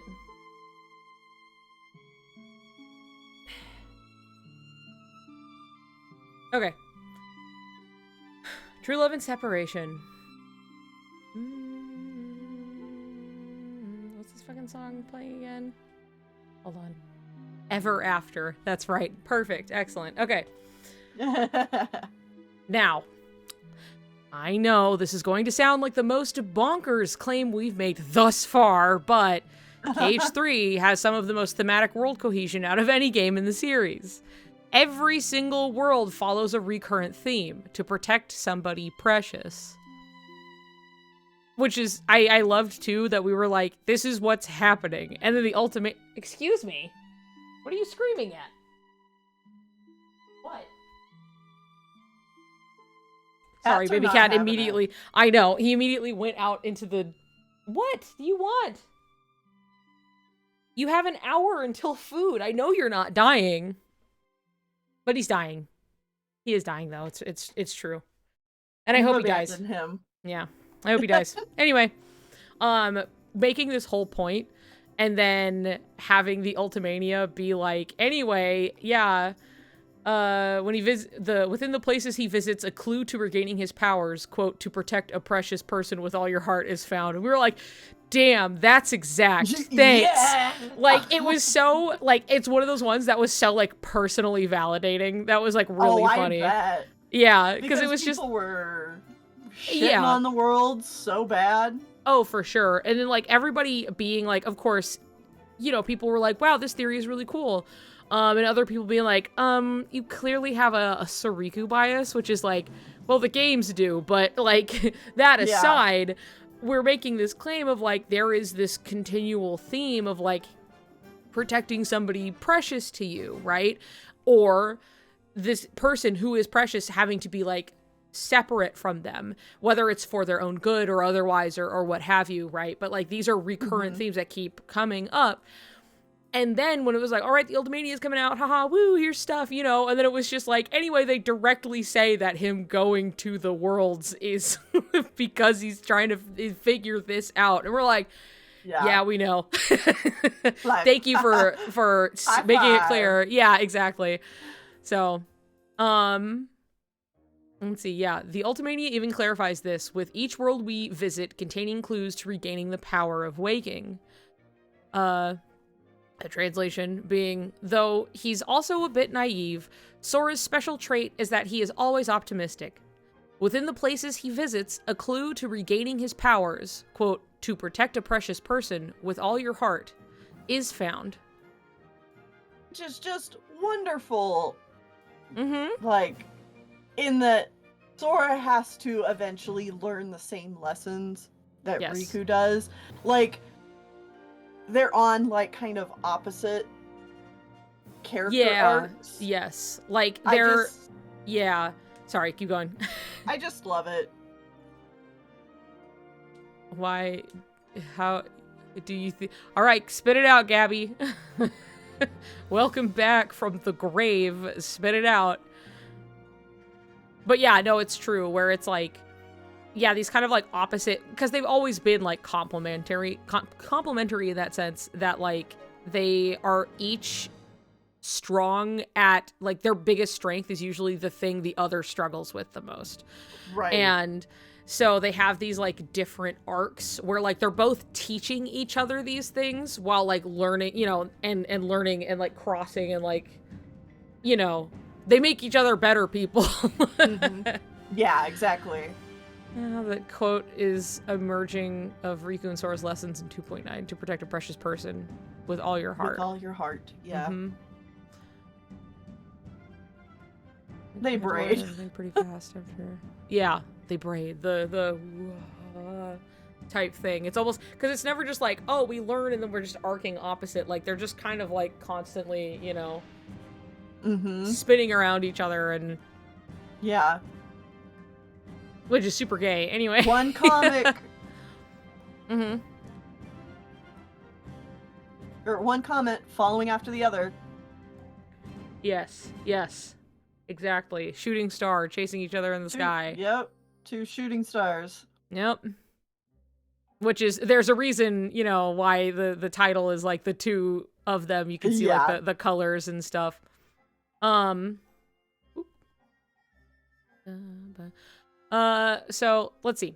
This theme is then generally explored in one of 2 ways: choosing between what's expected of / for you versus what you truly want or love, right?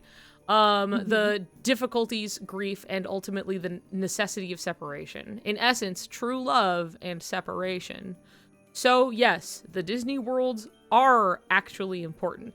And of course I say this, and I think the whole of Kingdom Hearts utilizes the Disney worlds pretty well, actually. I think they all have some intent to them. But this one has a lot of very, like... I think we can safely say, actually, that in the last 6 years, that has become easier to convince people of. Yeah, for sure. You know, because it's but definitely not just the KH3 worlds, but, like, all the worlds. Yeah, for sure. It's something that, like, obviously a lot of people make jokes about, and, like, still do, but, like, especially with having this and this whole section... I felt helped usher in people being like, you know what, there is meaning here, actually, that I didn't pick up the first go around.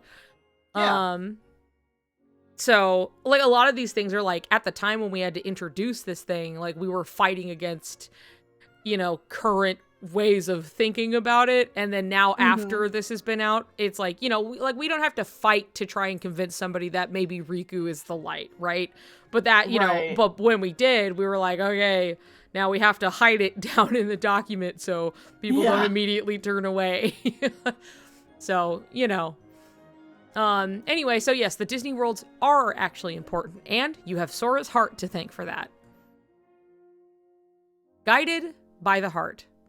Guided by the heart. For the first time, outside of Key and Cux, we're introduced to the phrase, "May your heart be your guiding key," and a powerful phrase it is. While it might seem like just a general tie-in to another aspect of the franchise, it seems to be frequently missed that with this phrase, Sora's heart is literally guiding him to every world we visit. And it's doing so with purpose. It's been at it since the very beginning. From Olympus, may my heart be my guiding key. It's like, heart? Gate. Wow. Down to the very end. Yeah. Destiny Islands. May my heart be our guiding key. It'll show us the way. Drumroll, please. Boom, gate. Boom, like, yeah. it's very much in the same way as, like, Chain of Memories, that, like, in world, there is narrative reason we're showing up here, right? Like, the things that happen within Chain of Memories should be examined much more closely because they are direct creations of Sora's heart, right? Anything that happens within them is explicit commentary on, like, how he's feeling or how he sees something, etc., etc. And this is much the same in that, like, they do not know where they're going. They are just chasing this nebulous goal of regaining the power of waking. The power of waking being essentially, you know, like true love's kiss, but turned into an actual power, where it's about, as explicitly stated, it is about protecting or doing something, you know, for somebody, like, precious to you with, like, all of your heart. And so that's what, like, asking, you know, following his heart is leading him to these worlds to show him these examples, to teach him what it means to care about somebody so much that you have, like, this, like Hercules saving Meg, like, this miraculous turnaround for, like, saving somebody. You know what I mean? Like, that's very purposeful. This is not, like, trying to read into it or, like, you know, making connections, like, I did it, I've connected them, you know, you didn't connect shit. It's like, it is something that, like, you can, you know, see within the game, and we did, and we wrote about it, and then the Ultimania was like, that's what's happening, and we're like, yeah, it sure is, isn't it? Yeah, we got it. Your comparison to Chain of Memories is very, like, apt. Yeah, this is, like, one of the few games where, like, the reason we're going to a world is specifically to drive Sora's character arc, versus a lot of the other games where Sora is being pulled along on a character arc, you know? Yeah. I think I'm gonna sneeze. Preemptive, bless you.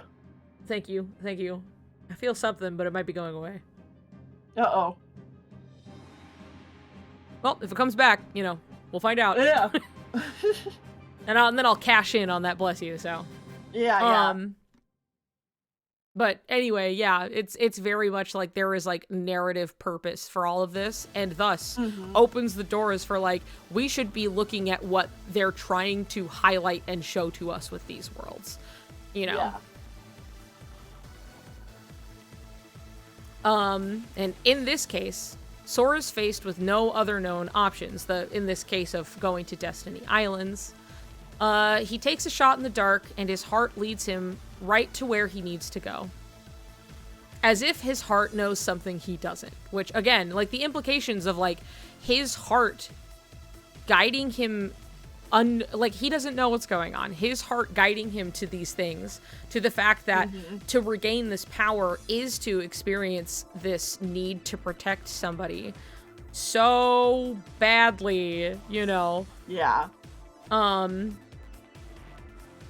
It's just, you have to read into it. You have to. That's what it's there for. Right. But anyway, as if his heart knows something he doesn't. Even upon arrival, he questions why he was led there, not knowing why himself. You know, an example. Think the gate took us here? Yeah.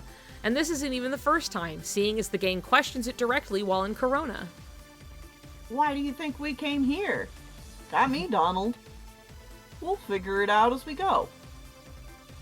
I'm sure we were brought to this world for some good reason, but can't we sweat it later?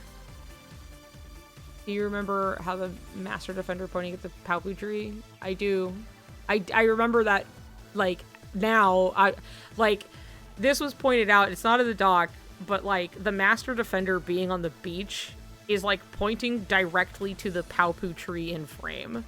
And that's not something I had picked up on until I think Gabby had posted about it. And I was like, oh, that's funny.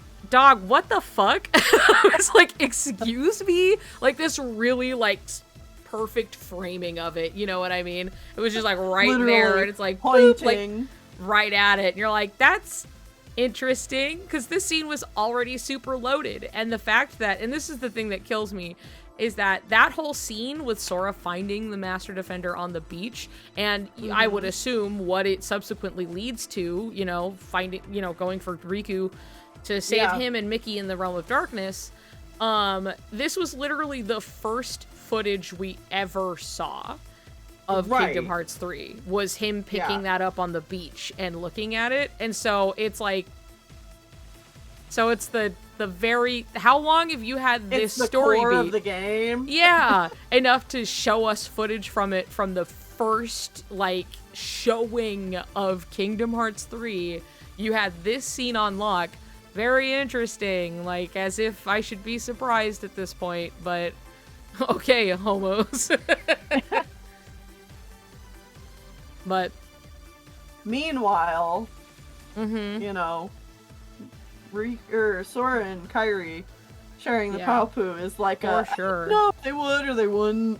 Yeah, the like, I cannot decide down to the wire if I should even have them share it or not, which would mean that the conclusion of them sharing it or not isn't really reliant on them sharing it. Obviously, it could go either way.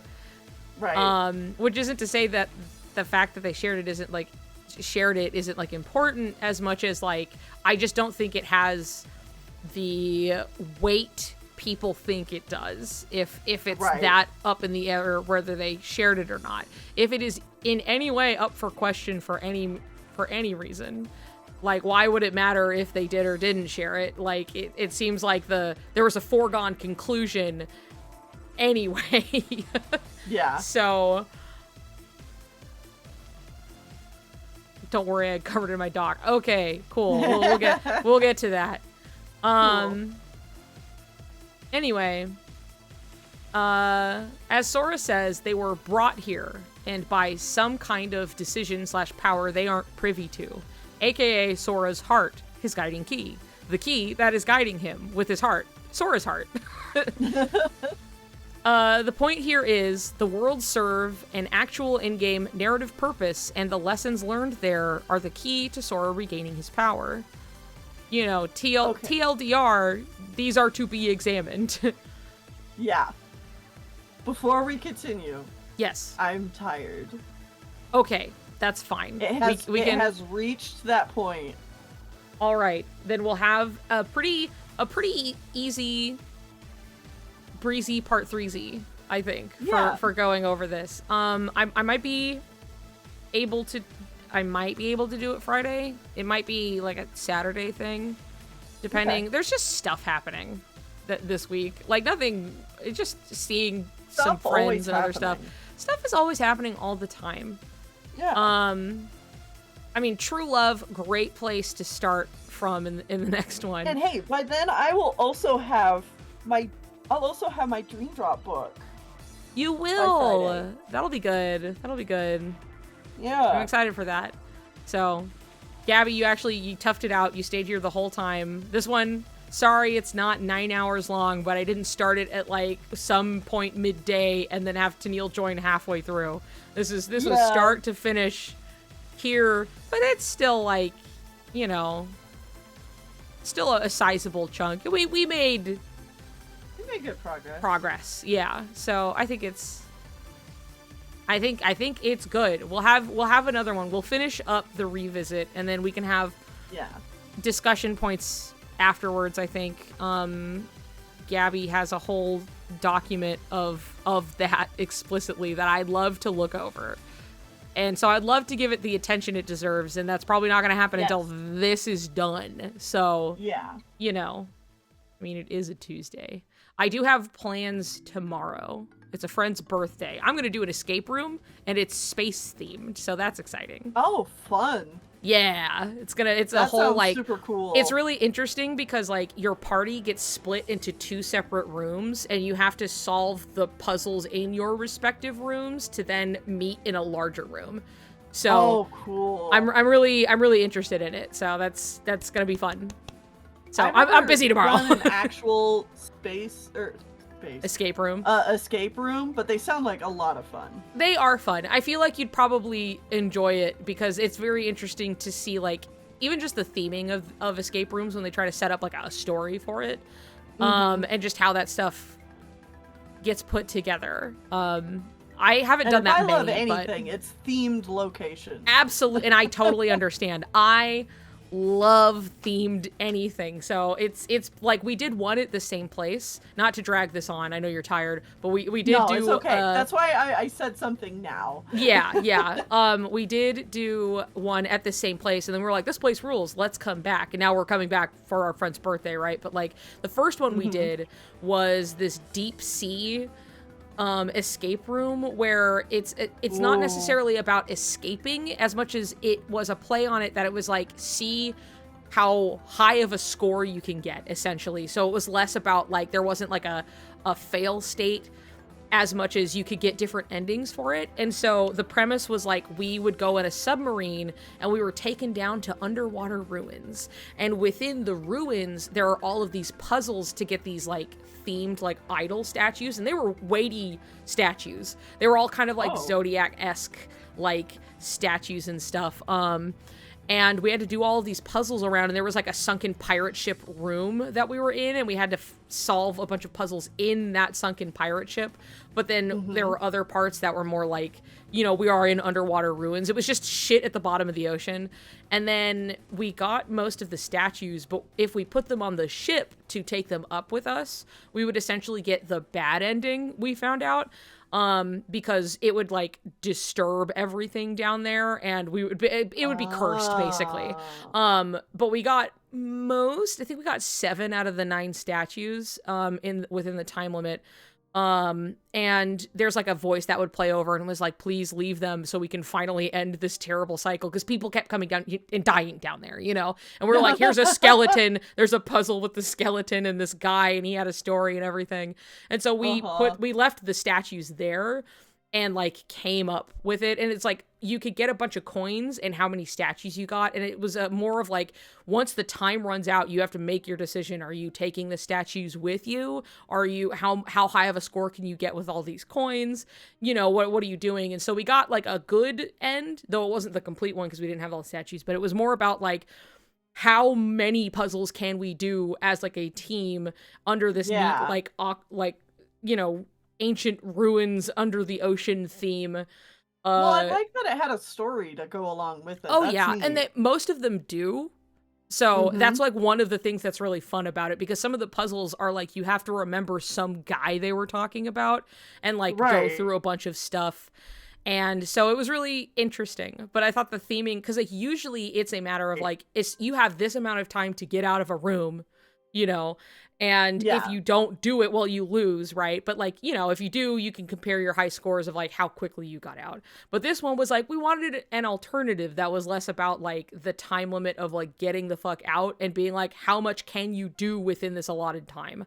And so that was a lot of fun. And that was our first taste of like this place that just happened to be close by. And we're like, oh, fuck it, let's check it out. So that was really cool. And really fun. And so now, because when we were leaving and there was like nobody else, it was like late at night, and the guy was like, oh yeah, we're working on this place, and here's this other one that's a space one, and we were like, damn, this spaceship looks cool. And so now I get to go back and do it.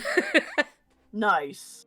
Yeah, so anyway, yeah, they're really fun. I definitely recommend trying one if you ever get the chance, or if there's one nearby. But they're cool. They're fun to do with, you know, large groups of people and just see what you can accomplish, you know? Yeah. Yeah.